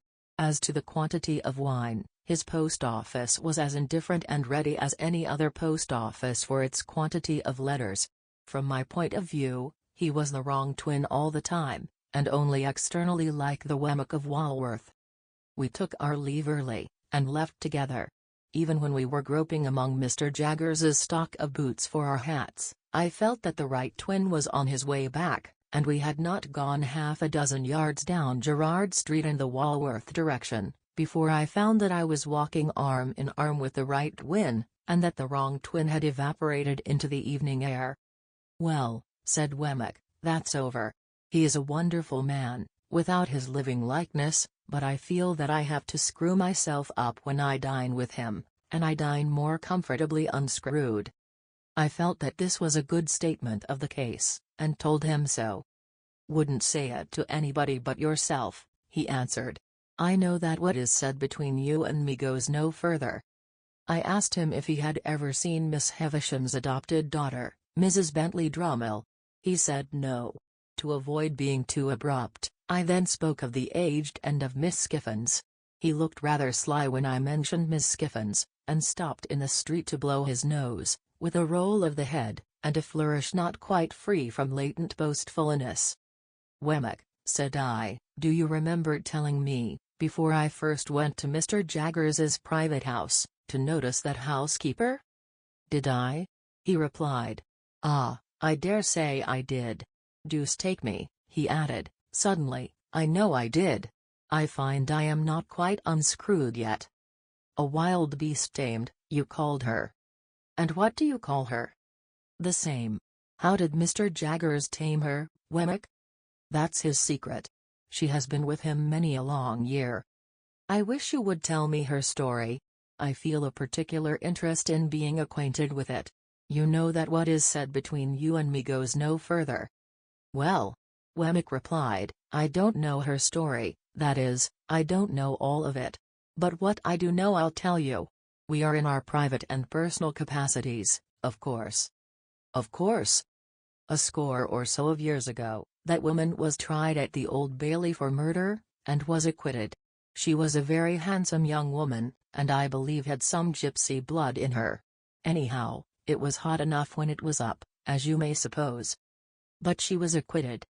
"Mr. Jaggers was for her," pursued Wemmick, with a look full of meaning, "and worked the case in a way quite astonishing. It was a desperate case, and it was comparatively early days with him then, and he worked it to general admiration. In fact, it may almost be said to have made him. He worked it himself at the police office, day after day for many days, contending against even a committal, and at the trial where he couldn't work it himself, sat under counsel, and, everyone knew, put in all the salt and pepper. The murdered person was a woman a good 10 years older, very much larger, and very much stronger. It was a case of jealousy. They both led tramping lives, and this woman in Gerrard Street here had been married very young, over the broomstick, as we say, to a tramping man, and was a perfect fury in point of jealousy. The murdered woman, more a match for the man, certainly, in point of years, was found dead in a barn near Hounslow Heath. There had been a violent struggle, perhaps a fight. She was bruised and scratched and torn, and had been held by the throat, at last, and choked. Now, there was no reasonable evidence to implicate any person but this woman, and on the improbabilities of her having been able to do it Mr. Jaggers principally rested his case. You may be sure, said Wemmick, touching me on the sleeve, that he never dwelt upon the strength of her hands then, though he sometimes does now. I had told Wemmick of his showing us her wrists, that day of the dinner party.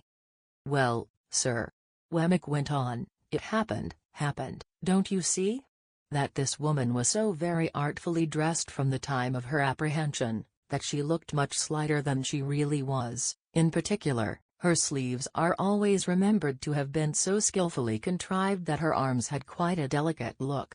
She had only a bruise or two about her, nothing for a tramp, but the backs of her hands were lacerated, and the question was it with fingernails? Now, Mr. Jaggers showed that she had struggled through a great lot of brambles which were not as high as her face, but which she could not have got through and kept her hands out of, and bits of those brambles were actually found in her skin and put in evidence, as well as the fact that the brambles in question were found on examination to have been broken through, and to have little shreds of her dress and little spots of blood upon them here and there. But the boldest point he made was this: it was attempted to be set up, in proof of her jealousy, that she was under strong suspicion of having, at about the time of the murder, frantically destroyed her child by this man, some 3 years old, to revenge herself upon him. Mr. Jaggers worked that in this way: we say these are not marks of fingernails, but marks of brambles, and we show you the brambles. You say they are marks of fingernails, and you set up the hypothesis that she destroyed her child. You must accept all consequences of that hypothesis. For anything we know, she may have destroyed her child, and the child in clinging to her may have scratched her hands. What then? You are not trying her for the murder of her child, why don't you? As to this case, if you will have scratches, we say that, for anything we know, you may have accounted for them, assuming for the sake of argument that you have not invented them? To sum up, sir, said Wemmick, Mr. Jaggers was altogether too many for the jury, and they gave in. Has she been in his service ever since? Yes, but not only that, said Wemmick, she went into his service immediately after her acquittal, tamed as she is now. She has since been taught one thing and another in the way of her duties, but she was tamed from the beginning. Do you remember the sex of the child? Said to have been a girl. You have nothing more to say to me tonight? Nothing. I got your letter and destroyed it. Nothing. We exchanged a cordial good night, and I went home, with new matter for my thoughts, though with no relief from the old. Chapter 49.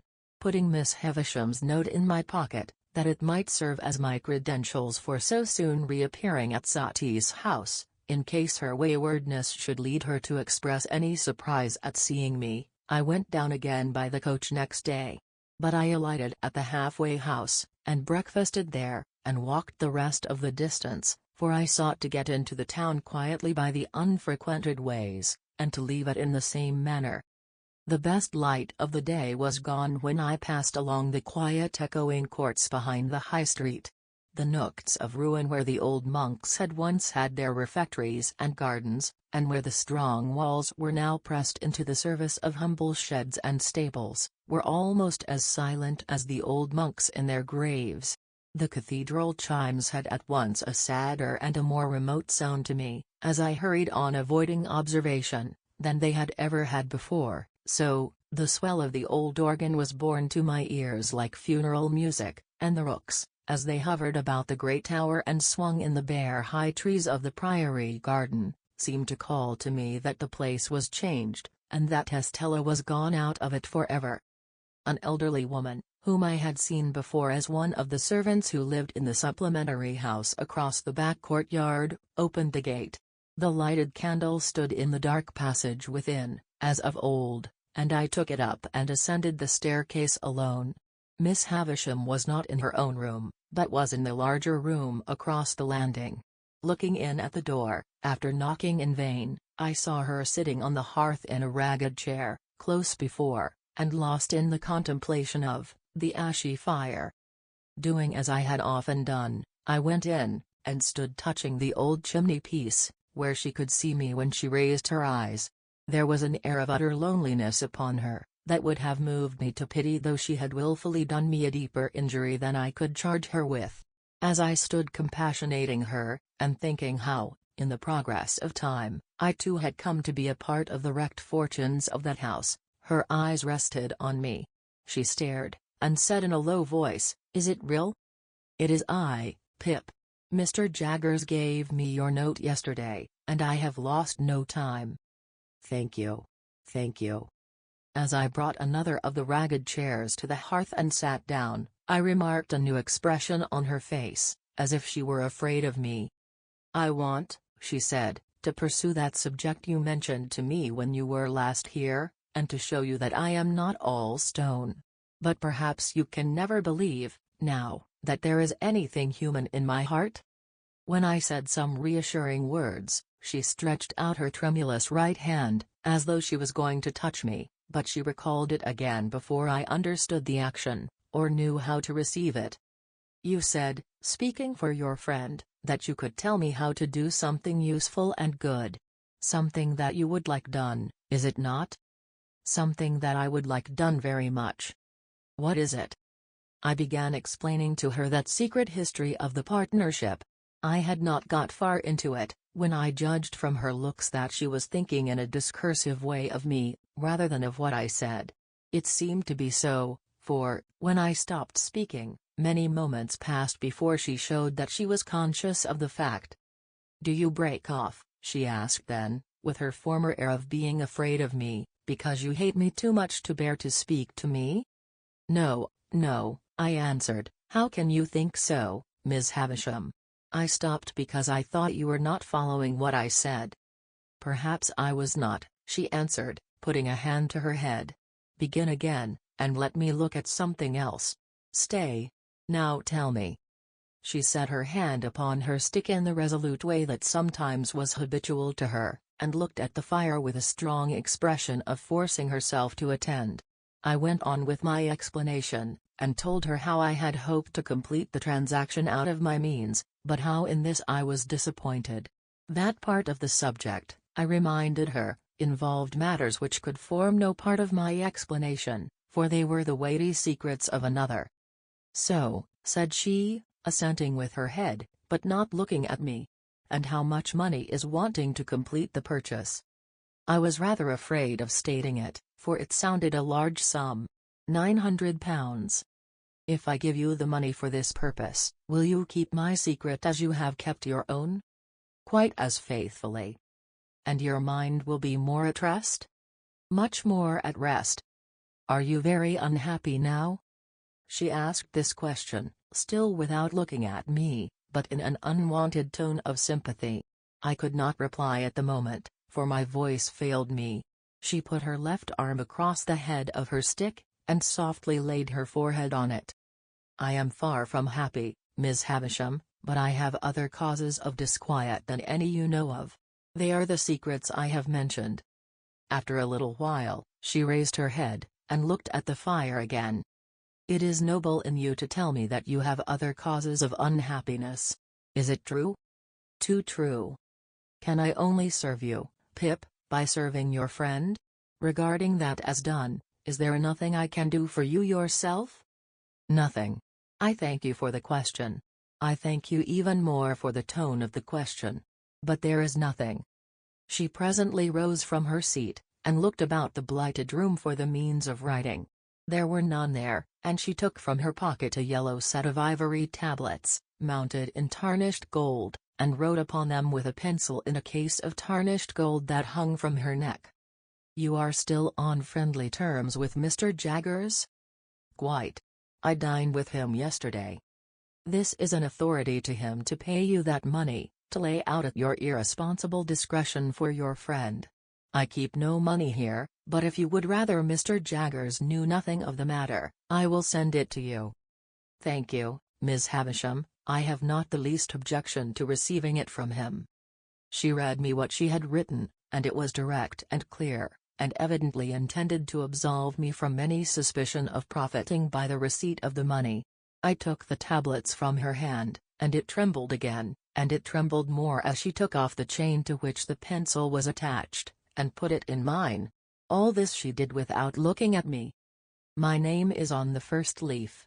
If you can ever write under my name, I forgive her, though ever so long after my broken heart is dust, pray do it." "Oh, Miss Havisham," said I can do it now. There have been sore mistakes, and my life has been a blind and thankless one, and I want forgiveness and direction far too much, to be bitter with you." She turned her face to me for the first time since she had averted it, and, to my amazement, I may even add to my terror, dropped on her knees at my feet, with her folded hands raised to me in the manner in which, when her poor heart was young and fresh and whole, they must often have been raised to heaven from her mother's side. To see her with her white hair and her worn face kneeling at my feet gave me a shock through all my frame. I entreated her to rise, and got my arms about her to help her up, but she only pressed that hand of mine which was nearest to her grasp, and hung her head over it and wept. I had never seen her shed a tear before, and, in the hope that the relief might do her good, I bent over her without speaking. She was not kneeling now, but was down upon the ground. "Oh," she cried, despairingly. "What have I done? What have I done?" "If you mean, Miss Havisham, what have you done to injure me, let me answer. Very little. I should have loved her under any circumstances. Is she married?" "Yes." It was a needless question, for a new desolation in the desolate house had told me so. "What have I done? What have I done?" She wrung her hands, and crushed her white hair, and returned to this cry over and over again. "What have I done?" I knew not how to answer, or how to comfort her. That she had done a grievous thing in taking an impressionable child to mold into the form that her wild resentment, spurned affection, and wounded pride found vengeance in, I knew full well. But that, in shutting out the light of day, she had shut out infinitely more, that, in seclusion, she had secluded herself from 1,000 natural and healing influences, that, her mind, brooding solitary, had grown diseased, as all minds do and must and will that reverse the appointed order of their Maker, I knew equally well. And could I look upon her without compassion, seeing her punishment in the ruin she was, in her profound unfitness for this earth on which she was placed, in the vanity of sorrow which had become a master mania, like the vanity of penitence, the vanity of remorse, the vanity of unworthiness, and other monstrous vanities that have been curses in this world? Until you spoke to her the other day, and until I saw in you a looking-glass that showed me what I once felt myself, I did not know what I had done. What have I done? What have I done? And so again, 20, 50 times over, what had she done? "Miss Havisham," I said, when her cry had died away, "you may dismiss me from your mind and conscience. But Estella is a different case, and if you can never undo any scrap of what you have done amiss in keeping a part of her right nature away from her, it will be better to do that than to bemoan the past through 100 years. Yes, yes, I know it. But, Pip, my dear, there was an earnest womanly compassion for me in her new affection. My dear, believe this, when she first came to me, I meant to save her from misery like my own. At first, I meant no more." "Well, well," said I hope so. "But as she grew, and promised to be very beautiful, I gradually did worse, and with my praises, and with my jewels, and with my teachings, and with this figure of myself always before her, a warning to back and point my lessons, I stole her heart away, and put ice in its place. Better, I could not help saying, to have left her a natural heart, even to be bruised or broken." With that, Miss Havisham looked distractedly at me for a while, and then burst out again, "What had she done?" "If you knew all my story," she pleaded, "you would have some compassion for me and a better understanding of me." "Miss Havisham," I answered, as delicately as I could, "I believe I may say that I do know your story, and have known it ever since I first left this neighborhood. It has inspired me with great commiseration, and I hope I understand it and its influences. Does what has passed between us give me any excuse for asking you a question relative to Estella? Not as she is, but as she was when she first came here?" She was seated on the ground, with her arms on the ragged chair, and her head leaning on them. She looked full at me when I said this, and replied, "Go on. Whose child was Estella?" She shook her head. "You don't know?" She shook her head again. "But Mr. Jaggers brought her here, or sent her here?" "Brought her here." "Will you tell me how that came about?" She answered in a low whisper and with caution, "I had been shut up in these rooms a long time, I don't know how long, you know what time the clocks keep here, when I told him that I wanted a little girl to rear and love, and save from my fate. I had first seen him when I sent for him to lay this place waste for me, having read of him in the newspapers, before I and the world parted. He told me that he would look about him for such an orphan child. One night he brought her here asleep, and I called her Estella. Might I ask her age then?" 2 or 3.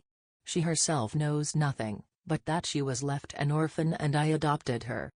So convinced I was of that woman's being her mother, that I wanted no evidence to establish the fact in my own mind.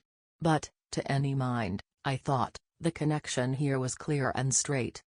What more could I hope to do by prolonging the interview? I had succeeded on behalf of Herbert. Miss Havisham had told me all she knew of Estella. I had said and done what I could to ease her mind. No matter with what other words we parted, we parted. Twilight was closing in when I went downstairs into the natural air. I called to the woman who had opened the gate when I entered, that I would not trouble her just yet, but would walk round the place before leaving. For I had a presentiment that I should never be there again, and I felt that the dying light was suited to my last view of it.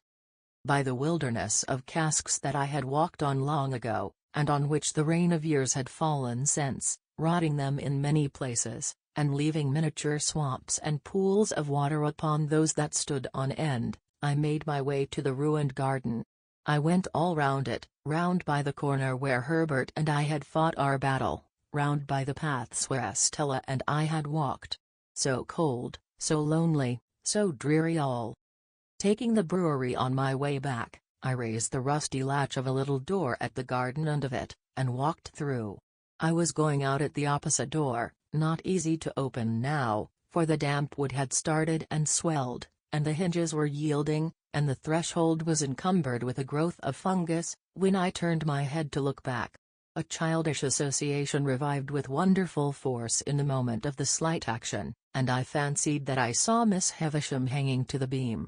So strong was the impression, that I stood under the beam shuddering from head to foot before I knew it was a fancy, though to be sure I was there in an instant. The mournfulness of the place and time, and the great terror of this illusion, though it was but momentary, caused me to feel an indescribable awe as I came out between the open wooden gates where I had once wrung my hair after Estella had wrung my heart. Passing on into the front courtyard, I hesitated whether to call the woman to let me out at the locked gate of which she had the key, or first to go upstairs and assure myself that Miss Havisham was as safe and well as I had left her. I took the latter course and went up. I looked into the room where I had left her, and I saw her seated in the ragged chair upon the hearth close to the fire, with her back towards me. In the moment when I was withdrawing my head to go quietly away, I saw a great flaming light spring up. In the same moment I saw her running at me, shrieking, with a whirl of fire blazing all about her, and soaring at least as many feet above her head as she was high. I had a double-gaped greatcoat on, and over my arm another thick coat. That I got them off, closed with her, threw her down, and got them over her, that I dragged the great cloth from the table for the same purpose, and with it dragged down the heap of rottenness in the midst, and all the ugly things that sheltered there, that we were on the ground struggling like desperate enemies, and that the closer I covered her, the more wildly she shrieked and tried to free herself. That this occurred I knew through the result, but not through anything I felt, or thought, or knew I did. I knew nothing until I knew that we were on the floor by the great table, and that patches of tinder yet alight were floating in the smoky air, which, a moment ago, had been her faded bridal dress.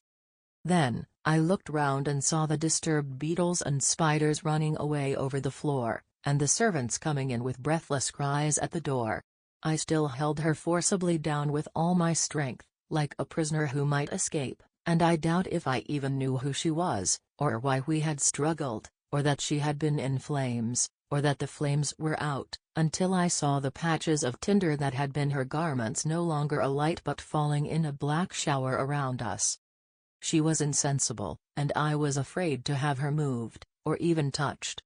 Assistance was sent for, and I held her until it came. As if I unreasonably fancied, I think I did, that, if I let her go, the fire would break out again and consume her.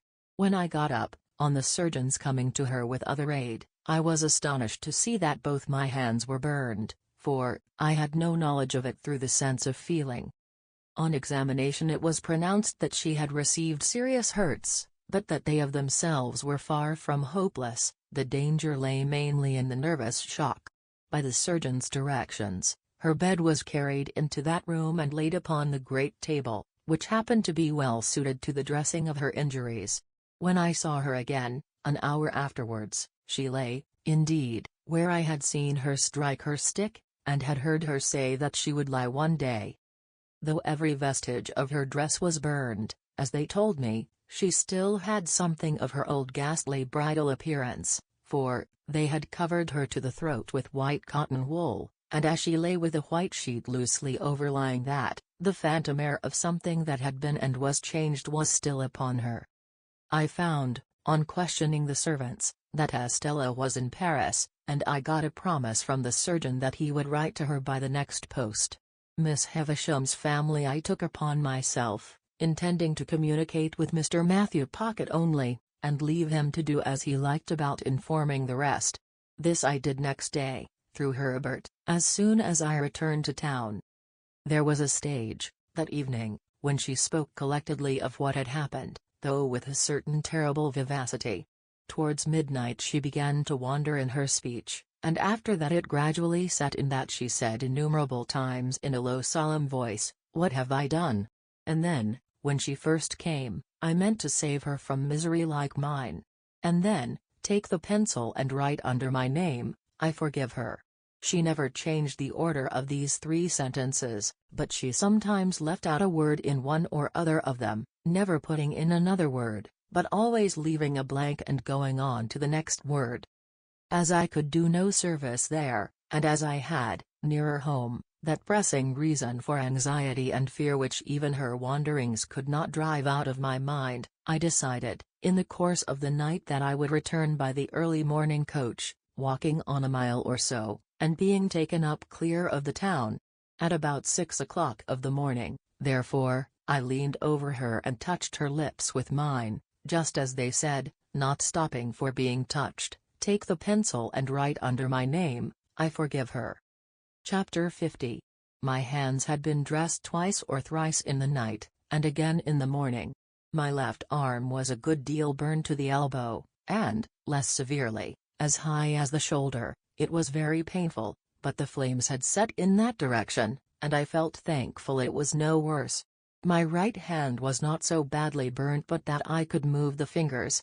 It was bandaged, of course, but much less inconveniently than my left hand and arm. Those I carried in a sling, and I could only wear my coat like a cloak, loose over my shoulders and fastened at the neck. My hair had been caught by the fire, but not my head or face.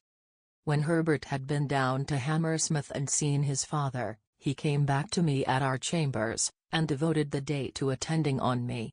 He was the kindest of nurses, and at stated times took off the bandages, and steeped them in the cooling liquid that was kept ready, and put them on again, with a patient tenderness that I was deeply grateful for. At first, as I lay quiet on the sofa, I found it painfully difficult, I might say impossible, to get rid of the impression of the glare of the flames, their hurry and noise, and the fierce burning smell. If I dozed for a minute, I was awakened by Miss Havisham's cries, and by her running at me with all that height of fire above her head. This pain of the mind was much harder to strive against than any bodily pain I suffered, and Herbert, seeing that, did his utmost to hold my attention engaged. Neither of us spoke of the boat, but we both thought of it. That was made apparent by our avoidance of the subject, and by our agreeing, without agreement, to make my recovery of the use of my hands a question of so many hours, not of so many weeks. My first question when I saw Herbert had been, of course, whether all was well down the river? As he replied in the affirmative, with perfect confidence and cheerfulness, we did not resume the subject until the day was wearing away. But then, as Herbert changed the bandages, more by the light of the fire than by the outer light, he went back to it spontaneously. "I sat with Provis last night, Handel, 2 good hours." "Where was Clara?" "Dear little thing," said Herbert. "She was up and down with Gruff and Grim all the evening. He was perpetually pegging at the floor the moment she left his sight. I doubt if he can hold out long, though. What with rum and pepper and rum, I should think his pegging must be nearly over." "And then you will be married, Herbert?" "How can I take care of the dear child otherwise? Lay your arm out upon the back of the sofa, my dear boy, and I'll sit down here, and get the bandage off so gradually that you shall not know when it comes. I was speaking of Provis. Do you know, Handel, he improves?" I said to you I thought he was softened when I last saw him. So you did. And so he is. He was very communicative last night, and told me more of his life. You remember his breaking off here about some woman that he had had great trouble with. Did I hurt you? I had started, but not under his touch. His words had given me a start. I had forgotten that, Herbert, but I remember it now you speak of it. Well, he went into that part of his life, and a dark wild part it is. Shall I tell you? Or would it worry you just now? Tell me by all means. Every word. Herbert bent forward to look at me more nearly, as if my reply had been rather more hurried or more eager than he could quite account for. Your head is cool? He said, touching it. Quite, said I. Tell me what Provis said, my dear Herbert. It seems, said Herbert, there's a bandage off most charmingly, and now comes the cool one. Makes you shrink at first, my poor dear fellow, don't it? But it will be comfortable presently. It seems that the woman was a young woman, and a jealous woman, and a revengeful woman, revengeful, Handel, to the last degree. To what last degree? Murder. Does it strike too cold on that sensitive place? I don't feel it. How did she murder? Whom did she murder? Why, the deed may not have merited quite so terrible a name, said Herbert, but she was tried for it, and Mr. Jaggers defended her, and the reputation of that defense first made his name known to Provis. It was another and a stronger woman who was the victim, and there had been a struggle, in a barn. Who began it, or how fair it was, or how unfair, may be doubtful, but how it ended is certainly not doubtful, for the victim was found throttled. Was the woman brought in guilty? No, she was acquitted. My poor Handel, I hurt you. It is impossible to be gentler, Herbert. Yes? What else? This acquitted young woman and Provis had a little child of whom Provis was exceedingly fond. On the evening of the very night when the object of her jealousy was strangled, as I tell you, the young woman presented herself before Provis for one moment, and swore that she would destroy the child, which was in her possession, and he should never see it again. Then she vanished. There's the worst arm comfortably in the sling once more, and now there remains but the right hand, which is a far easier job. I can do it better by this light than by a stronger, for my hand is steadiest when I don't see the poor blistered patches too distinctly. You don't think your breathing is affected, my dear boy? You seem to breathe quickly. Perhaps I do, Herbert. Did the woman keep her oath? There comes the darkest part of Provis's life. She did. That is, he says she did. Why, of course, my dear boy, returned Herbert, in a tone of surprise, and again bending forward to get a nearer look at me. He says it all. I have no other information. No, to be sure. Now, whether, pursued Herbert, he had used the child's mother ill, or whether he had used the child's mother well, Provis doesn't say, but she had shared some 4 or 5 years of the wretched life he described to us at this fireside, and he seems to have felt pity for her, and forbearance towards her. Therefore, fearing he should be called upon to depose about this destroyed child, and so be the cause of her death, he hid himself, much as he grieved for the child, kept himself dark, as he says, out of the way and out of the trial, and was only vaguely talked of as a certain man called Abel, out of whom the jealousy arose. After the acquittal she disappeared, and thus he lost the child and the child's mother. I want to ask.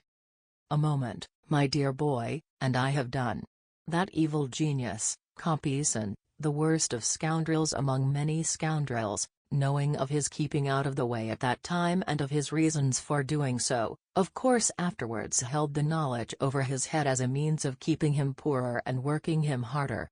It was clear last night that this barbed the point of Provis's animosity.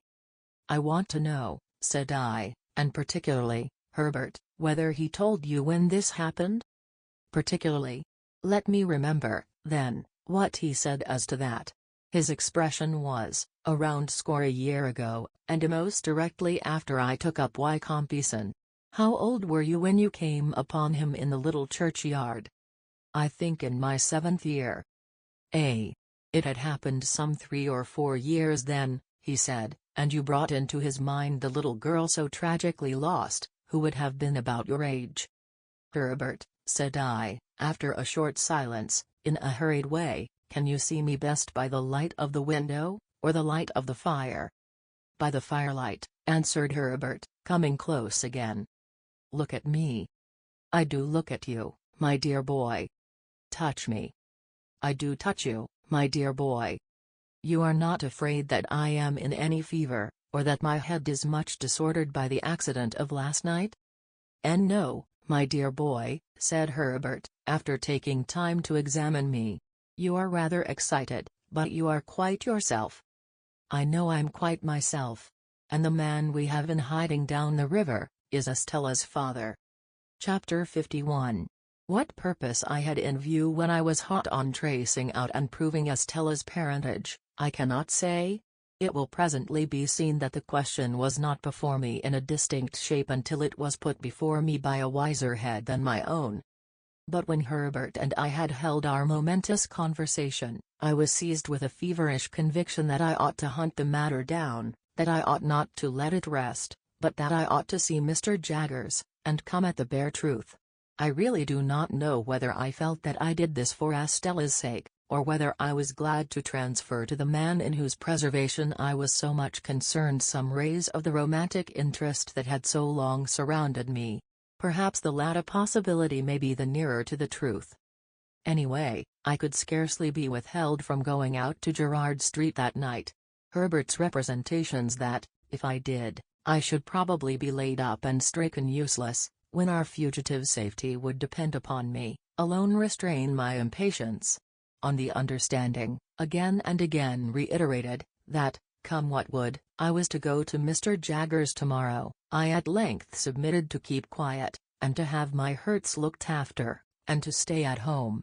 Early next morning we went out together, and at the corner of Giltspur Street by Smithfield, I left Herbert to go his way into the city, and took my way to Little Britain. There were periodical occasions when Mr. Jaggers and Wemmick went over the office accounts, and checked off the vouchers, and put all things straight. On these occasions, Wemmick took his books and papers into Mr. Jaggers's room, and one of the upstairs clerks came down into the outer office. Finding such clerk on Wemmick's post that morning, I knew what was going on, but I was not sorry to have Mr. Jaggers and Wemmick together, as Wemmick would then hear for himself that I said nothing to compromise him. My appearance, with my arm bandaged and my coat loose over my shoulders, favored my object. Although I had sent Mr. Jaggers a brief account of the accident as soon as I had arrived in town, yet I had to give him all the details now, and the speciality of the occasion caused our talk to be less dry and hard, and less strictly regulated by the rules of evidence, than it had been before. While I described the disaster, Mr. Jaggers stood, according to his wont, before the fire. Wemmick leaned back in his chair, staring at me, with his hands in the pockets of his trousers, and his pen put horizontally into the post. The two brutal casts, always inseparable in my mind from the official proceedings, seemed to be congestively considering whether they didn't smell fire at the present moment. My narrative finished, and their questions exhausted, I then produced Miss Havisham's authority to receive the £900 for Herbert.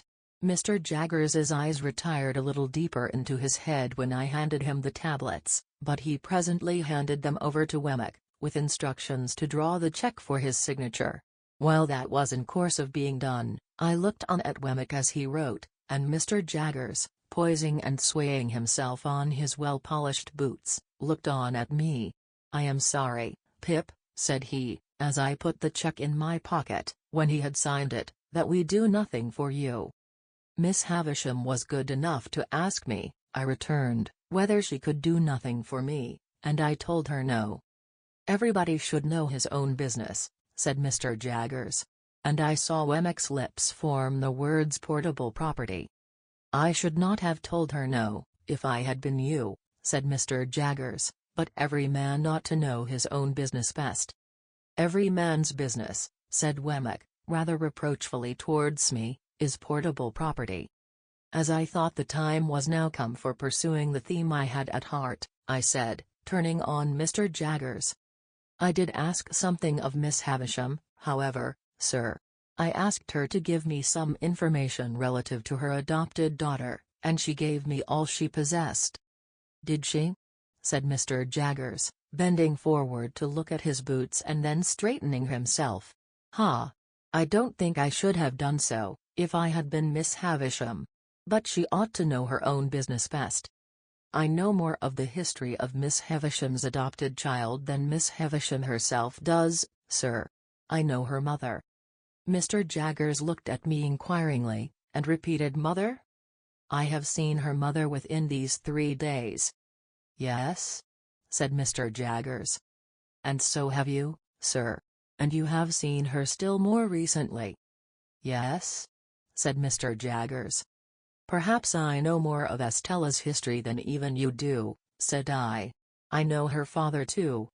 A certain stop that Mr. Jaggers came to in his manner, he was too self-possessed to change his manner, but he could not help its being brought to an indefinably attentive stop, assured me that he did not know who her father was. This I had strongly suspected from Provis's account, as Herbert had repeated it, of his having kept himself dark, which I pieced onto the fact that he himself was not Mr. Jaggers's client until some 4 years later, and when he could have no reason for claiming his identity. But, I could not be sure of this unconsciousness on Mr. Jaggers's part before, though I was quite sure of it now. "So, you know the young lady's father, Pip?" said Mr. Jaggers. "Yes," I replied, "and his name is Provis, from New South Wales." Even Mr. Jaggers started when I said those words. It was the slightest start that could escape a man, the most carefully repressed and the sooner checked, but he did start, though he made it a part of the action of taking out his pocket handkerchief. How Wemmick received the announcement I am unable to say, for I was afraid to look at him just then, lest Mr. Jaggers's sharpness should detect that there had been some communication unknown to him between us. "And on what evidence, Pip?" asked Mr. Jaggers, very coolly, as he paused with his handkerchief halfway to his nose. "Does Provis make this claim?" "He does not make it," said I, "and has never made it, and has no knowledge or belief that his daughter is in existence." For once, the powerful pocket handkerchief failed. My reply was so unexpected, that Mr. Jaggers put the handkerchief back into his pocket without completing the usual performance, folded his arms, and looked with stern attention at me, though with an immovable face. Then I told him all I knew, and how I knew it, with the one reservation that I left him to infer that I knew from Miss Havisham what I in fact knew from Wemmick. I was very careful indeed as to that. Nor did I look towards Wemmick until I had finished all I had to tell, and had been for some time silently meeting Mr. Jaggers's look. When I did at last turn my eyes in Wemmick's direction, I found that he had unposted his pen, and was intent upon the table before him. "Ha," said Mr. Jaggers at last, as he moved towards the papers on the table. "What item was it you were at, Wemmick, when Mr. Pip came in?" But I could not submit to be thrown off in that way, and I made a passionate, almost an indignant appeal, to him to be more frank and manly with me. I reminded him of the false hopes into which I had lapsed, the length of time they had lasted, and the discovery I had made, and I hinted at the danger that weighed upon my spirits. I represented myself as being surely worthy of some little confidence from him, in return for the confidence I had just now imparted. I said that I did not blame him, or suspect him, or mistrust him, but I wanted assurance of the truth from him.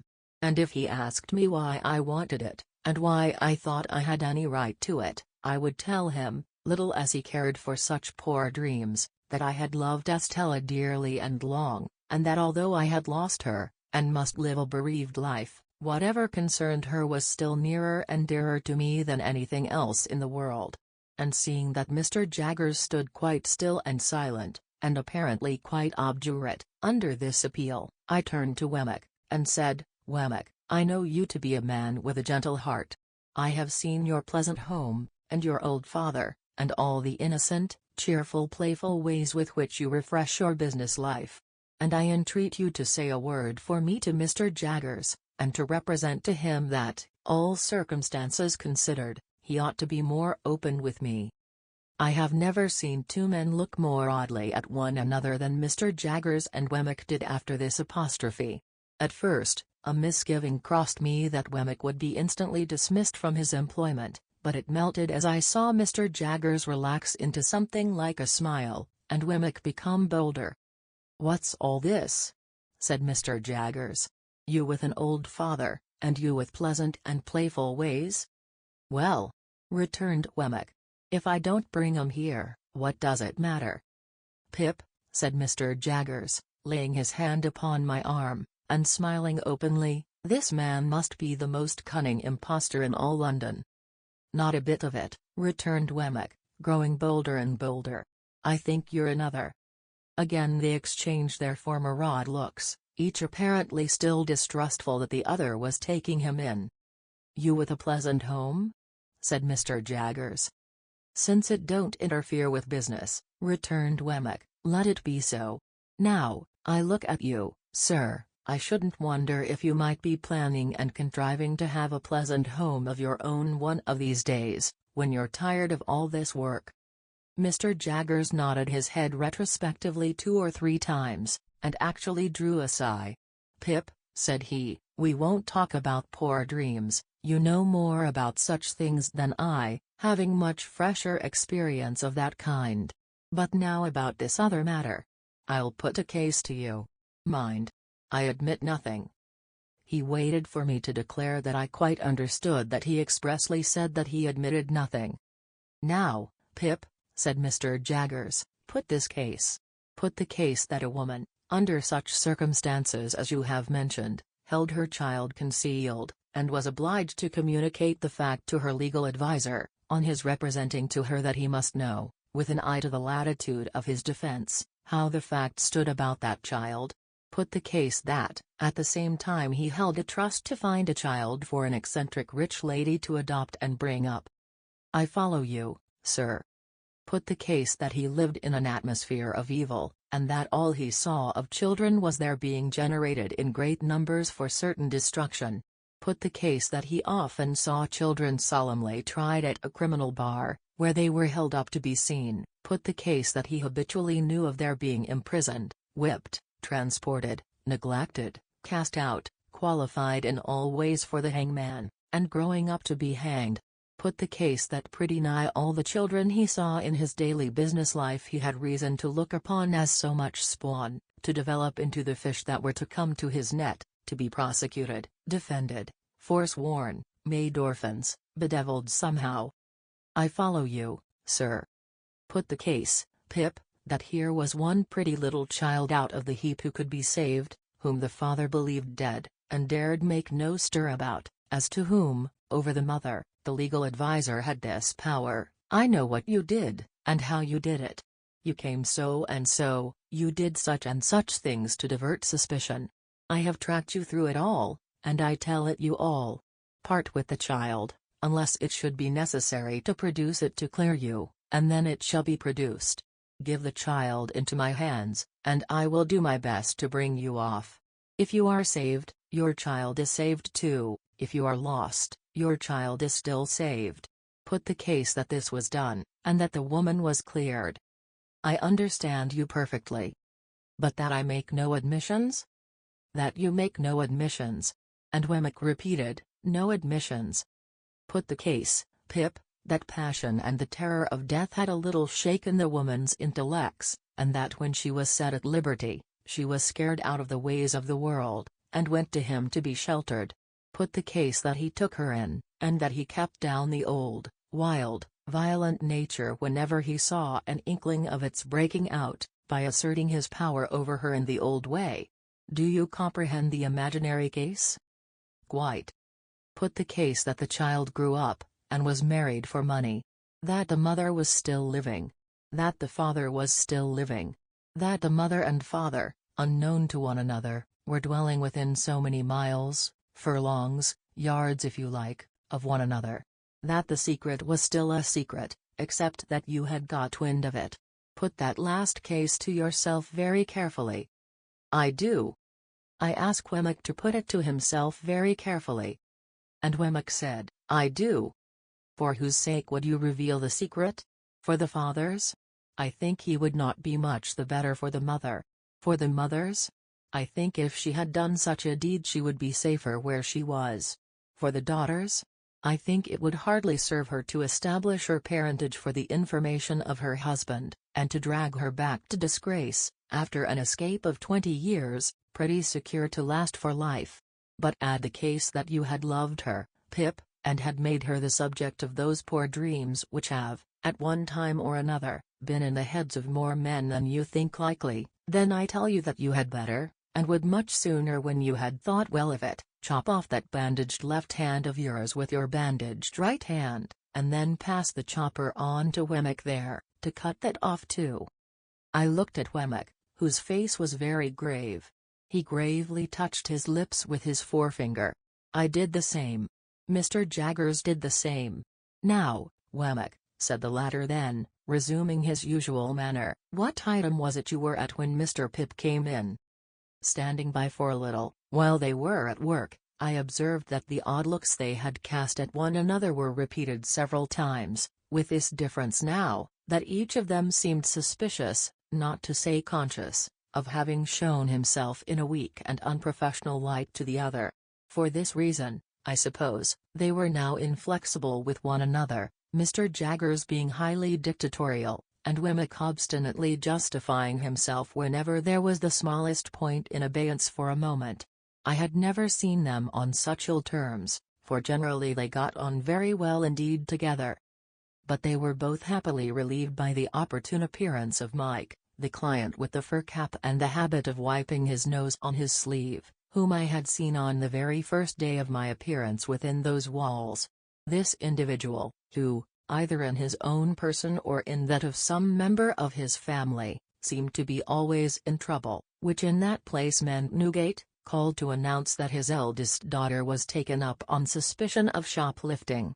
As he imparted this melancholy circumstance to Wemmick, Mr. Jaggers standing magisterially before the fire and taking no share in the proceedings, Mike's eye happened to twinkle with a tear. "What are you about?" demanded Wemmick, with the utmost indignation. "What do you come snivelling here for?" "I didn't go to do it, Mr. Wemmick." "You did," said Wemmick.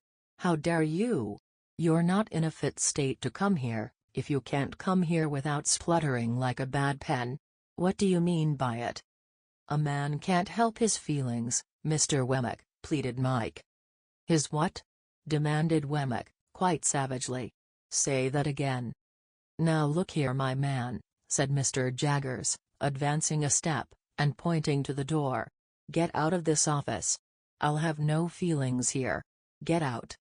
"It serves you right," said Wemmick, "get out." So, the unfortunate Mike very humbly withdrew, and Mr. Jaggers and Wemmick appeared to have re-established their good understanding, and went to work again with an air of refreshment upon them as if they had just had lunch. Chapter 52. From Little Britain I went, with my cheque in my pocket, to Miss Skiffens's brother, the accountant, and Miss Skiffens's brother, the accountant, going straight to Clarriker's and bringing Clarriker to me. I had the great satisfaction of concluding that arrangement. It was the only good thing I had done, and the only completed thing I had done, since I was first apprised of my great expectations. Clarriker informing me on that occasion that the affairs of the house were steadily progressing, that he would now be able to establish a small branch house in the East which was much wanted for the extension of the business, and that Herbert in his new partnership capacity would go out and take charge of it, I found that I must have prepared for a separation from my friend, even though my own affairs had been more settled. And now, indeed, I felt as if my last anchor were loosening its hold, and I should soon be driving with the winds and waves. But there was recompense in the joy with which Herbert would come home of a night and tell me of these changes, little imagining that he told me no news, and would sketch airy pictures of himself conducting Clara Barley to the land of the Arabian Nights, and of me going out to join them, with a caravan of camels, I believe, and of our all going up the Nile and seeing wonders. Without being sanguine as to my own part in those bright plans, I felt that Herbert's way was clearing fast, and that old Bill Barley had but to stick to his pepper and drum, and his daughter would soon be happily provided for. We had now got into the month of March. My left arm, though it presented no bad symptoms, took, in the natural course, so long to heal that I was still unable to get a coat on. My right arm was tolerably restored, disfigured, but fairly serviceable. On a Monday morning, when Herbert and I were at breakfast, I received the following letter from Wemmick by the post. Walworth. Burn this as soon as read. Early in the week, or say Wednesday, you might do what you know of, if you felt disposed to try it. Now burn. When I had shown this to Herbert and had put it in the fire, but not before we had both got it by heart, we considered what to do. For, of course, my being disabled could now be no longer kept out of view. I have thought it over again and again, said Herbert, and I think I know a better course than taking a Thames waterman. Take Startop. A good fellow, a skilled hand, fond of us, and enthusiastic and honorable. I had thought of him more than once. But how much would you tell him, Herbert? It is necessary to tell him very little. Let him suppose it a mere freak, but a secret one, until the morning comes, then let him know that there is urgent reason for your getting Provis aboard and away. You go with him? No doubt. Where? It had seemed to me, in the many anxious considerations I had given the point, almost indifferent what port we made for, Hamburg, Rotterdam, Antwerp, the place signified little, so that he was out of England.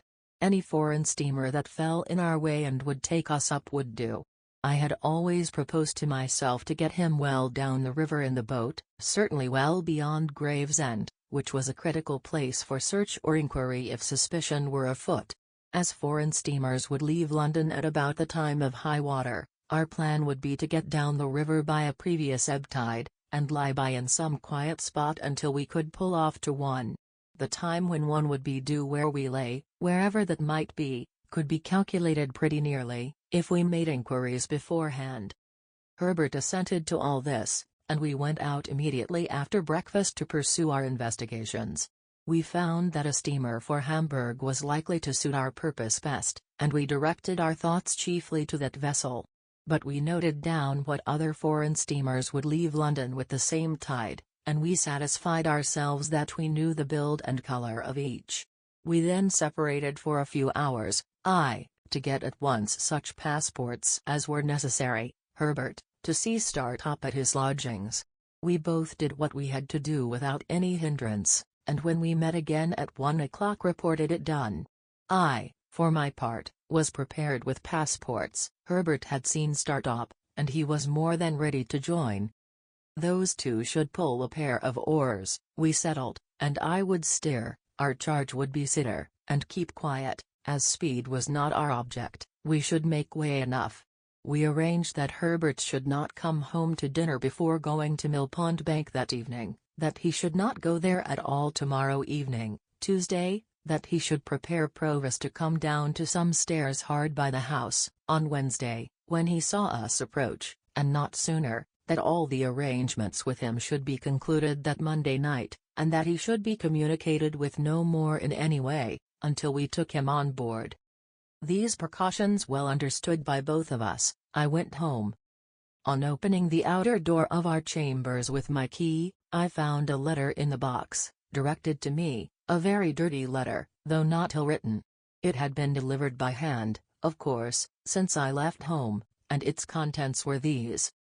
If you are not afraid to come to the Old Marshes tonight or tomorrow night at 9, and to come to the little sluice house by the lime kiln, you had better come. If you want information regarding your Uncle Provis, you had much better come and tell no one, and lose no time. You must come alone. Bring this with you. I had had load enough upon my mind before the receipt of this strange letter. What to do now, I could not tell. And the worst was, that I must decide quickly, or I should miss the afternoon coach, which would take me down in time for tonight. Tomorrow night I could not think of going, for it would be too close upon the time of the flight. And again, for anything I knew, The proffered information might have some important bearing on the flight itself. If I had had ample time for consideration, I believe I should still have gone. Having hardly any time for consideration, my watch showing me that the coach started within half an hour, I resolved to go. I should certainly not have gone, but for the reference to my uncle Provis. That, coming on Wemmick's letter and the morning's busy preparation, turned the scale. It is so difficult to become clearly possessed of the contents of almost any letter, in a violent hurry, that I had to read this mysterious epistle again twice, before its injunction to me to be secret got mechanically into my mind. Yielding to it in the same mechanical kind of way, I left a note in pencil for Herbert, telling him that as I should be so soon going away, I knew not for how long, I had decided to hurry down and back, to ascertain for myself how Miss Havisham was faring. I had then barely time to get my greatcoat, lock up the chambers, and make for the coach office by the short byways.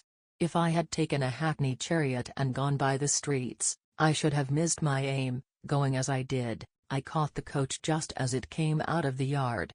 I was the only inside passenger, jolting away knee-deep in straw, when I came to myself. For I really had not been myself since the receipt of the letter, it had so bewildered me, ensuing on the hurry of the morning. The morning hurry and flutter had been great, for, long and anxiously as I had waited for Wemmick, his hint had come like a surprise at last.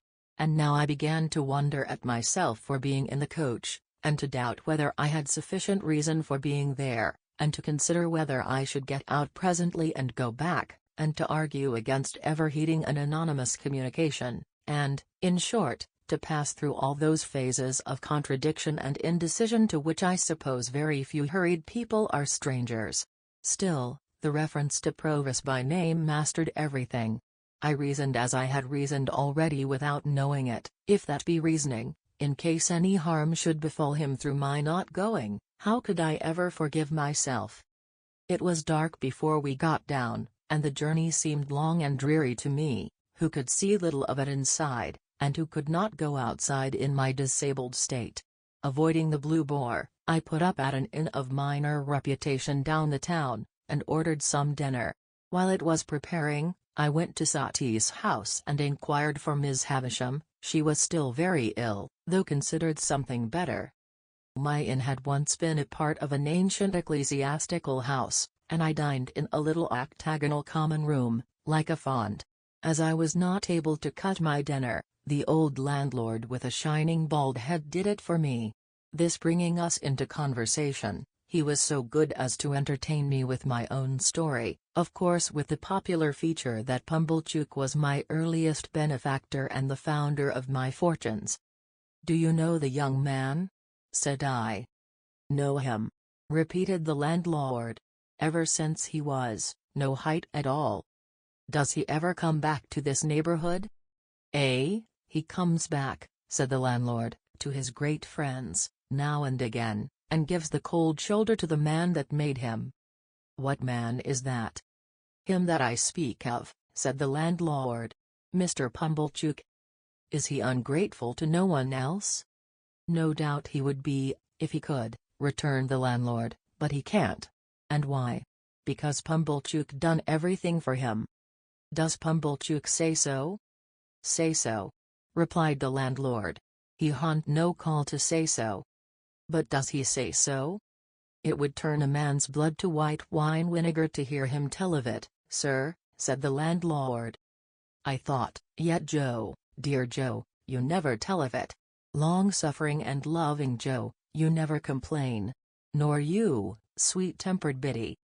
"Your appetite's been touched like by your accident," said the landlord, glancing at the bandaged arm under my coat. "Try a tenderer bit." "No, thank you," I replied, turning from the table to brood over the fire. "I can eat no more. Please take it away." I had never been struck at so keenly, for my thanklessness to Joe, as through the brazen impostor Pumblechook. The falser he, the truer Joe, the meaner he, the nobler Joe. My heart was deeply and most deservedly humbled as I mused over the fire for an hour or more. The striking of the clock aroused me, but not from my dejection or remorse, and I got up and had my coat fastened round my neck, and went out. I had previously sought in my pockets for the letter, that I might refer to it again, but I could not find it, and was uneasy to think that it must have been dropped in the straw of the coach. I knew very well, however, that the appointed place was the little sluice house by the lime kiln on the marshes, and the hour 9. Towards the marshes I now went straight, having no time to spare. Illustration. Chapter 53. It was a dark night, though the full moon rose as I left the enclosed lands, and passed out upon the marshes. Beyond their dark line there was a ribbon of clear sky, hardly broad enough to hold the red large moon. In a few minutes she had ascended out of that clear field, in among the piled mountains of cloud. There was a melancholy wind, and the marshes were very dismal. A stranger would have found them insupportable, and even to me they were so oppressive that I hesitated, half inclined to go back. But I knew them well, and could have found my way on a far darker night, and had no excuse for returning, being there. So, having come there against my inclination, I went on against it. The direction that I took was not that in which my old home lay, nor that in which we had pursued the convicts. My back was turned towards the distant hulks as I walked on, and, though I could see the old lights away on the spits of sand, I saw them over my shoulder. I knew the lime kiln as well as I knew the old battery, but they were miles apart, so that, if a light had been burning at each point that night, there would have been a long strip of the blank horizon between the two bright specks. At first, I had to shut some gates after me, and now and then to stand still while the cattle that were lying in the banked-up pathway arose and blundered down among the grass and reeds. But after a little while I seemed to have the whole flats to myself. It was another half-hour before I drew near to the kiln. The lime was burning with a sluggish stifling smell, but the fires were made up and left, and no workmen were visible. Hard by was a small stone quarry. It lay directly in my way, and had been worked that day, as I saw by the tools and barrows that were lying about. Coming up again to the marsh level out of this excavation, for the rude path lay through it, I saw a light in the old sluice house. I quickened my pace, and knocked at the door with my hand. Waiting for some reply, I looked about me, noticing how the sluice was abandoned and broken, and how the house, of wood with a tiled roof, would not be proof against the weather much longer, if it were so even now, and how the mud and ooze were coated with lime, and how the choking vapor of the kiln crept in a ghostly way towards me. Still there was no answer, and I knocked again. No answer still, and I tried the latch. It rose under my hand, and the door yielded. Looking in, I saw a lighted candle on a table, a bench, and a mattress on a truckle bedstead. As there was a loft above, I called, "Is there anyone here?" But no voice answered. Then I looked at my watch, and, finding that it was past 9, called again, "Is there anyone here?" There being still no answer, I went out at the door, irresolute what to do. It was beginning to rain fast. Seeing nothing save what I had seen already, I turned back into the house, and stood just within the shelter of the doorway, looking out into the night. While I was considering that someone must have been there lately and must soon be coming back, or the candle would not be burning, it came into my head to look if the wick were long. I turned round to do so, and had taken up the candle in my hand, when it was extinguished by some violent shock, and the next thing I comprehended was, that I had been caught in a strong running noose, thrown over my head from behind. "Now," said a suppressed voice with an oath, "I've got you." "What is this?" I cried, struggling. "Who is it? Help, help, help." Not only were my arms pulled close to my sides, but the pressure on my bad arm caused me exquisite pain. Sometimes, a strong man's hand, sometimes the strong man's breast, was set against my mouth to deaden my cries, and with a hot breath always close to me, I struggled ineffectually in the dark, while I was fastened tight to the wall. "And now," said the suppressed voice with another oath, "call out again, and I'll make short work of you." Faint and sick with the pain of my injured arm, bewildered by the surprise, and yet conscious how easily this threat could be put in execution, I desisted, and tried to ease my arm were it ever so little. But, it was bound too tight for that. I felt as if, having been burnt before, it were now being boiled. The sudden exclusion of the night, and the substitution of black darkness in its place, warned me that the man had closed a shutter. After groping about for a little, he found the flint and steel he wanted, and began to strike a light. I strained my sight upon the sparks that fell among the tinder, and upon which he breathed and breathed, match in hand, but I could only see his lips, and the blue point of the match, even those but fitfully. The tinder was damp, no wonder there, and one after another the sparks died out. The man was in no hurry, and struck again with the flint and steel. As the sparks fell thick and bright about him, I could see his hands, and touches of his face, and could make out that he was seated and bending over the table, but nothing more. Presently I saw his blue lips again, breathing on the tinder, and then a flare of light flashed up, and showed me Orlick. Whom I had looked for, I don't know. I had not looked for him. Seeing him, I felt that I was in a dangerous strait indeed, and I kept my eyes upon him. He lighted the candle from the flaring match with great deliberation, and dropped the match, and trod it out. Then he put the candle away from him on the table, so that he could see me, and sat with his arms folded on the table and looked at me. I made out that I was fastened to a stout perpendicular ladder a few inches from the wall, a fixture there, the means of ascent to the loft above. "Now," said he, when we had surveyed one another for some time, "I've got you. Unbind me. Let me go." "Ah," he returned, "I'll let you go. I'll let you go to the moon, I'll let you go to the stars. All in good time. Why have you lured me here? Don't you know?" said he, with a deadly look. "Why have you set upon me in the dark?" "Because I mean to do it all myself. One keeps a secret better than two. Oh, you enemy, you enemy."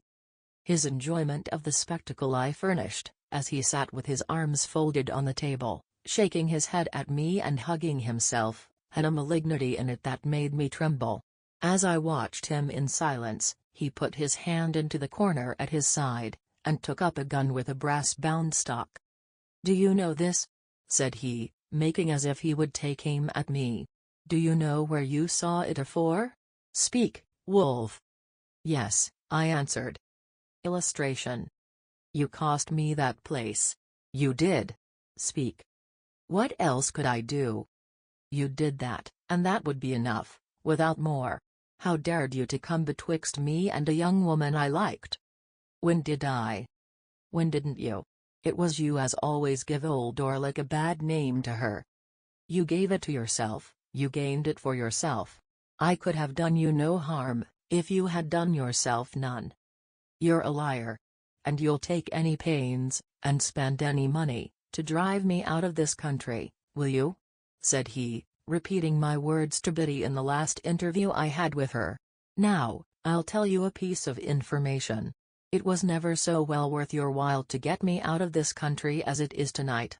Ah! If it was all your money 20 times old, to the last brass farden." As he shook his heavy hand at me, with his mouth snarling like a tiger's, I felt that it was true. "What are you going to do to me?" "I'm a-going," said he, bringing his fist down upon the table with a heavy blow, and rising as the blow fell to give it greater force, "I'm a-going to have your life." He leaned forward staring at me, slowly unclenched his hand and drew it across his mouth as if his mouth watered for me, and sat down again. "You was always in old Orlick's way since ever you was a child. You goes out of his way this present night. He'll have no more on you. You're dead." I felt that I had come to the brink of my grave. For a moment I looked wildly round my trap for any chance of escape, but there was none. "More than that," said he, folding his arms on the table again, "I won't have a rag of you, I won't have a bone of you, left on earth. I'll put your body in the kiln, I'd carry 2 such to it, on my shoulders, and, let people suppose what they may of you, they shall never know nothing. My mind, with inconceivable rapidity followed out all the consequences of such a death. Estella's father would believe I had deserted him, would be taken, would die accusing me, even Herbert would doubt me, when he compared the letter I had left for him with the fact that I had called at Miss Havisham's gate for only a moment. Joe and Biddy would never know how sorry I had been that night, none would ever know what I had suffered, how true I had meant to be, what an agony I had passed through. The death close before me was terrible, but far more terrible than death was the dread of being misremembered after death. And so quick were my thoughts, that I saw myself despised by unborn generations, Estella's children, and their children, while the wretch's words were yet on his lips. "Now, Wolf," said he, "afore I kill you like any other beast, which is what I mean to do and what I have tied you up for, I'll have a good look at you and a good go at you. Oh, you enemy!" It had passed through my thoughts to cry out for help again, though few could know better than I, the solitary nature of the spot, and the hopelessness of aid. But as he sat gloating over me, I was supported by a scornful detestation of him that sealed my lips. Above all things, I resolved that I would not entreat him, and that I would die making some last poor resistance to him. Softened as my thoughts of all the rest of men were in that dire extremity, humbly beseeching pardon, as I did, of heaven, melted at heart, as I was, by the thought that I had taken no farewell, and never now could take farewell of those who were dear to me, or could explain myself to them, or ask for their compassion on my miserable errors, still, if I could have killed him, even in dying, I would have done it. He had been drinking, and his eyes were red and bloodshot. Around his neck was slung a tin bottle, as I had often seen his meat and drink slung about him in other days. He brought the bottle to his lips, and took a fiery drink from it, and I smelt the strong spirits that I saw flash into his face. "Wolf," said he, folding his arms again, "old Orlick's a-going to tell you somethink. It was you as did for your shrew sister."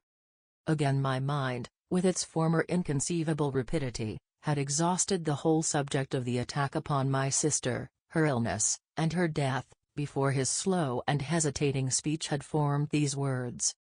"It was you, villain," said I. "I tell you it was your doing, I tell you it was done through you," he retorted, catching up the gun, and making a blow with the stock at the vacant air between us. "I come upon her from behind, as I come upon you tonight. I give it her. I left her for dead, and if there had been a lime kiln as nigh her as there is now nigh you, she shouldn't have come to life again. But it warn't old Orlick as did it, it was you. You was favored, and he was bullied and beat. Old Orlick bullied and beat, eh? Now you pays for it. You done it, now you pays for it." He drank again, and became more ferocious. I saw by his tilting of the bottle that there was no great quantity left in it. I distinctly understood that he was working himself up with its contents to make an end of me. I knew that every drop it held was a drop of my life. I knew that when I was changed into a part of the vapor that had crept towards me but a little while before, like my own warning ghost, he would do as he had done in my sister's case, make all haste to the town, and be seen slouching about there drinking at the alehouses. My rapid mind pursued him to the town, made a picture of the street with him in it, and contrasted its lights and life with the lonely marsh and the white vapor creeping over it, into which I should have dissolved. It was not only that I could have summed up years and years and years while he said a dozen words, but that what he did say presented pictures to me, and not mere words. In the excited and exalted state of my brain, I could not think of a place without seeing it, or of persons without seeing them. It is impossible to overstate the vividness of these images, and yet I was so intent, all the time, upon him himself, who would not be intent on the tiger crouching to spring, that I knew of the slightest action of his fingers. When he had drunk this second time, he rose from the bench on which he sat, and pushed the table aside. Then, he took up the candle, and, shading it with his murderous hand so as to throw its light on me, stood before me, looking at me and enjoying the sight. "Wolf, I'll tell you something more. It was old Orlick as you tumbled over on your stairs that night." I saw the staircase with its extinguished lamps. I saw the shadows of the heavy stair rails, thrown by the watchman's lantern on the wall. I saw the rooms that I was never to see again, here, a door half open, there, a door closed, all the articles of furniture around. And why was old Orlick there? I'll tell you something more, Wolf. You and her have pretty well hunted me out of this country, so far as getting a easy living in it goes, and I've took up with new companions, and new masters. Some of 'em writes my letters when I want some wrote, do you mind? Writes my letters, Wolf. They writes 50 hands, they're not like sneaking you, as writes but one. I've had a firm mind and a firm will to have your life, since you was down here at your sister's burying. I ha'n't seen a way to get you safe, and I've looked harder you to know your ins and outs. For, says old Orlick to himself, somehow or another I'll have him. What? When I looks for you, I finds your Uncle Provis, eh?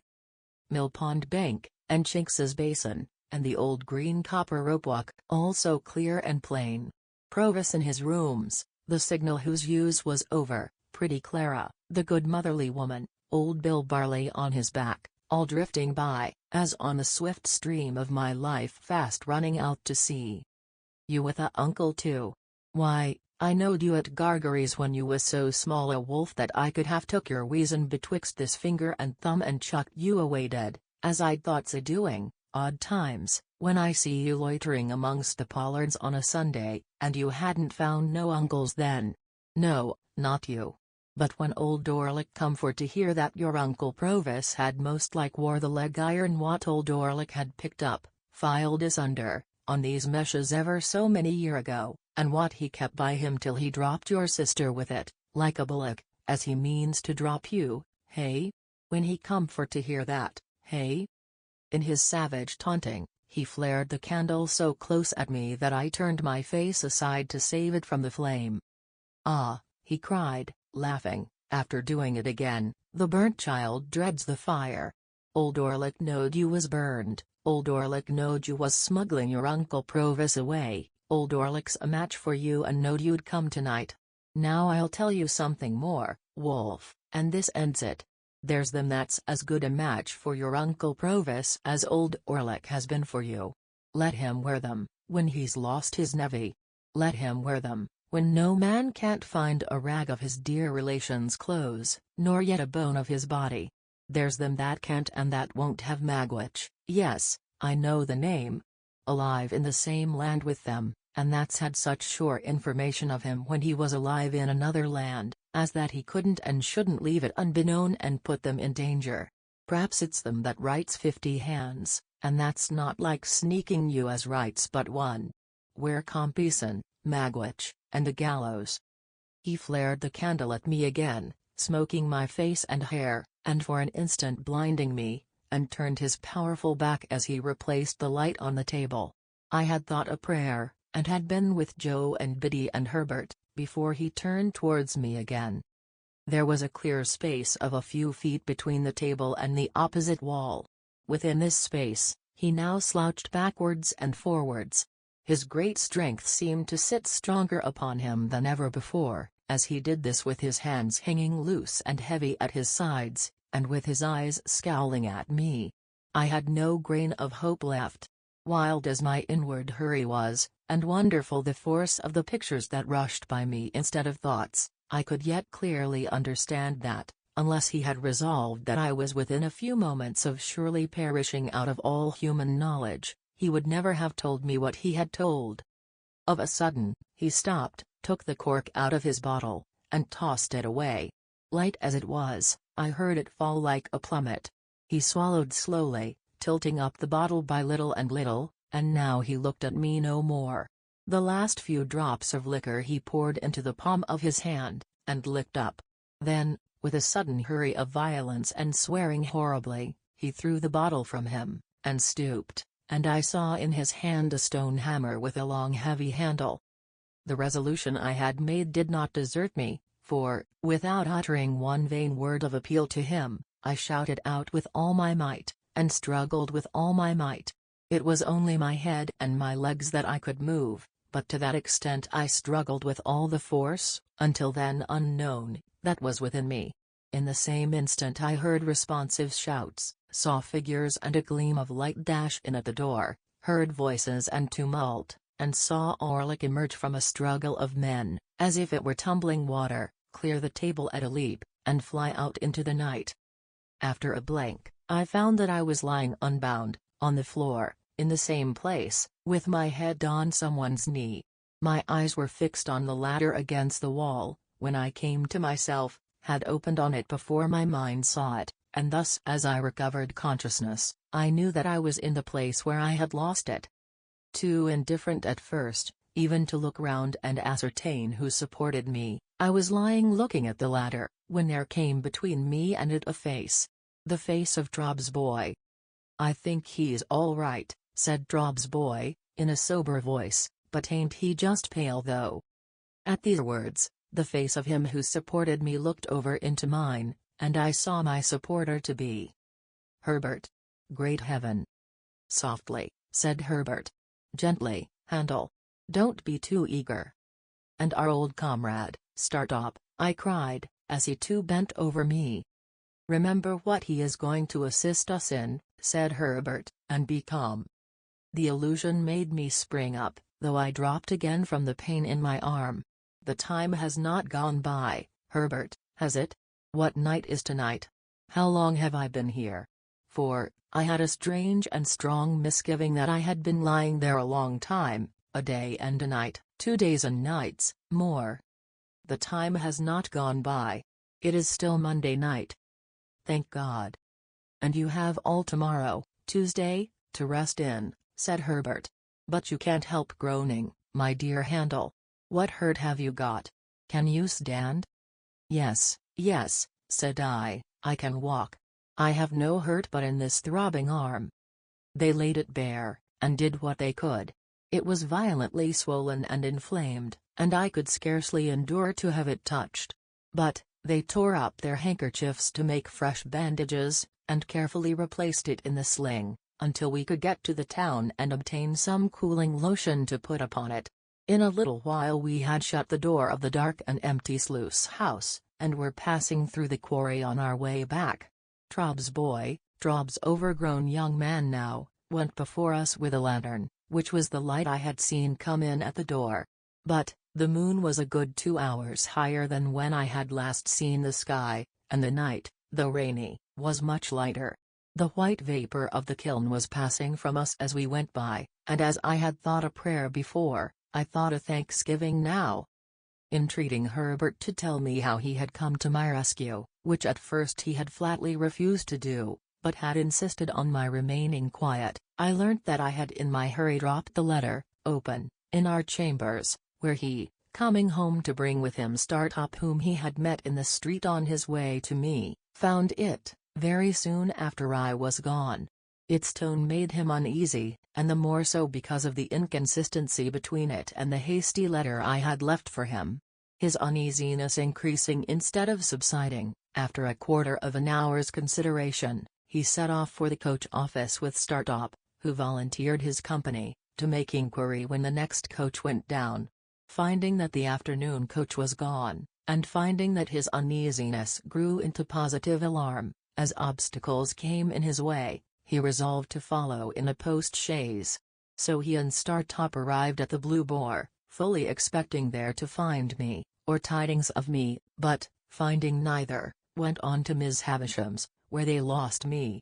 Hereupon they went back to the hotel, doubtless at about the time when I was hearing the popular local version of my own story, to refresh themselves and to get someone to guide them out upon the marshes. Among the loungers under the Boar's archway happened to be Trob's boy, true to his ancient habit of happening to be everywhere where he had no business, and Trob's boy had seen me passing from Miss Havisham's in the direction of my dining place. Thus Trob's boy became their guide, and with him they went out to the sluice house, though by the town way to the marshes, which I had avoided. Now, as they went along, Herbert reflected, that I might, after all, have been brought there on some genuine and serviceable errand tending to Provis's safety, and, bethinking himself that in that case interruption must be mischievous, left his guide and startup on the edge of the quarry, and went on by himself, and stole round the house 2 or 3 times, endeavouring to ascertain whether all was right within. As he could hear nothing but indistinct sounds of one deep rough voice, this was while my mind was so busy, he even at last began to doubt whether I was there, when suddenly I cried out loudly, and he answered the cries, and rushed in, closely followed by the other 2. When I told Herbert what had passed within the house, he was for immediately going before a magistrate in the town, late at night as it was, and getting out a warrant. But, I had already considered that such a course, by detaining us there, or binding us to come back, might be fatal to Provis. There was no gainsaying this difficulty, and we relinquished all thoughts of pursuing Orlick at that time. For the present, under the circumstances, we deemed it prudent to make rather light of the matter to Trob's boy, who, I am convinced, would have been much affected by disappointment, if he had known that his intervention saved me from the lime kiln. Not that Trob's boy was of a malignant nature, but that he had too much spare vivacity, and that it was in his constitution to want variety and excitement at anybody's expense. When we parted, I presented him with 2 guineas, which seemed to meet his views, and told him that I was sorry ever to have had an ill opinion of him, which made no impression on him at all. Wednesday being so close upon us, we determined to go back to London that night, 3 in the post-chaise, the rather, as we should then be clear away before the night's adventure began to be talked of. Herbert got a large bottle of stuff for my arm, and by dint of having this stuff dropped over it all the night through, I was just able to bear its pain on the journey. It was daylight when we reached the Temple, and I went at once to bed, and lay in bed all day. My terror, as I lay there, of falling ill, and being unfitted for tomorrow, was so besetting, that I wonder it did not disable me of itself. It would have done so, pretty surely, in conjunction with the mental wear and tear I had suffered, but for the unnatural strain upon me that tomorrow was so anxiously looked forward to, charged with such consequences, its results so impenetrably hidden, though so near. No precaution could have been more obvious than our refraining from communication with him that day, yet this again increased my restlessness. I started at every footstep and every sound, believing that he was discovered and taken, and this was the messenger to tell me so. I persuaded myself that I knew he was taken, that there was something more upon my mind than a fear or a presentiment, that the fact had occurred, and I had a mysterious knowledge of it. As the days wore on, and no ill news came, as the day closed in and darkness fell, my overshadowing dread of being disabled by illness before tomorrow morning altogether mastered me. My burning arm throbbed, and my burning head throbbed, and I fancied I was beginning to wander. I counted up to high numbers, to make sure of myself, and repeated passages that I knew in prose and verse. It happened sometimes that in the mere escape of a fatigued mind, I dozed for some moments or forgot, then I would say to myself with a start, now it has come, and I am turning delirious. They kept me very quiet all day, and kept my arm constantly dressed, and gave me cooling drinks. Whenever I fell asleep, I awoke with the notion I had had in the sluice house, that a long time had elapsed and the opportunity to save him was gone. About midnight I got out of bed and went to Herbert, with the conviction that I had been asleep for 24 hours, and that Wednesday was past. It was the last self-exhausting effort of my fretfulness, for after that I slept soundly. Wednesday morning was dawning when I looked out of window. The winking lights upon the bridges were already pale, the coming sun was like a marsh of fire on the horizon. The river, still dark and mysterious, was spanned by bridges that were turning coldly grey, with here and there at top a warm touch from the burning in the sky. As I looked along the clustered roofs, with church towers and spires shooting into the unusually clear air, the sun rose up, and a veil seemed to be drawn from the river, and millions of sparkles burst out upon its waters. From me too, a veil seemed to be drawn, and I felt strong and well. Herbert lay asleep in his bed, and our old fellow student lay asleep on the sofa. I could not dress myself without help, but I made up the fire, which was still burning, and got some coffee ready for them. In good time they too started up strong and well, and we admitted the sharp morning air at the windows, and looked at the tide that was still flowing towards us. "When it turns at 9 o'clock," said Herbert, cheerfully, "look out for us, and stand ready, you over there at Mill Pond Bank." Chapter 54. It was one of those March days when the sun shines hot and the wind blows cold, when it is summer in the light, and winter in the shade. We had our pea coats with us, and I took a bag. Of all my worldly possessions I took no more than the few necessaries that filled the bag. Where I might go, what I might do, or when I might return, were questions utterly unknown to me, nor did I vex my mind with them, for it was wholly set on Provis's safety. I only wondered for the passing moment, as I stopped at the door and looked back, under what altered circumstances I should next see those rooms, if ever. We loitered down to the temple stairs, and stood loitering there, as if we were not quite decided to go upon the water at all. Of course, I had taken care that the boat should be ready and everything in order. After a little show of indecision, which there were none to see but the 2 or 3 amphibious creatures belonging to our temple stairs, we went on board and cast off, Herbert in the bow, I steering. It was then about high water, 8:30. Our plan was this. The tide, beginning to run down at 9, and being with us until 3, we intended still to creep on after it had turned, and row against it until dark. We should then be well in those long reaches below Gravesend, between Kent and Essex, where the river is broad and solitary, where the waterside inhabitants are very few, and where lone public houses are scattered here and there, of which we could choose one for a resting place. There, we meant to lie by all night. The steamer for Hamburg and the steamer for Rotterdam would start from London at about 9 on Thursday morning. We should know at what time to expect them, according to where we were, and would hail the first, so that, if by any accident we were not taken abroad, we should have another chance. We knew the distinguishing marks of each vessel.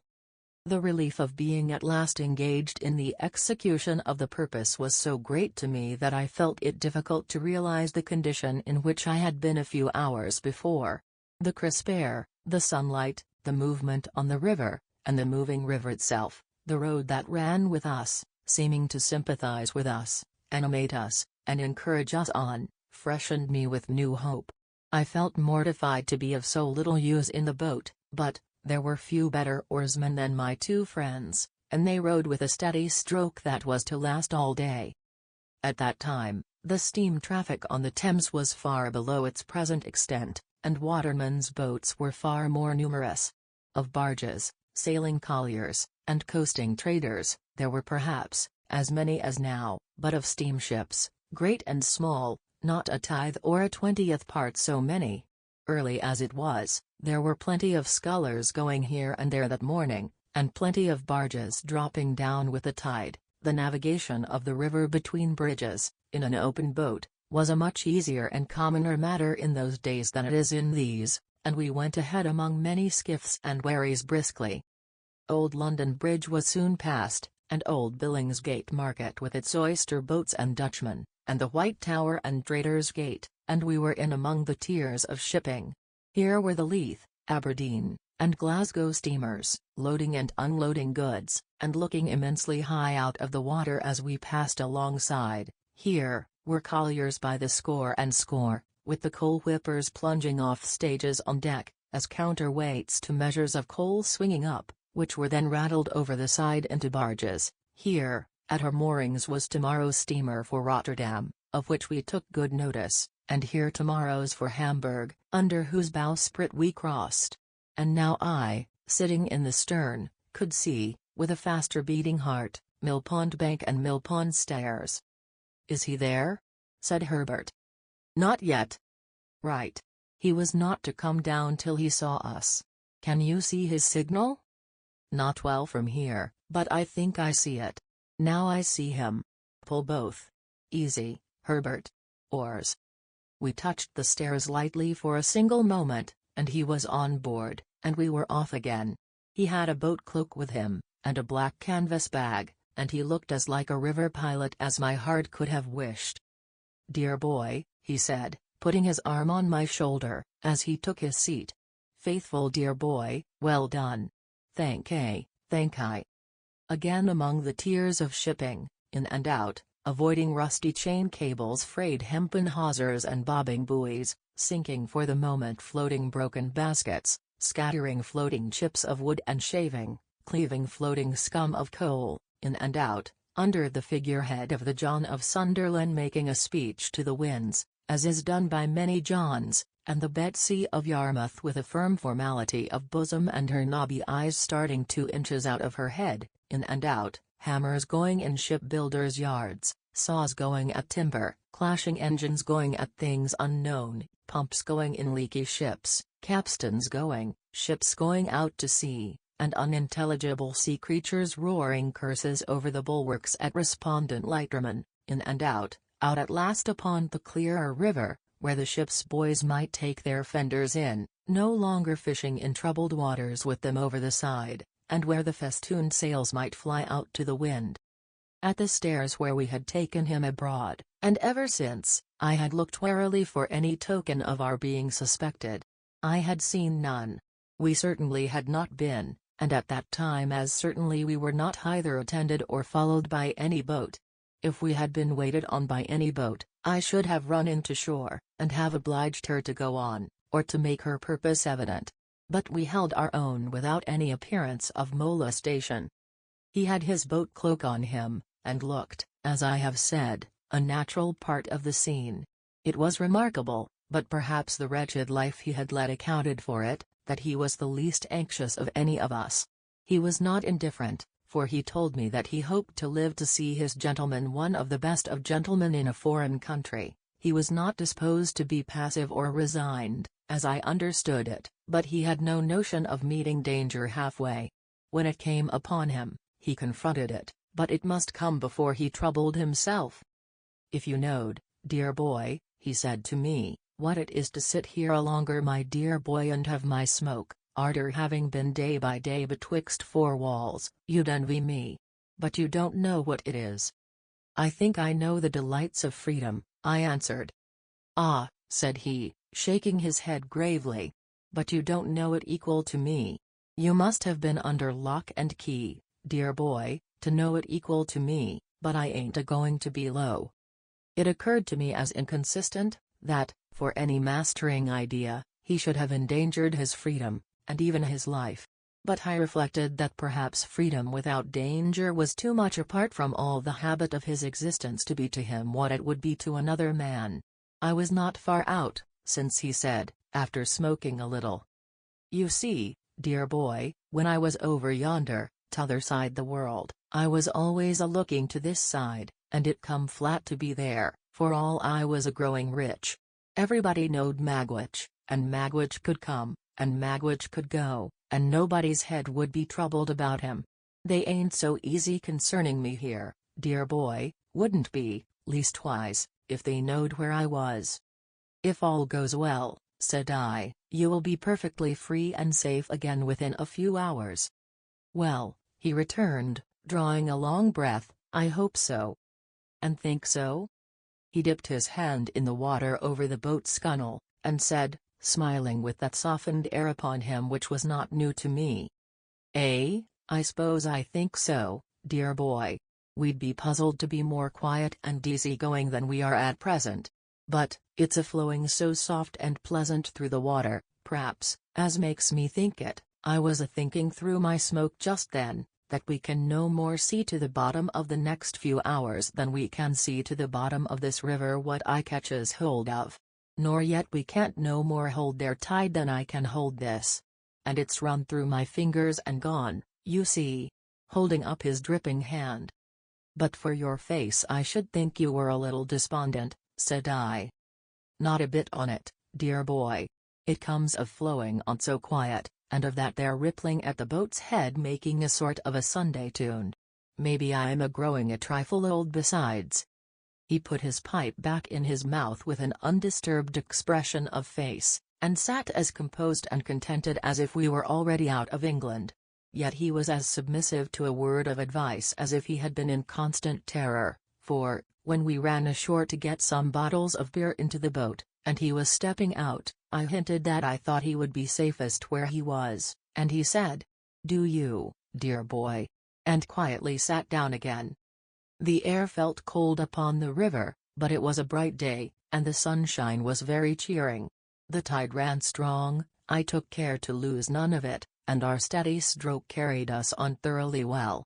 By imperceptible degrees, as the tide ran out, we lost more and more of the nearer woods and hills, and dropped lower and lower between the muddy banks, but the tide was yet with us when we were off Gravesend. As our charge was wrapped in his cloak, I purposely passed within a boat or two's length of the floating custom house, and so out to catch the stream, alongside of 2 emigrant ships, and under the bows of a large transport with troops on the forecastle looking down at us.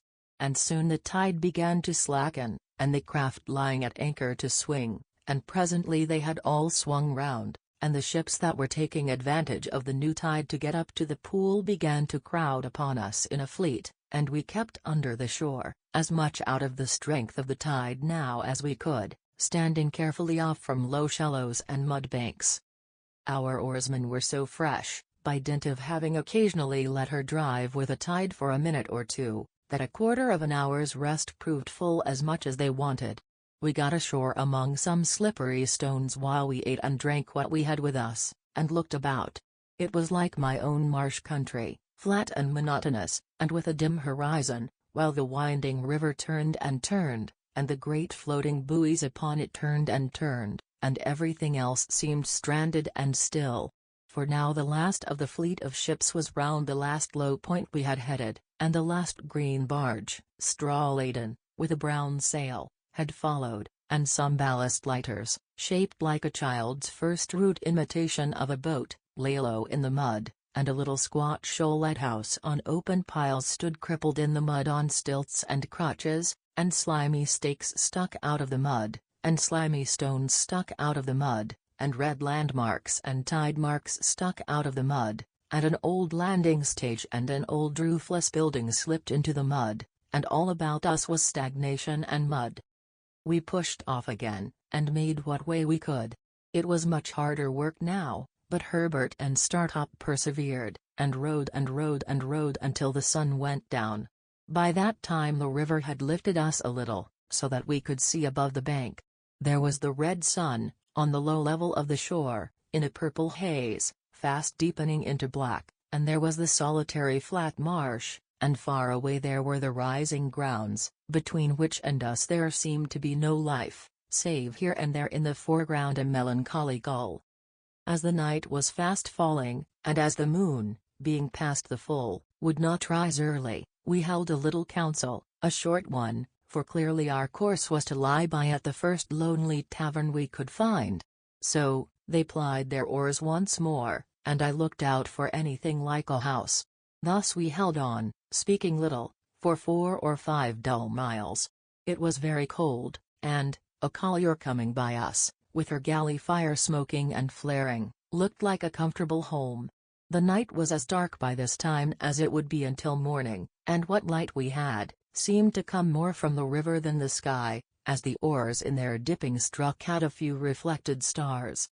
At this dismal time we were evidently all possessed by the idea that we were followed. As the tide made, it flapped heavily at irregular intervals against the shore, and whenever such a sound came, one or other of us was sure to start, and look in that direction. Here and there, the set of the current had worn down the bank into a little creek, and we were all suspicious of such places, and eyed them nervously. Sometimes, "What was that ripple?" one of us would say in a low voice. Or another, "Is that a boat yonder?" And afterwards we would fall into a dead silence, and I would sit impatiently thinking with what an unusual amount of noise the oars worked in the thowels. At length we descried a light and a roof, and presently afterwards ran alongside a little causeway made of stones that had been picked up hard by. Leaving the rest in the boat, I stepped ashore, and found the light to be in a window of a public house. It was a dirty place enough, and I dare say not unknown to smuggling adventurers, but there was a good fire in the kitchen, and there were eggs and bacon to eat, and various liquors to drink. Also, there were 2 double-bedded rooms, such as they were, the landlord said. No other company was in the house than the landlord, his wife, and a grizzled male creature, the Jack of the little causeway, who was as slimy and smeary as if he had been low water mark too. With this assistant, I went down to the boat again, and we all came ashore, and brought out the oars, and rudder and boat hook, and all else, and hauled her up for the night. We made a very good meal by the kitchen fire, and then apportioned the bedrooms. Herbert and Startup were to occupy one, I and our charge the other. We found the air as carefully excluded from both, as if air were fatal to life, and there were more dirty clothes and bandboxes under the beds than I should have thought the family possessed. But we considered ourselves well off, notwithstanding, for a more solitary place we could not have found. While we were comforting ourselves by the fire after our meal, the Jack, who was sitting in a corner, and who had a bloated pair of shoes on, which he had exhibited while we were eating our eggs and bacon, as interesting relics that he had taken a few days ago from the feet of a drowned seaman washed ashore, asked me if we had seen a four-oared galley going up with the tide. When I told him no, he said she must have gone down then, and yet she took up too, when she left there. They must ha' thought better on't for some reason or another, said the Jack, and gone down. A four-oared galley, did you say? Said I. A four, said the Jack, and 2 sitters. Did they come ashore here? They put in with a stone 2-gallon jar for some beer. I'd ha' been glad to peasen the beer myself, said the Jack, or put some rattling physic in it. Why? I know why, said the Jack. He spoke in a slushy voice, as if much mud had washed into his throat. He thinks, said the landlord, a weakly meditative man with a pale eye, who seemed to rely greatly on his Jack, he thinks they was, what they wasn't. I knows what I thinks, observed the Jack. You thinks custom us, Jack? Said the landlord. I do, said the Jack. Then you're wrong, Jack. Am I? In the infinite meaning of his reply and his boundless confidence in his views, the Jack took one of his bloated shoes off, looked into it, knocked a few stones out of it on the kitchen floor, and put it on again. He did this with the air of a Jack who was so right that he could afford to do anything. Why, what do you make out that they done with their buttons then, Jack? Asked the landlord, vacillating weakly. Done with their buttons? Returned the Jack. Chucked 'em overboard. Swallered 'em. Sewed 'em, to come up small salad. Done with their buttons. Don't be cheeky, Jack, remonstrated the landlord, in a melancholy and pathetic way. A custom-house officer knows what to do with his buttons, said the Jack, repeating the obnoxious word with the greatest contempt, when they comes betwixt him and his own light. A 4 and 2 sitters don't go hanging and hovering, up with one tide and down with another, and both with and against another, without there being custom-house at the bottom of it. Saying which he went out in disdain, and the landlord, having no one to reply upon, found it impracticable to pursue the subject. This dialogue made us all uneasy, and me very uneasy. The dismal wind was muttering round the house, the tide was flapping at the shore, and I had a feeling that we were caged and threatened. A four-oared galley hovering about in so unusual a way as to attract this notice was an ugly circumstance that I could not get rid of. When I had induced Provis to go up to bed, I went outside with my 2 companions. Startup by this time knew the state of the case, and held another council. Whether we should remain at the house until near the steamer's time, which would be about 1 in the afternoon, or whether we should put off early in the morning, was the question we discussed.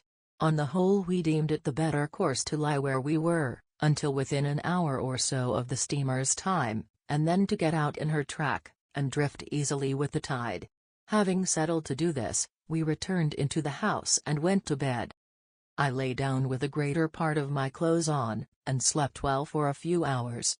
When I awoke, the wind had risen, and the sign of the house, the ship, was creaking and banging about, with noises that startled me. Rising softly, for my charge lay fast asleep, I looked out of the window. It commanded the causeway where we had hauled up our boat, and, as my eyes adapted themselves to the light of the clouded moon, I saw 2 men looking into her. They passed by under the window, looking at nothing else, and they did not go down to the landing place, which I could discern to be empty, but struck across the marsh in the direction of the Nore. My first impulse was to call up Herbert, and show him the two men going away. But reflecting, before I got into his room, which was at the back of the house and adjoined mine, that he and Startup had had a harder day than I, and were fatigued, I forbore. Going back to my window, I could see the two men moving over the marsh. In that light, however, I soon lost them, and, feeling very cold, lay down to think of the matter, and fell asleep again. We were up early. As we walked to and fro, all four together, before breakfast, I deemed it right to recount what I had seen. Again our charge was the least anxious of the party.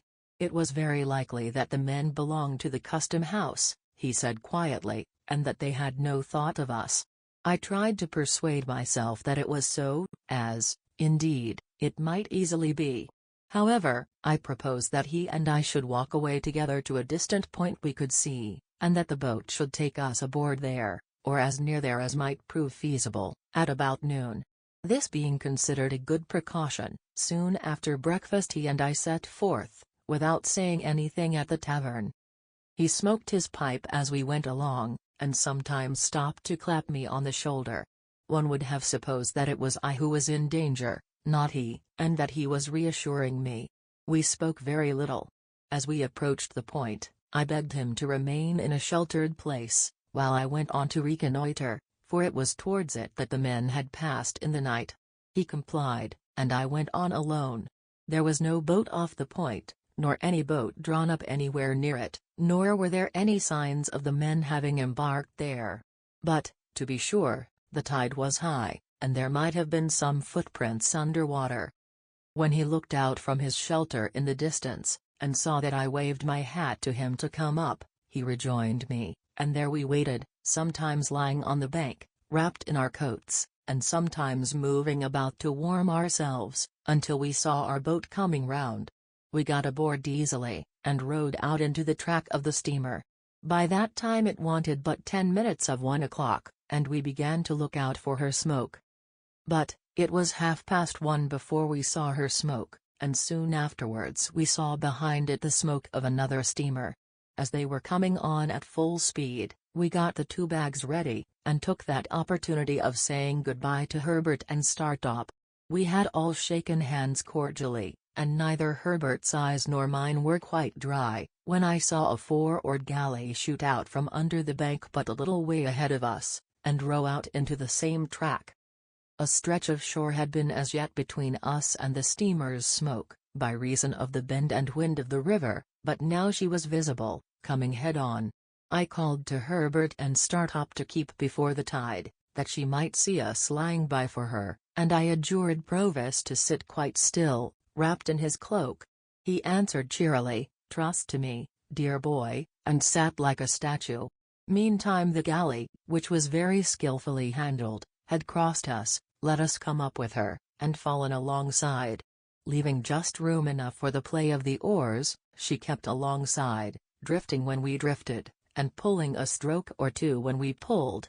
Of the 2 sitters one held the rudder lines, and looked at us attentively, as did all the rowers. The other sitter was wrapped up, much as Provis was, and seemed to shrink, and whisper some instruction to the steerer as he looked at us. Not a word was spoken in either boat. Startup could make out, after a few minutes, which steamer was first, and gave me the word Hamburg, in a low voice, as we sat face to face. She was nearing us very fast, and the beating of her pedals grew louder and louder. I felt as if her shadow were absolutely upon us, when the galley hailed us. I answered. "You have a return transport there," said the man who held the lines. "That's the man, wrapped in the cloak. His name is Abel Magwitch, otherwise Provis. I apprehend that man, and call upon him to surrender, and you to assist." At the same moment, without giving any audible direction to his crew, he ran the galley abroad of us. They had pulled one sudden stroke ahead, had got their oars in, had run athwart us, and were holding on to our gunwale, before we knew what they were doing. This caused great confusion on board the steamer, and I heard them calling to us, and heard the order given to stop the paddles, and heard them stop, but felt her driving down upon us irresistibly. In the same moment, I saw the steersman of the galley lay his hand on his prisoner's shoulder, and saw that both boats were swinging round with the force of the tide, and saw that all hands on board the steamer were running forward quite frantically. Still, in the same moment, I saw the prisoner start up, lean across his captor, and pull the cloak from the neck of the shrinking sitter in the galley. Still in the same moment, I saw that the face disclosed was the face of the other convict of long ago. Still, in the same moment, I saw the face tilt backward with a white terror on it that I shall never forget, and heard a great cry on board the steamer, and a loud splash in the water, and felt the boat sink from under me.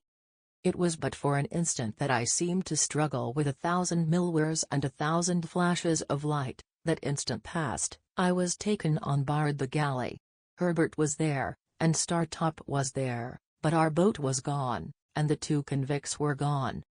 What with the cries aboard the steamer, and the furious blowing off of her steam, and her driving on, and our driving on, I could not at first distinguish sky from water or shore from shore, but the crew of the galley righted her with great speed, and, pulling certain swift strong strokes ahead, lay upon their oars, every man looking silently and eagerly at the water astern. Presently a dark object was seen in it, bearing towards us on the tide. No man spoke, but the steersman held up his hand, and all softly backed water, and kept the boat straight and true before it. As it came nearer, I saw it to be Magwitch, swimming, but not swimming freely. He was taken on board, and instantly manacled at the wrists and ankles. The galley was kept steady, and the silent, eager lookout at the water was resumed. But, the Rotterdam steamer now came up, and apparently not understanding what had happened, came on at speed. By the time she had been hailed and stopped, both steamers were drifting away from us, and we were rising and falling in a troubled wake of water. The lookout was kept, long after all was still again and the 2 steamers were gone, but everybody knew that it was hopeless now. At length we gave it up, and pulled under the shore towards the tavern we had lately left, where we were received with no little surprise. Here I was able to get some comforts for Magwitch, Provost no longer, who had received some very severe injury in the chest, and a deep cut in the head. He told me that he believed himself to have gone under the keel of the steamer, and to have been struck on the head in rising. The injury to his chest, which rendered his breathing extremely painful, he thought he had received against the side of the galley. He added that he did not pretend to say what he might or might not have done to Compeyson, but that, in the moment of his laying his hand on his cloak to identify him, that villain had staggered up and staggered back, and they had both gone overboard together, when the sudden wrenching of him, Magwitch, out of our boat, and the endeavor of his captor to keep him in it, had capsized us. He told me in a whisper that they had gone down fiercely locked in each other's arms, and that there had been a struggle under water, and that he had disengaged himself, struck out, and swum away. I never had any reason to doubt the exact truth of what he thus told me. The officer who steered the galley gave the same account of their going overboard. When I asked this officer's permission to change the prisoner's wet clothes by purchasing any spare garments I could get at the public house, he gave it readily, merely observing that he must take charge of everything his prisoner had about him. So the pocketbook which had once been in my hands passed into the officer's. He further gave me leave to accompany the prisoner to London, but declined to accord that grace to my 2 friends. The Jack at the ship was instructed where the drowned man had gone down, and undertook to search for the body in the places where it was likeliest to come ashore. His interest in its recovery seemed to me to be much heightened when he heard that it had stockings on. Probably, it took about a dozen drowned men to fit him out completely, and that may have been the reason why the different articles of his dress were in various stages of decay. We remained at the public house until the tide turned, and then Magwitch was carried down to the galley and put on board. Herbert and Startop were to get to London by land, as soon as they could. We had a doleful parting, and when I took my place by Magwitch's side, I felt that that was my place henceforth while he lived. For now, My repugnance to him had all melted away, and in the hunted, wounded, shackled creature who held my hand in his, I only saw a man who had meant to be my benefactor, and who had felt affectionately, gratefully, and generously, towards me with great constancy through a series of years. I only saw in him a much better man than I had been to Joe. His breathing became more difficult and painful as the night drew on, and often he could not repress a groan. I tried to rest him on the arm I could use, in any easy position, but it was dreadful to think that I could not be sorry at heart for his being badly hurt, since it was unquestionably best that he should die. That there were, still living, people enough who were able and willing to identify him, I could not doubt. That he would be leniently treated, I could not hope. He who had been presented in the worst light at his trial, who had since broken prison and had been tried again, who had returned from transportation under a life sentence, and who had occasioned the death of the man who was the cause of his arrest. As we returned towards the setting sun we had yesterday left behind us, and as the stream of our hopes seemed all running back, I told him how grieved I was to think that he had come home for my sake. "Dear boy," he answered, "I'm quite content to take my chance. I've seen my boy, and he can be a gentleman without me." No. I had thought about that, while we had been there side by side. No. Apart from many inclinations of my own, I understood Wemmick's hint now. I foresaw that, being convicted, his possessions would be forfeited to the Crown. "Looky here, dear boy," said he, "it's best as a gentleman should not be knowed to belong to me now. Only come to see me as if you come by chance alonger, Wemmick. Sit where I can see you when I am swore to, for the last a many times, and I don't ask no more." "I will never stir from your side," said I, "when I am suffered to be near you. Please God, I will be as true to you as you have been to me." I felt his hand tremble as it held mine, and he turned his face away as he lay in the bottom of the boat, and I heard that old sound in his throat, soften now, like all the rest of him. It was a good thing that he had touched this point, for it put into my mind what I might not otherwise have thought of until too late, that he need never know how his hopes of enriching me had perished. Chapter 55. He was taken to the police court next day, and would have been immediately committed for trial, but that it was necessary to send down for an old officer of the prison ship from which he had once escaped, to speak to his identity. Nobody doubted it, but Compeyson, who had meant to depose to it, was tumbling on the tides, dead, and it happened that there was not at that time any prison officer in London who could give the required evidence. I had gone direct to Mr. Jaggers at his private house, on my arrival overnight, to retain his assistance, and Mr. Jaggers on the prisoner's behalf would admit nothing. It was the sole resource, for he told me that the case must be over in 5 minutes when the witness was there, and that no power on earth could prevent its going against us. I imparted to Mr. Jaggers my design of keeping him in ignorance of the fate of his wealth. Mr. Jaggers was querulous and angry with me for having let it slip through my fingers, and said we must memorialize by and by, and try at all events for some of it. But he did not conceal from me that, although there might be many cases in which the forfeiture would not be exacted, there were no circumstances in this case to make it one of them. I understood that very well. I was not related to the outlaw, or connected with him by any recognizable tie. He had put his hand to no writing or settlement in my favor before his apprehension, and to do so now would be idle. I had no claim, and I finally resolved, and ever afterwards abided by the resolution, that my heart should never be sickened with the hopeless task of attempting to establish one. There appeared to be reason for supposing that the drowned informer had hoped for a reward out of this forfeiture, and had obtained some accurate knowledge of Magwitch's affairs. When his body was found, many miles from the scene of his death, and so horribly disfigured that he was only recognizable by the contents of his pockets, notes were still legible, folded in a case he carried. Among these were the name of a banking house in New South Wales, where a sum of money was, and the designation of certain lands of considerable value. Both these heads of information were in a list that Magwitch, while in prison, gave to Mr. Jaggers, of the possessions he supposed I should inherit.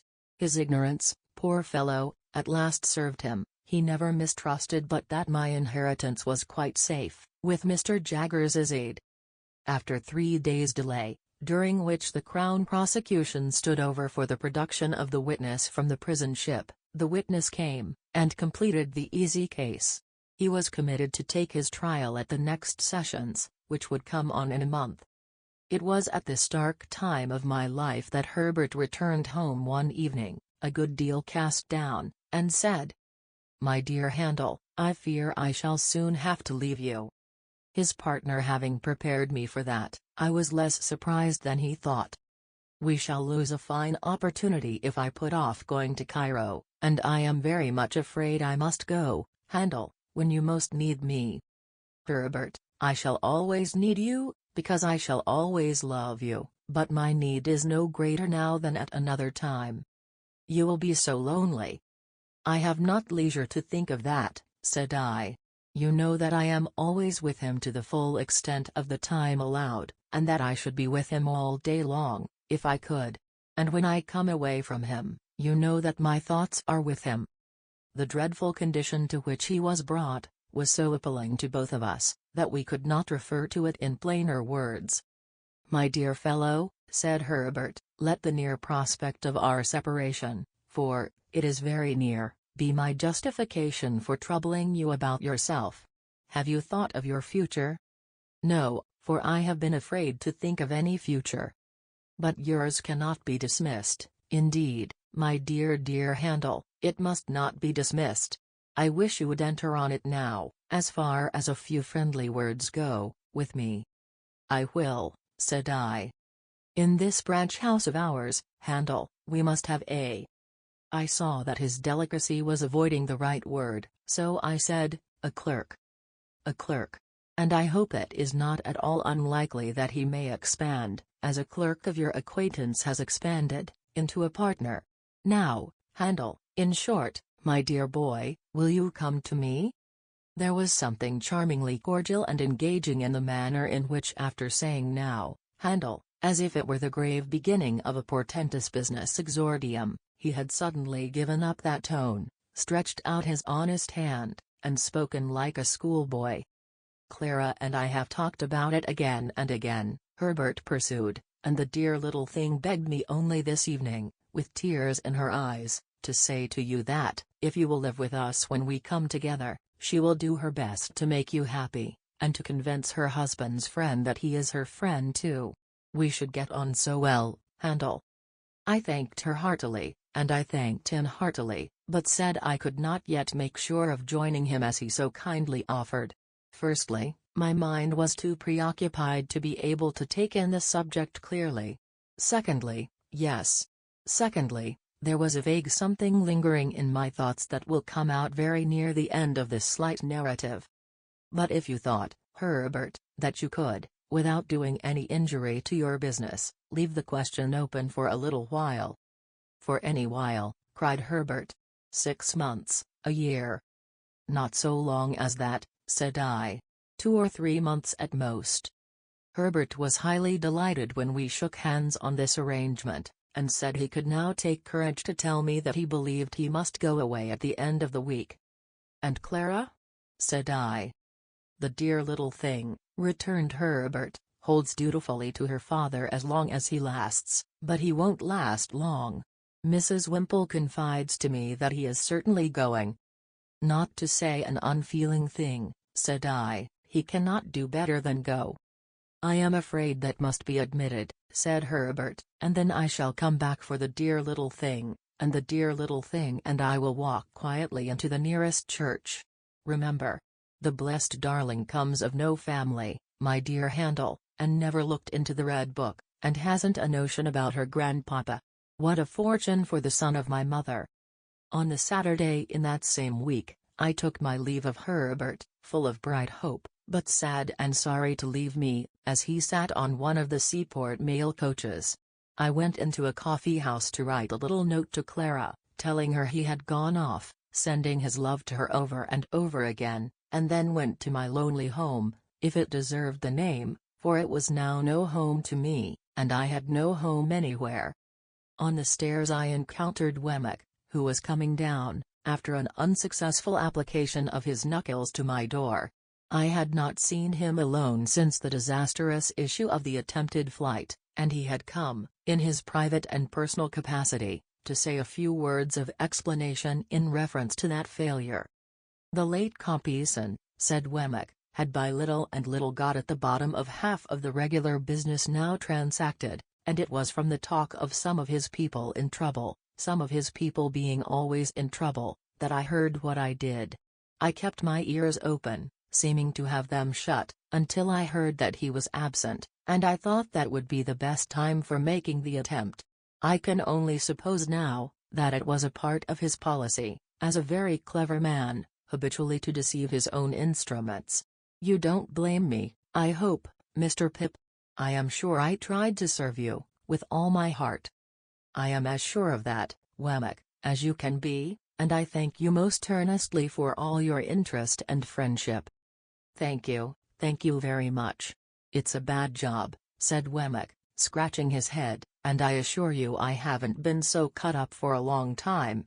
What I look at is the sacrifice of so much portable property. Dear me. What I think of, Wemmick, is the poor owner of the property. Yes, to be sure, said Wemmick. Of course, there can be no objection to your being sorry for him, and I'd put down a £5 note myself to get him out of it. But what I look at is this. The late Compeyson having been beforehand with him in intelligence of his return, and being so determined to bring him to book, I do not think he could have been saved.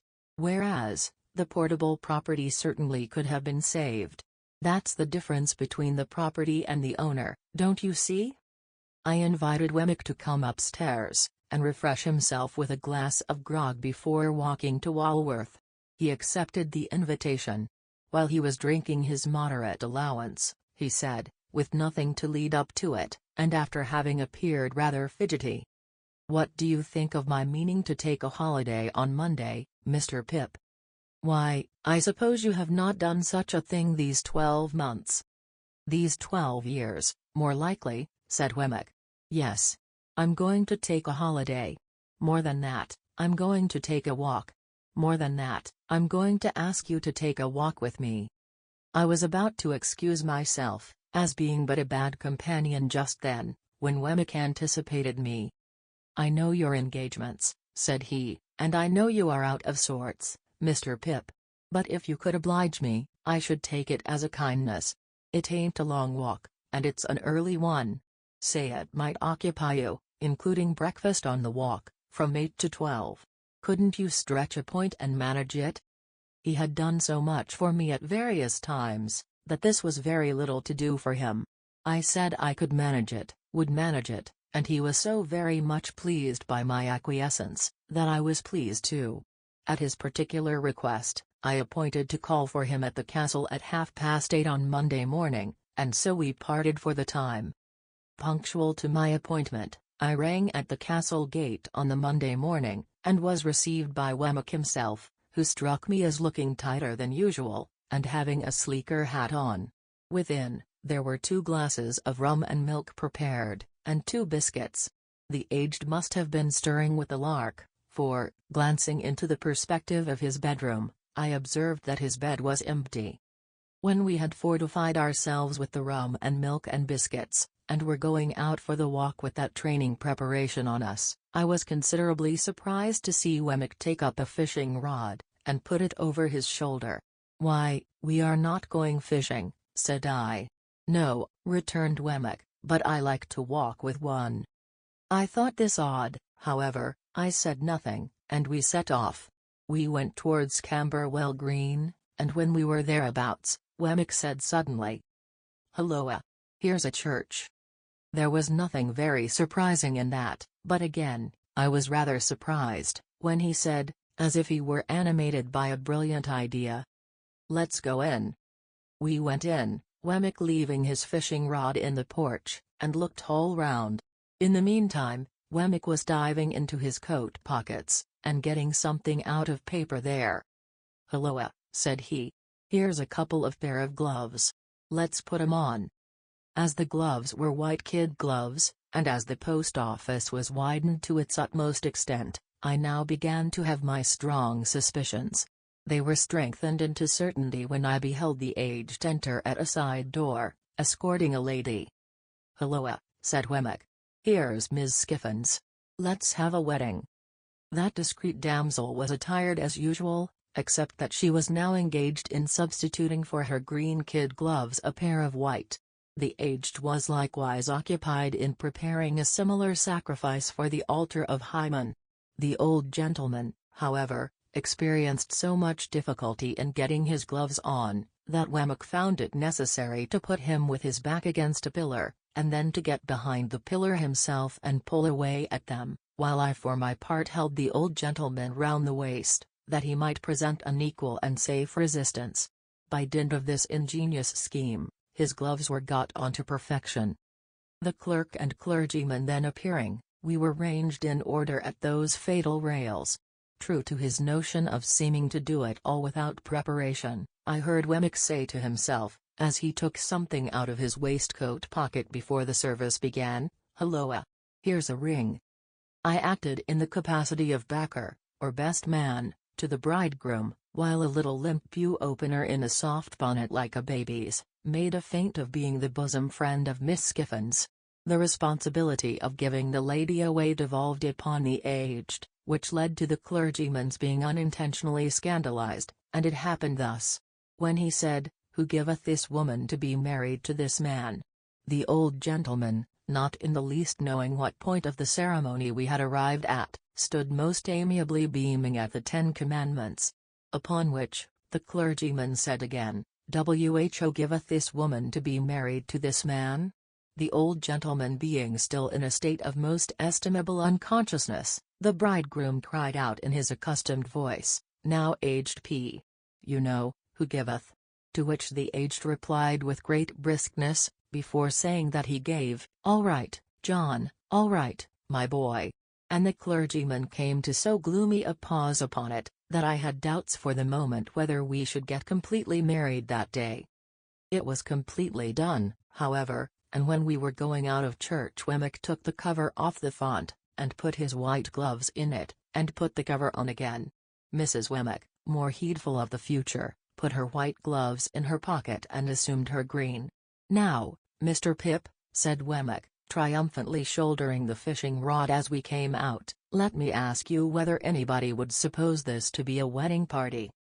Breakfast had been ordered at a pleasant little tavern, a mile or so away upon the rising ground beyond the green, and there was a bagatelle board in the room, in case we should desire to unbend our minds after the solemnity. It was pleasant to observe that Mrs. Wemmick no longer unwound Wemmick's arm when it adapted itself to her figure, but sat in a high-backed chair against the wall, like a violoncello in its case, and submitted to be embraced as that melodious instrument might have done. We had an excellent breakfast, and when anyone declined anything on table, Wemmick said, "Provided by contract, you know, don't be afraid of it." I drank to the new couple, drank to the aged, drank to the castle, saluted the bride at parting, and made myself as agreeable as I could. Wemmick came down to the door with me, and I again shook hands with him, and wished him joy. "Thank'ee," said Wemmick, rubbing his hands. "She's such a manager of fowls, you have no idea. You shall have some eggs, and judge for yourself. I say, Mr. Pip," calling me back, and speaking low, "this is altogether a Walworth sentiment, please." "I understand. Not to be mentioned in Little Britain," said I. Wemmick nodded.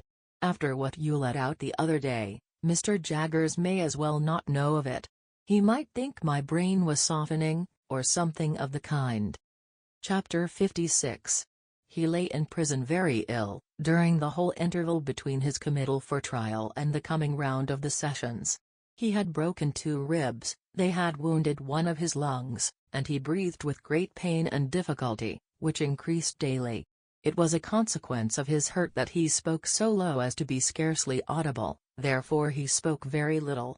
But he was ever ready to listen to me, and it became the first duty of my life to say to him, and read to him, what I knew he ought to hear. Being far too ill to remain in the common prison, he was removed, after the first day or so, into the infirmary. This gave me opportunities of being with him that I could not otherwise have had. And but for his illness he would have been put in irons, for he was regarded as a determined prison breaker, and I know not what else.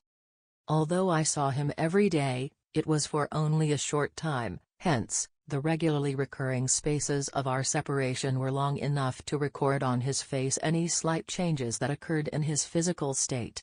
I do not recollect that I once saw any change in it for the better. He wasted, and became slowly weaker and worse, day by day, from the day when the prison door closed upon him. The kind of submission or resignation that he showed was that of a man who was tired out.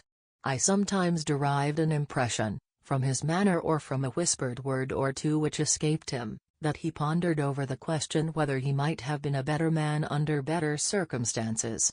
But he never justified himself by a hint tending that way, or tried to bend the past out of its eternal shape.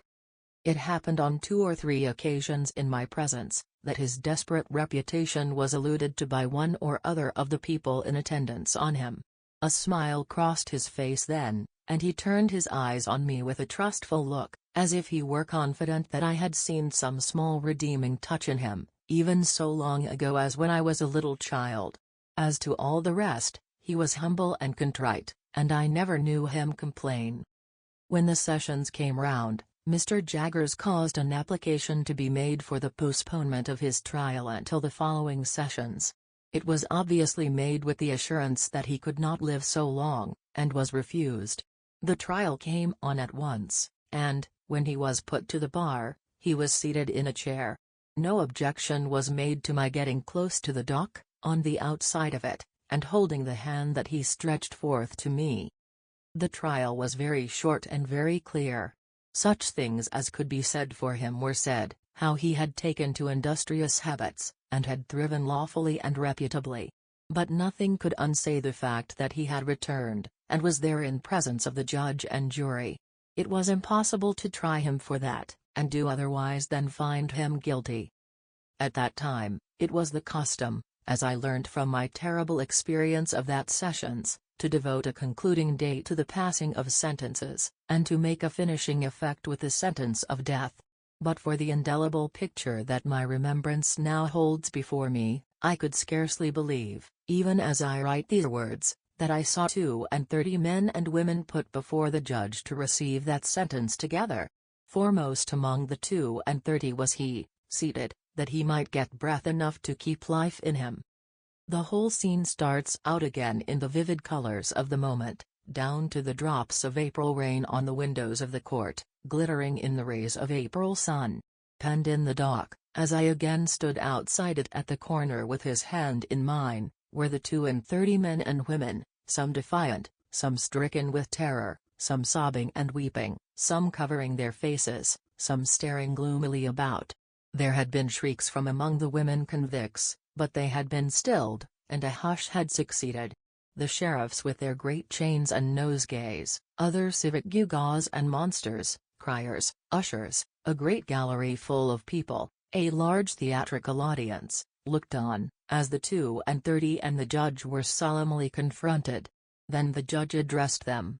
Among the wretched creatures before him whom he must single out for special address was one who almost from his infancy had been an offender against the laws, who, after repeated imprisonments and punishments, had been at length sentenced to exile for a term of years, and who, under circumstances of great violence and daring, had made his escape and been resentenced to exile for life. That miserable man would seem for a time to have become convinced of his errors, when far removed from the scenes of his old offences, and to have lived a peaceable and honest life. But in a fatal moment, yielding to those propensities and passions, the indulgence of which had so long rendered him a scourge to society, he had quitted his haven of rest and repentance, and had come back to the country where he was proscribed. Being here presently denounced, he had for a time succeeded in evading the officers of justice, but being at length seized while in the act of flight, he had resisted them, and had, he best knew whether by express design, or in the blindness of his hardihood, caused the death of his denouncer, to whom his whole career was known. The appointed punishment for his return to the land that had cast him out, being death, and his case being this aggravated case, he must prepare himself to die.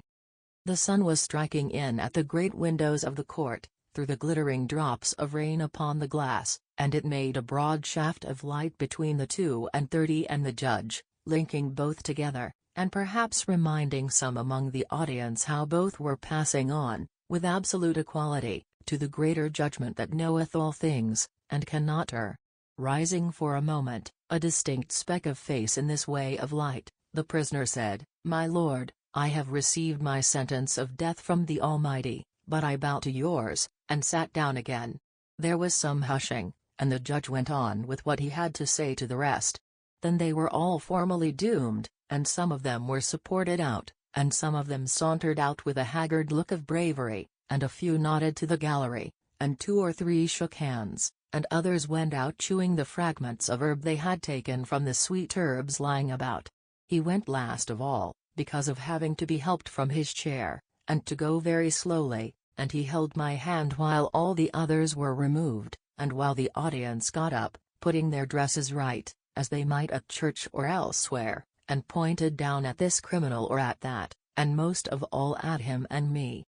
I earnestly hoped and prayed that he might die before the recorder's report was made, but, in the dread of his lingering on, I began that night to write out a petition to the Home Secretary of State, setting forth my knowledge of him, and how it was that he had come back for my sake. I wrote it as fervently and pathetically as I could, and when I had finished it and sent it in, I wrote out other petitions to such men in authority as I hoped were the most merciful, and drew up one to the Crown itself. For several days and nights after he was sentenced I took no rest except when I fell asleep in my chair, but was wholly absorbed in these appeals. And after I had sent them in, I could not keep away from the places where they were, but felt as if they were more hopeful and less desperate when I was near them.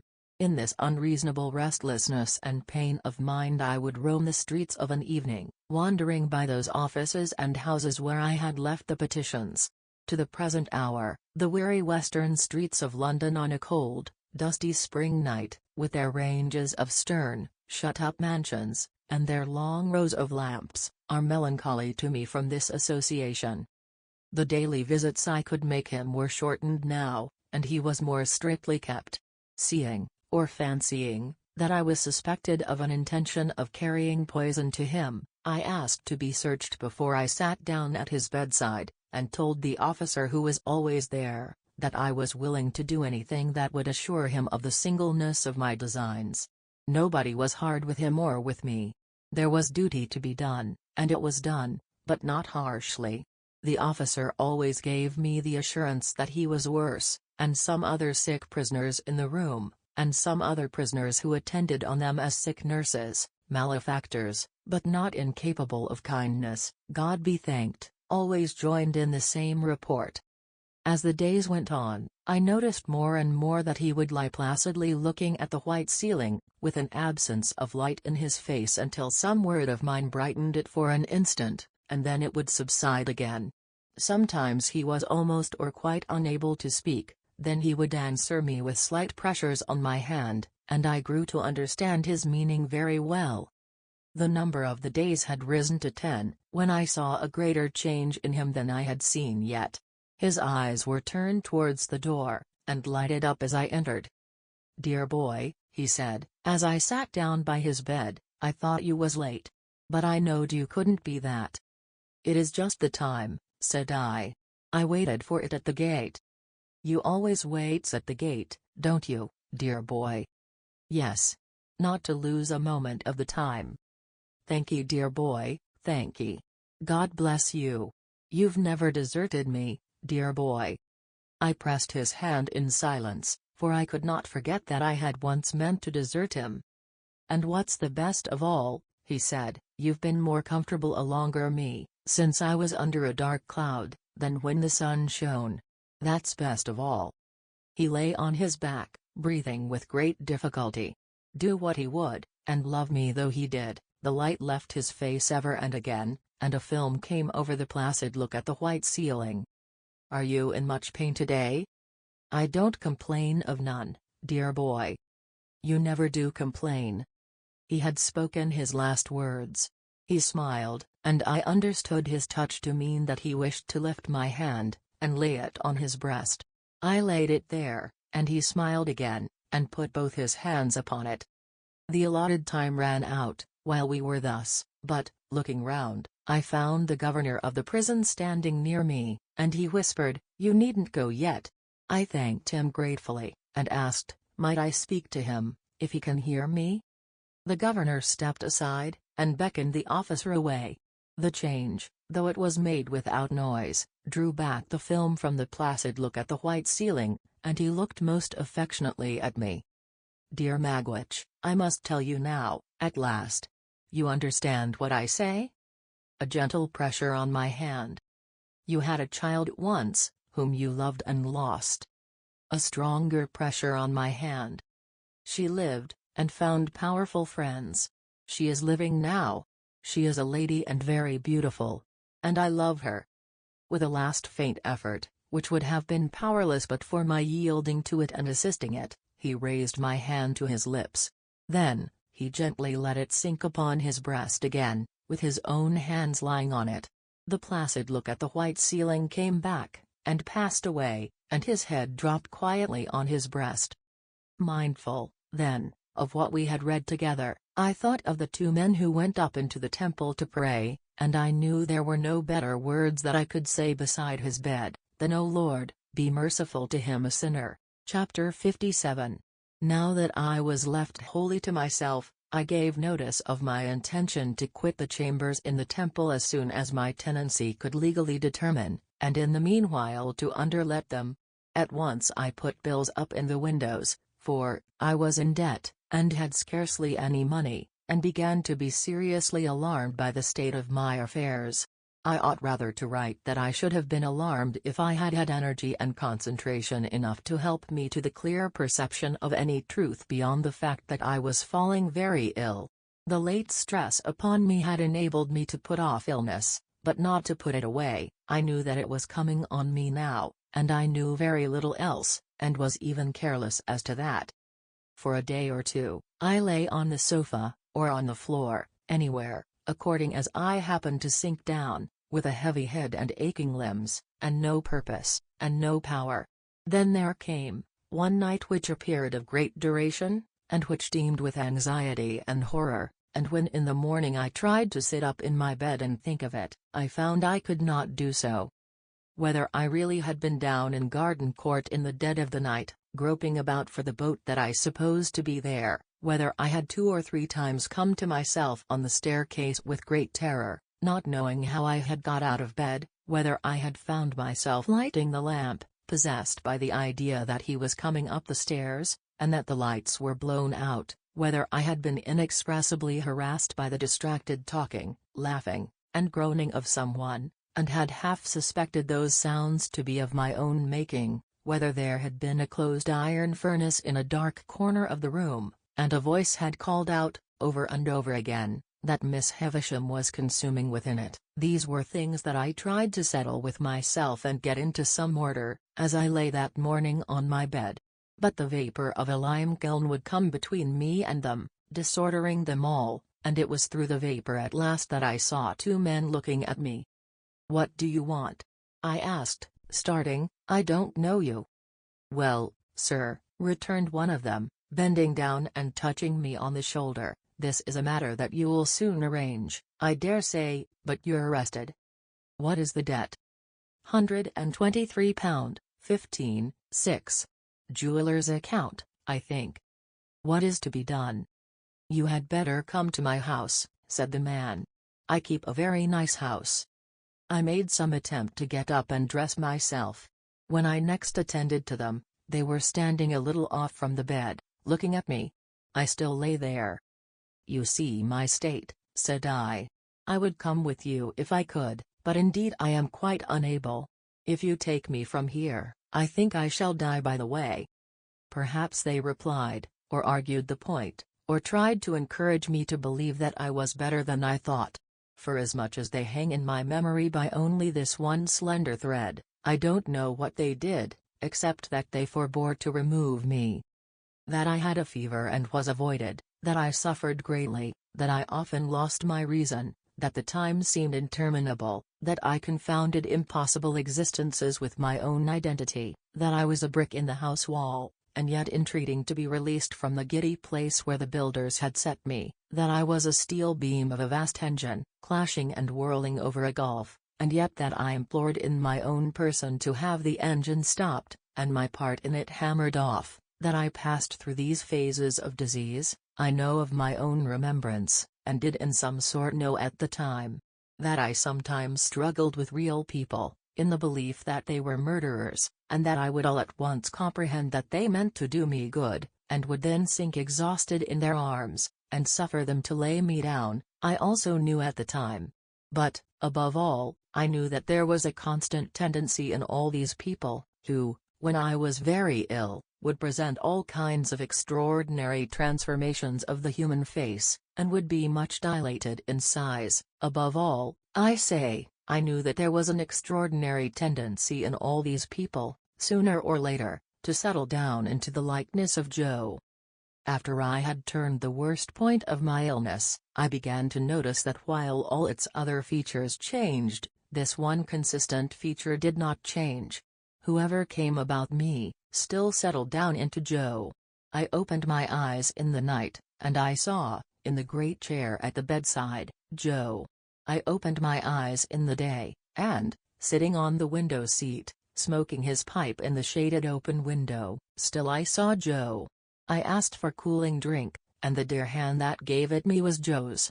I sank back on my pillow after drinking, and the face that looked so hopefully and tenderly upon me was the face of Joe. At last, one day, I took courage, and said, "Is it Joe?" And the dear old home voice answered, "Which it air, old chap." "Oh Joe, you break my heart. Look angry at me, Joe. Strike me, Joe. Tell me of my ingratitude. Don't be so good to me."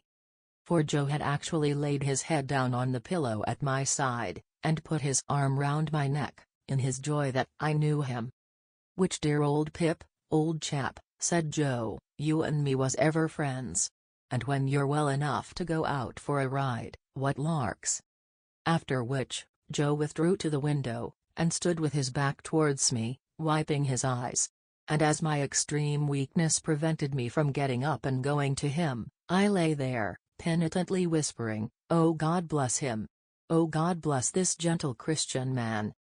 Joe's eyes were red when I next found him beside me, but I was holding his hand, and we both felt happy. "How long, dear Joe?" "Which you mean ter say, Pip, how long have your illness lasted, dear old chap?" "Yes, Joe. It's the end of May, Pip. Tomorrow is the 1st of June. And have you been here all that time, dear Joe?" "Pretty nigh, old chap. For, as I says to Biddy when the news of your being ill were brought by letter, which it were brought by the post, and being formerly single he is now married though underpaid for a deal of walking and shoe leather, but wealth were not a object on his part, and marriage were the great wish of his heart. It is so delightful to hear you, Joe. But I interrupt you in what you said to Biddy." "Which it were," said Joe, "that how you might be amongst strangers, and that how you and me having been ever friends, a visit at such a moment might not prove unacceptable. And Biddy, her word were, go to him, without loss of time. That," said Joe, summing up with his judicial air, "were the word of Biddy. Go to him, Biddy say, without loss of time. In short, I shouldn't greatly deceive you," Joe added, after a little grave reflection, "if I represented to you that the word of that young woman were, without a minute's loss of time." There Joe cut himself short, and informed me that I was to be talked to in great moderation, and that I was to take a little nourishment at stated frequent times, whether I felt inclined for it or not, and that I was to submit myself to all his orders. So I kissed his hand, and lay quiet, while he proceeded to indite a note to Biddy, with my love in it. Evidently Biddy had taught Joe to write. As I lay in bed looking at him, it made me, in my weak state, cry again with pleasure to see the pride with which he set about his letter. My bedstead, divested of its curtains, had been removed, with me upon it, into the sitting room, as the airiest and largest, and the carpet had been taken away, and the room kept always fresh and wholesome night and day. At my own writing table, pushed into a corner and cumbered with little bottles, Joe now sat down to his great work, first choosing a pen from the pen tray as if it were a chest of large tools, and tucking up his sleeves as if he were going to wield a crowbar or sledgehammer.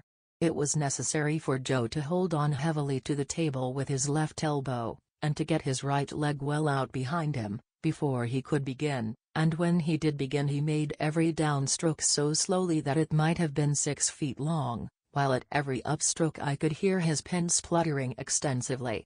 He had a curious idea that the inkstand was on the side of him where it was not, and constantly dipped his pen into space, and seemed quite satisfied with the result.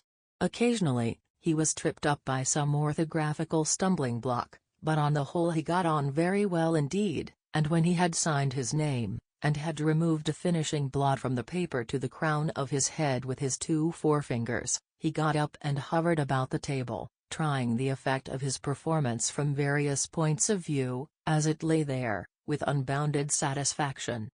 Not to make Joe uneasy by talking too much, even if I had been able to talk much, I deferred asking him about Miss Havisham until next day. He shook his head when I then asked him if she had recovered.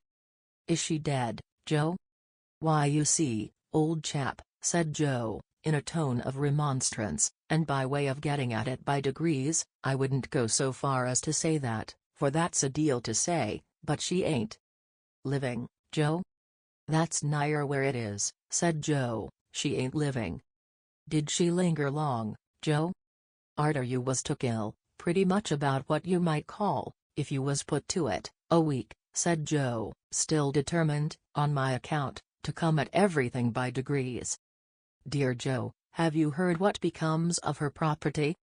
"Well, old chap," said Joe, "it do appear that she had settled the most of it, which I mean ter say tied it up, on Miss Estella. But she had wrote out a little codle shell in her own hand a day or two afore the accident, leaving a cool 4,000 to Mr. Matthew Pocket. And why, do you suppose, above all things, Pip, she left that cool 4,000 unto him? Because of Pip's account of him, the said Matthew. I am told by Biddy, that ere the writing," said Joe, repeating the legal turn as if it did him infinite good, "account of him the said Matthew. And a cool 4,000, Pip."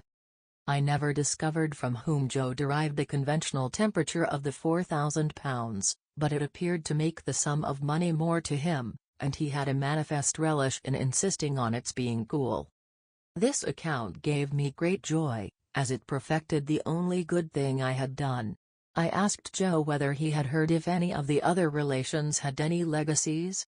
"Miss Sarah," said Joe, "she have £25 per annum for to buy pills, on account of being bilious.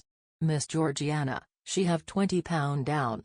Mrs. What's the name of them wild beasts with humps, old chap?" "Camels," said I, wondering why he could possibly want to know. Joe nodded. "Mrs. Camels," by which I presently understood he meant Camilla, "she have £5 for to buy rushlights to put her in spirits when she wake up in the night." The accuracy of these recitals was sufficiently obvious to me, to give me great confidence in Joe's information. "And now," said Joe, "you ain't that strong yet, old chap, that you can take in more nor one additional shovelful today. Old Orlick he's been a bustin' open a dwelling ooze." "Whose?" said I. "Not, I grant you, but what his manners is given to blusterous," said Joe, apologetically. "Still, a Englishman's ooze is his castle, and castles must not be busted 'cept when done in wartime. And whatsoe'er the failings on his part, he were a corn and seeds man in his heart." "Is it Pumblechook's house that has been broken into, then?" "That's it, Pip," said Joe, "and they took his till, and they took his cash box, and they drinked his wine, and they partook of his wittles, and they slapped his face, and they pulled his nose, and they tied him up to his bedpost, and they give him a dozen, and they stuffed his mouth full of flowering annuals to prevent his crying out. But he knowed Orlick, and Orlick's in the county jail. By these approaches we arrived at unrestricted conversation. I was slow to gain strength, but I did slowly and surely become less weak, and Joe stayed with me, and I fancied I was little Pip again. For the tenderness of Joe was so beautifully proportioned to my need, that I was like a child in his hands. He would sit and talk to me in the old confidence, and with the old simplicity, and in the old unassertive protecting way, so that I would half believe that all my life since the days of the old kitchen was one of the mental troubles of the fever that was gone. He did everything for me except the household work, for which he had engaged a very decent woman, after paying off the laundress on his first arrival. Which I do assure you, Pip, he would often say, in explanation of that liberty, I found her a-tapping the spare bed, like a cask of beer, and drawing off the feathers in a bucket, for sale.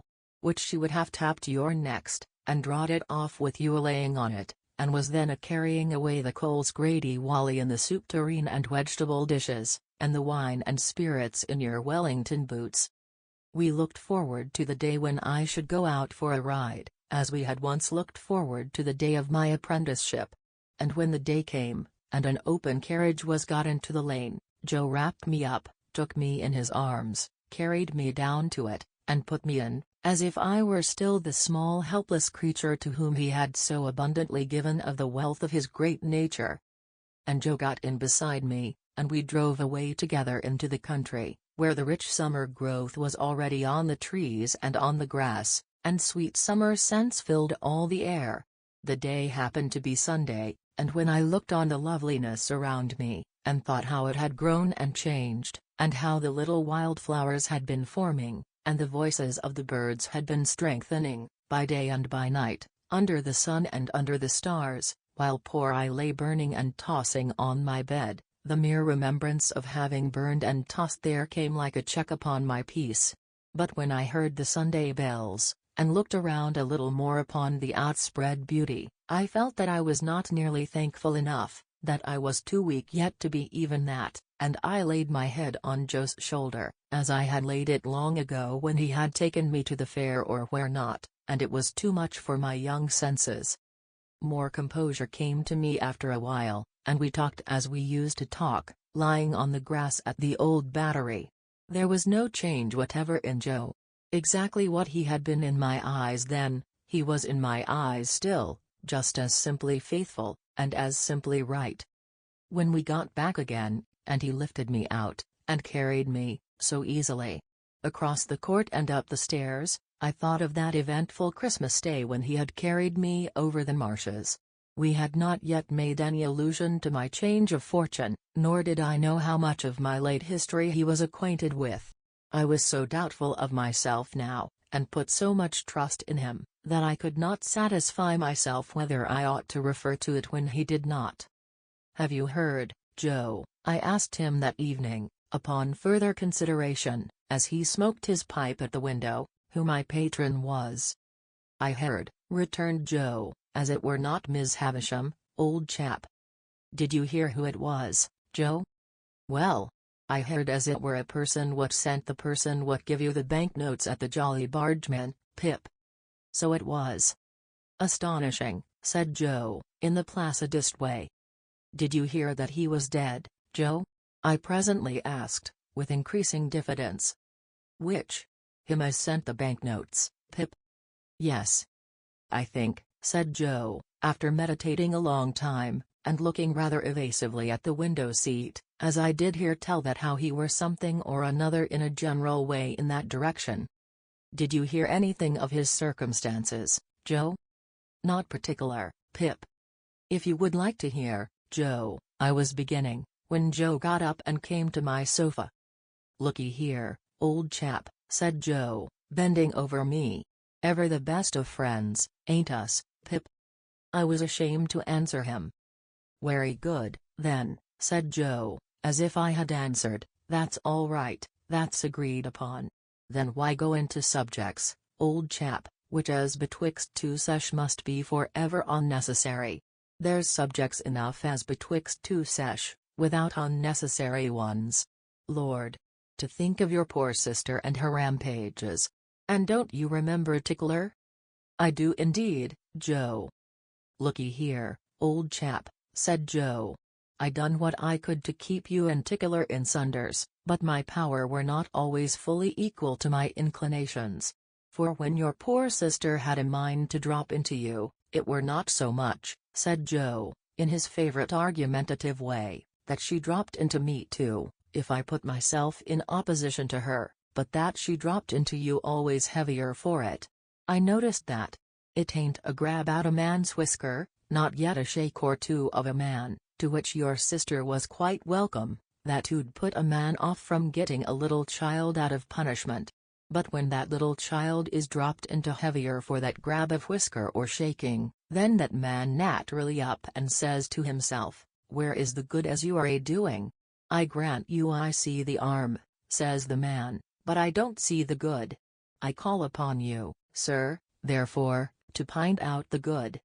The man says," I observed, as Joe waited for me to speak. "The man says," Joe assented.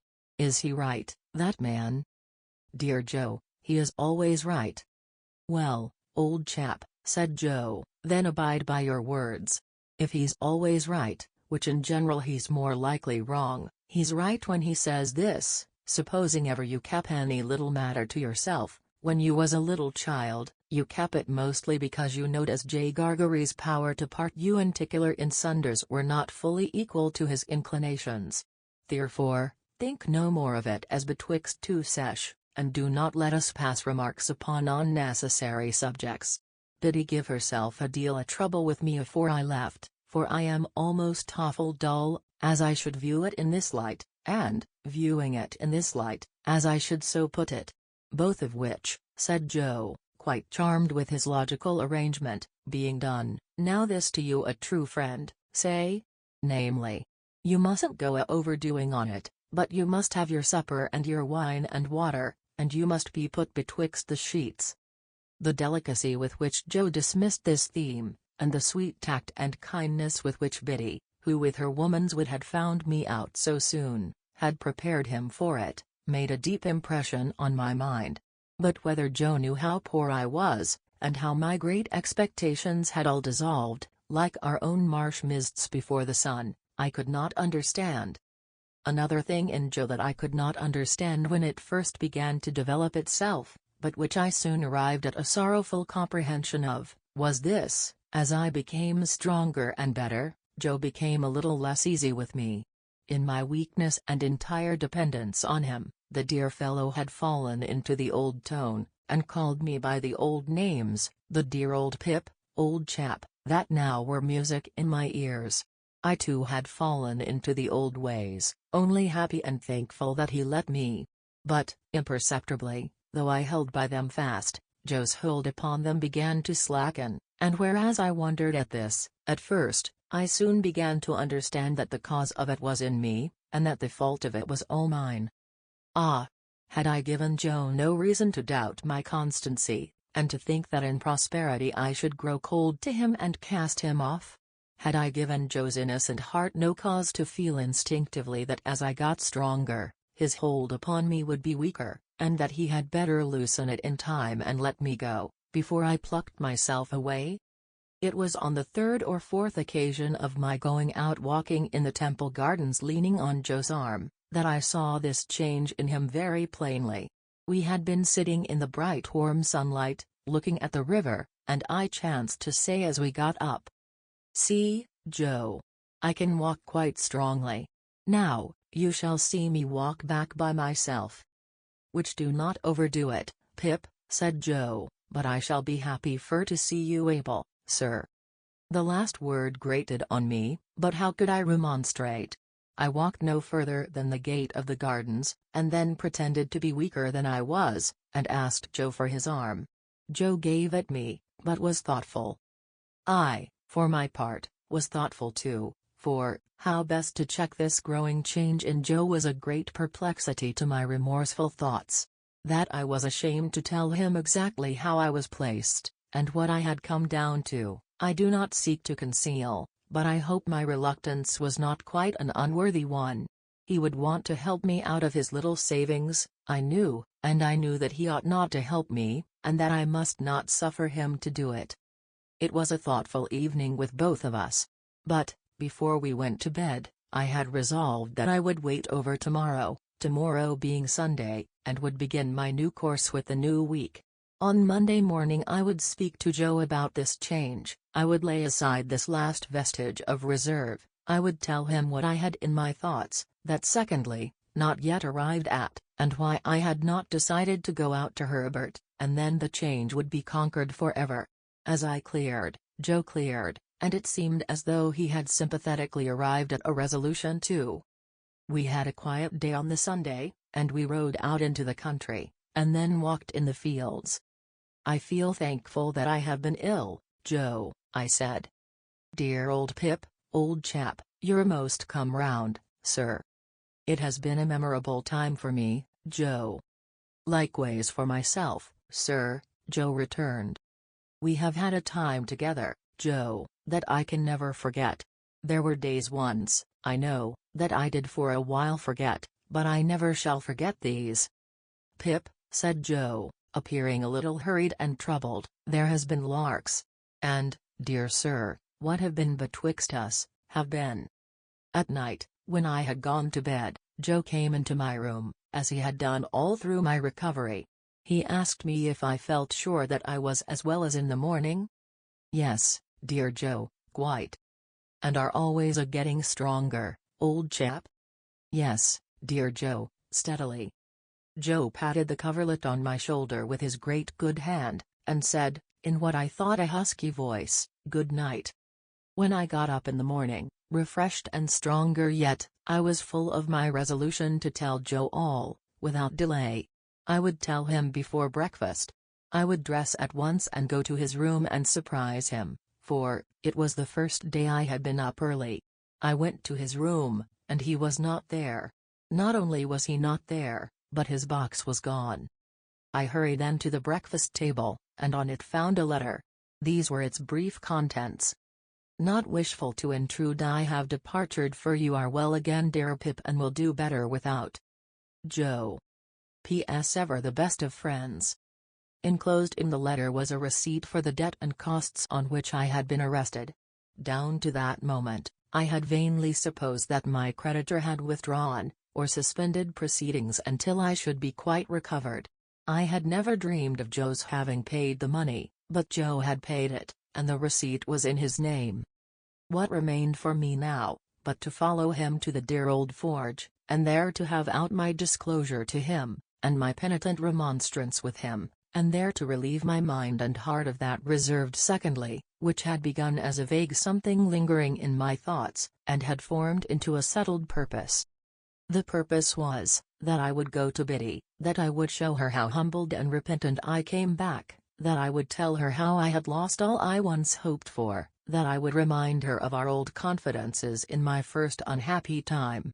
Then I would say to her, "Biddy, I think you once liked me very well, when my errant heart, even while it strayed away from you, was quieter and better with you than it ever has been since.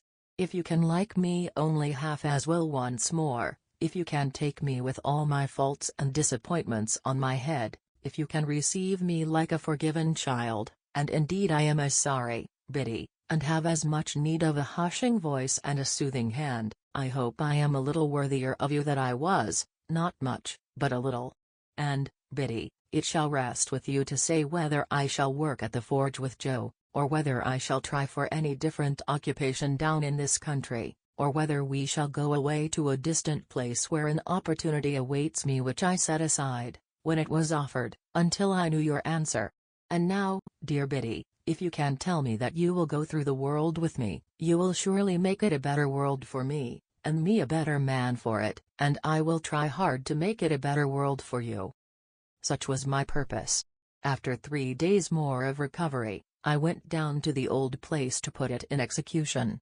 And how I sped in it is all I have left to tell. Chapter 58. The tidings of my high fortunes having had a heavy fall had got down to my native place and its neighborhood before I got there. I found the Blue Boar in possession of the intelligence, and I found that it made a great change in the Boar's demeanor. Whereas the Boer had cultivated my good opinion with warm assiduity when I was coming into property, the Boer was exceedingly cool on the subject now that I was going out of property. It was evening when I arrived, much fatigued by the journey I had so often made so easily. The Boer could not put me into my usual bedroom, which was engaged, probably by someone who had expectations, and could only assign me a very indifferent chamber among the pigeons and post-chaises up the yard. But I had as sound a sleep in that lodging as in the most superior accommodation the Boer could have given me, and the quality of my dreams was about the same as in the best bedroom. Early in the morning, while my breakfast was getting ready, I strolled round by Sati's house. There were printed bills on the gate and on bits of carpet hanging out of the windows, announcing a sale by auction of the household furniture and effects, next week. The house itself was to be sold as old building materials, and pulled down. Lot 1 was marked in whitewashed knock-knee letters on the brew house, Lot 2 on that part of the main building which had been so long shut up. Other lots were marked off on other parts of the structure, and the ivy had been torn down to make room for the inscriptions, and much of it trailed low in the dust and was withered already. Stepping in for a moment at the open gate, and looking around me with the uncomfortable air of a stranger who had no business there, I saw the auctioneer's clerk walking on the casks and telling them off for the information of a catalogue compiler, pen in hand, who made a temporary desk of the wheeled chair I had so often pushed along to the tune of Old Clem. When I got back to my breakfast in the Boer's coffee room, I found Mr. Pumblechook conversing with the landlord. Mr. Pumblechook, not improved in appearance by his late nocturnal adventure, was waiting for me, and addressed me in the following terms. "Young man, I am sorry to see you brought low. But what else could be expected? What else could be expected?" As he extended his hand with a magnificently forgiving air, and as I was broken by illness and unfit to quarrel, I took it. "William," said Mr. Pumblechook to the waiter, "put a muffin on table. And has it come to this? Has it come to this?" I frowningly sat down to my breakfast. Mr. Pumblechook stood over me and poured out my tea, before I could touch the teapot, with the air of a benefactor who was resolved to be true to the last. "William," said Mr. Pumblechook, mournfully, "put the salt on. In happier times," addressing me, "I think you took sugar? And did you take milk?" "You did. Sugar and milk. William, bring a watercress." "Thank you," said I, shortly, "but I don't eat watercresses." "You don't eat 'em," returned Mr. Pumblechook, sighing and nodding his head several times, as if he might have expected that, and as if abstinence from watercresses were consistent with my downfall. "True. The simple fruits of the earth. No. You needn't bring any, William." I went on with my breakfast, and Mr. Pumblechook continued to stand over me, staring fishily and breathing noisily, as he always did. "Little more than skin and bone," mused Mr. Pumblechook, aloud. "And yet when he went from here, I may say with my blessing, and I spread afore him my humble store, like the bee, he was as plump as a peach." This reminded me of the wonderful difference between the servile manner in which he had offered his hand in my new prosperity, saying, "May I?" and the ostentatious clemency with which he had just now exhibited the same fat 5 fingers. "Ha!" he went on, handing me the bread and butter. "And are you a-going to Joseph?" "In heaven's name," said I, firing in spite of myself, "what does it matter to you where I am going? Leave that teapot alone."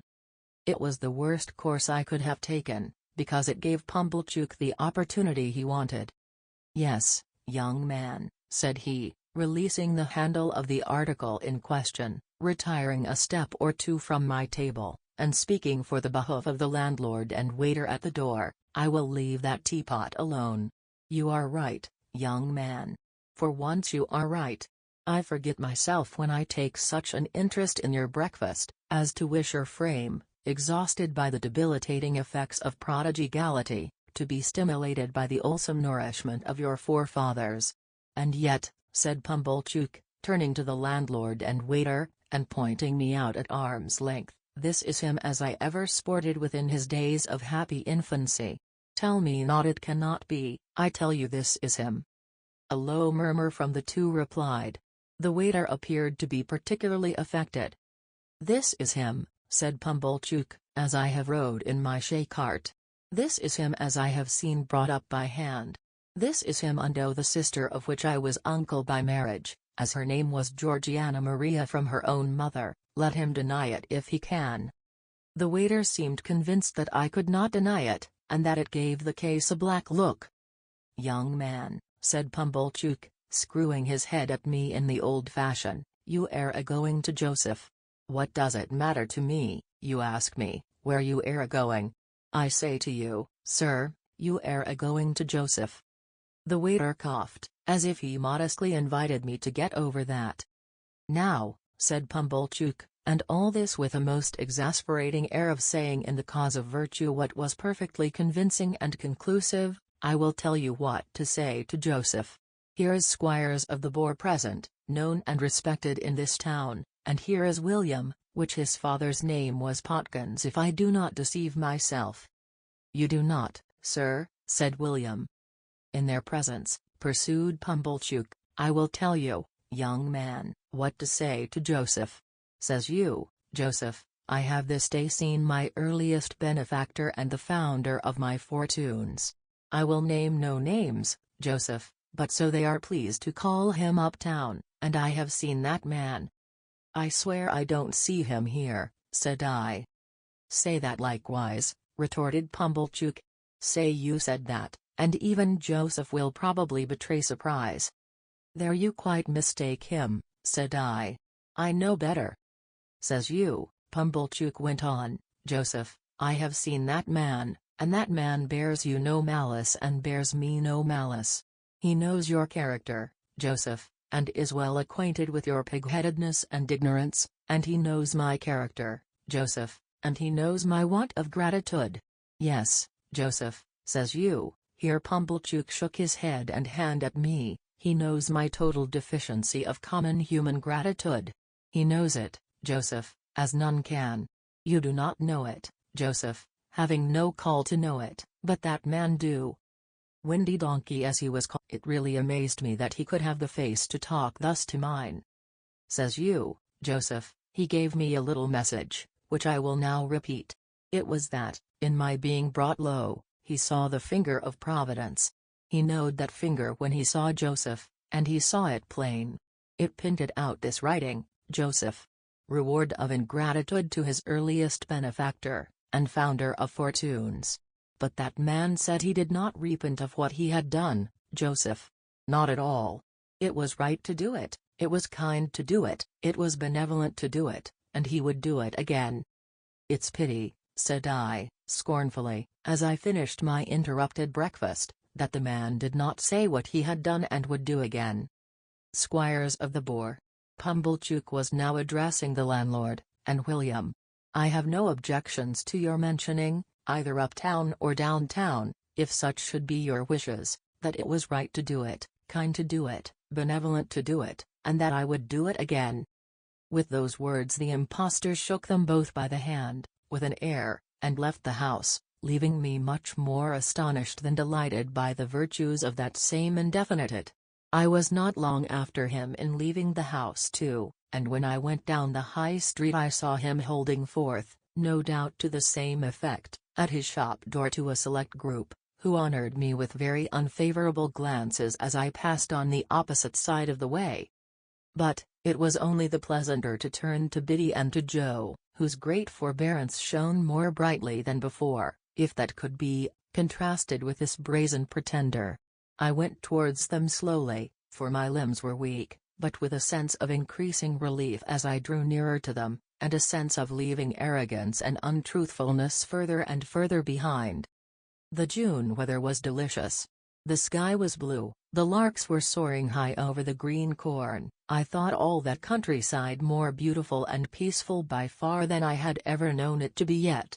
Many pleasant pictures of the life that I would lead there, and of the change for the better that would come over my character when I had a guiding spirit at my side whose simple faith and clear home wisdom I had proved, beguiled my way.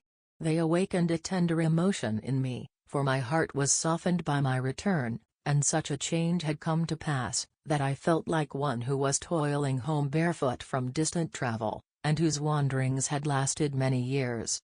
The schoolhouse where Biddy was mistress I had never seen, but, the little roundabout lane by which I entered the village, for quietness' sake, took me past it. I was disappointed to find that the day was a holiday, no children were there, and Biddy's house was closed. Some hopeful notion of seeing her, busily engaged in her daily duties, before she saw me, had been in my mind and was defeated. But the forge was a very short distance off, and I went towards it under the sweet green limes, listening for the clink of Joe's hammer. Long after I ought to have heard it, and long after I had fancied I heard it and found it but a fancy, all was still. The limes were there, and the white thorns were there, and the chestnut trees were there, and their leaves rustled harmoniously when I stopped to listen, but the clink of Joe's hammer was not in the midsummer wind.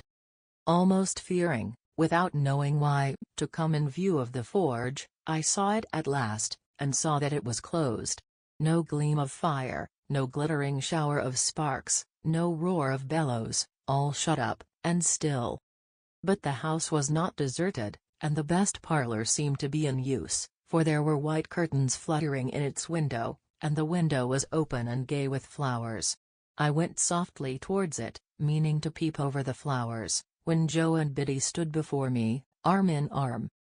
At first Biddy gave a cry, as if she thought it was my apparition, but in another moment she was in my embrace.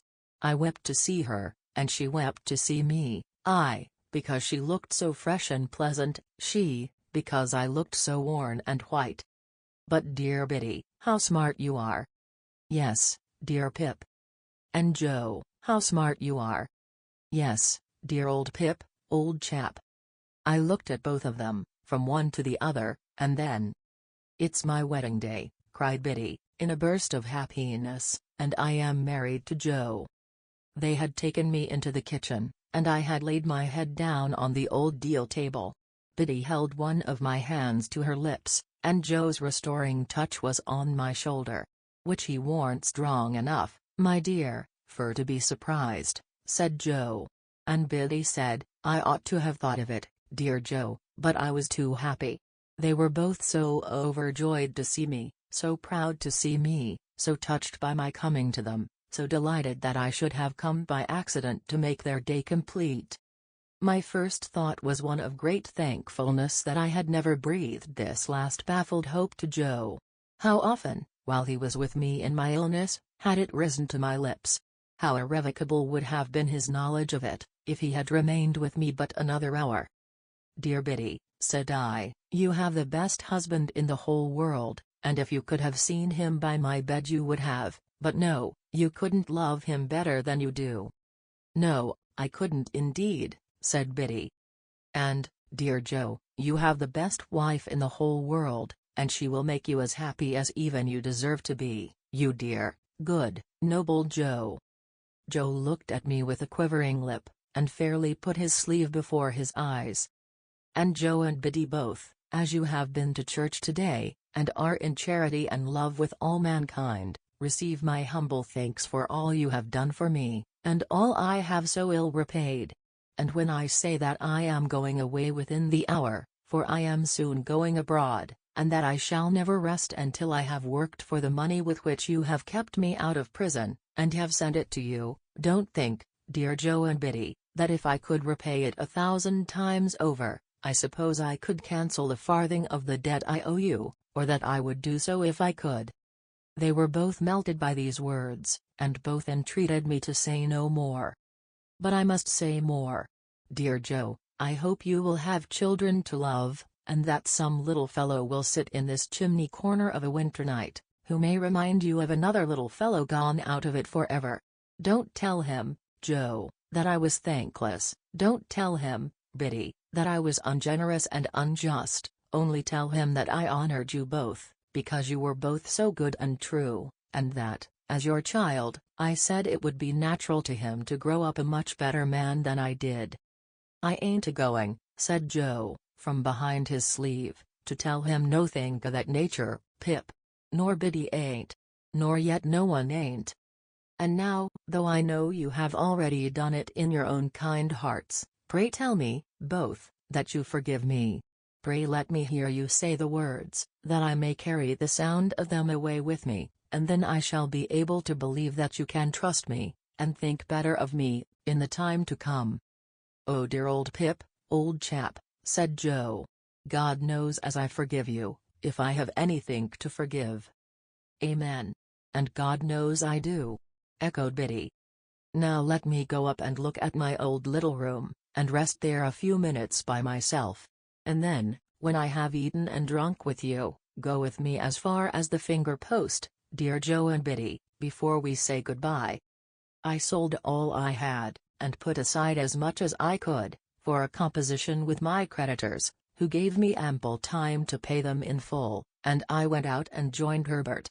Within a month, I had quitted England, and within 2 months I was clerk to Clarriker & Co., and within 4 months I assumed my first undivided responsibility.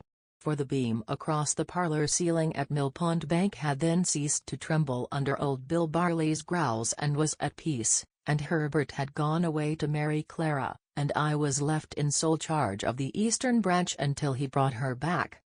Many a year went round before I was a partner in the house, but I lived happily with Herbert and his wife, and lived frugally, and paid my debts, and maintained a constant correspondence with Biddy and Joe.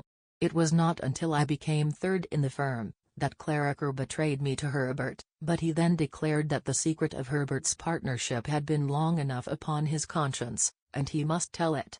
So he told it, and Herbert was as much moved as amazed, and the dear fellow and I were not the worse friends for the long concealment. I must not leave it to be supposed that we were ever a great house, or that we made mince of money. We were not in a grand way of business, but we had a good name, and worked for our profits, and did very well. We owed so much to Herbert's ever cheerful industry and readiness, that I often wondered how I had conceived that old idea of his inaptitude, until I was one day enlightened by the reflection, that perhaps the inaptitude had never been in him at all, but had been in me. Chapter 59. For 11 years, I had not seen Joe nor Biddy with my bodily eyes, though they had both been often before my fancy in the East, when, upon an evening in December, an hour or 2 after dark, I laid my hand softly on the latch of the old kitchen door. I touched it so softly that I was not heard, and looked in unseen. There, smoking his pipe in the old place by the kitchen firelight, as hale and as strong as ever, though a little grey, sat Joe, and there, fenced into the corner with Joe's leg, and sitting on my own little stool looking at the fire, was I again. "We give him the name of Pip for your sake, dear old chap," said Joe, delighted, when I took another stool by the child's side, "but I did not rumple his hair, and we hoped he might grow a little bit like you, and we think he do." I thought so too, and I took him out for a walk next morning, and we talked immensely, understanding one another to perfection. And I took him down to the churchyard, and set him on a certain tombstone there, and he showed me from that elevation which stone was sacred to the memory of Philip Pirrip, late of this parish, and also Georgiana, wife of the above. "Biddy," said I, when I talked with her after dinner, as her little girl lay sleeping in her lap, "you must give Pip to me one of these days, or lend him, at all events." "No, no," said Biddy, gently. "You must marry." "So Herbert and Clara say, but I don't think I shall, Biddy. I have so settled down in their home, that it's not at all likely. I am already quite an old bachelor." Biddy looked down at her child, and put its little hand to her lips, and then put the good matronly hand with which she had touched it into mine. There was something in the action, and in the light pressure of Biddy's wedding ring, that had a very pretty eloquence in it. "Dear Pip," said Biddy, "you are sure you don't fret for her?" "Oh no, I think not, Biddy. Tell me as an old friend. Have you quite forgotten her?" "My dear Biddy, I have forgotten nothing in my life that ever had a foremost place there, and little that ever had any place there. But that poor dream, as I once used to call it, has all gone by, Biddy, all gone by." Nevertheless, I knew, while I said those words, that I secretly intended to revisit the site of the old house that evening, alone, for her sake. Yes, even so. For Estella's sake. I had heard of her as leading a most unhappy life, and as being separated from her husband, who had used her with great cruelty, and who had become quite renowned as a compound of pride, avarice, brutality, and meanness. And I had heard of the death of her husband, from an accident consequent on his ill treatment of a horse. This release had befallen her some 2 years before. For anything I knew, she was married again. The early dinner hour at Joe's left me abundance of time, without hurrying my talk with Biddy, to walk over to the old spot before dark. But, what with loitering on the way to look at old objects and to think of old times, the day had quite declined when I came to the place. There was no house now, no brewery, no building whatever left, but the wall of the old garden. The cleared space had been enclosed with a rough fence, and looking over it, I saw that some of the old ivy had struck root anew, and was growing green on low quiet mounds of ruin. A gate in the fence standing ajar, I pushed it open, and went in. A cold silvery mist had veiled the afternoon, and the moon was not yet up to scatter it. But, the stars were shining beyond the mist, and the moon was coming, and the evening was not dark. I could trace out where every part of the old house had been, and where the brewery had been, and where the gates, and where the casks. I had done so, and was looking along the desolate garden walk, when I beheld a solitary figure in it. The figure showed itself aware of me, as I advanced. It had been moving towards me, but it stood still. As I drew nearer, I saw it to be the figure of a woman. As I drew nearer yet, it was about to turn away, when it stopped, and let me come up with it. Then, it faltered, as if much surprised, and uttered my name, and I cried out, "Estella! I am greatly changed. I wonder you know me."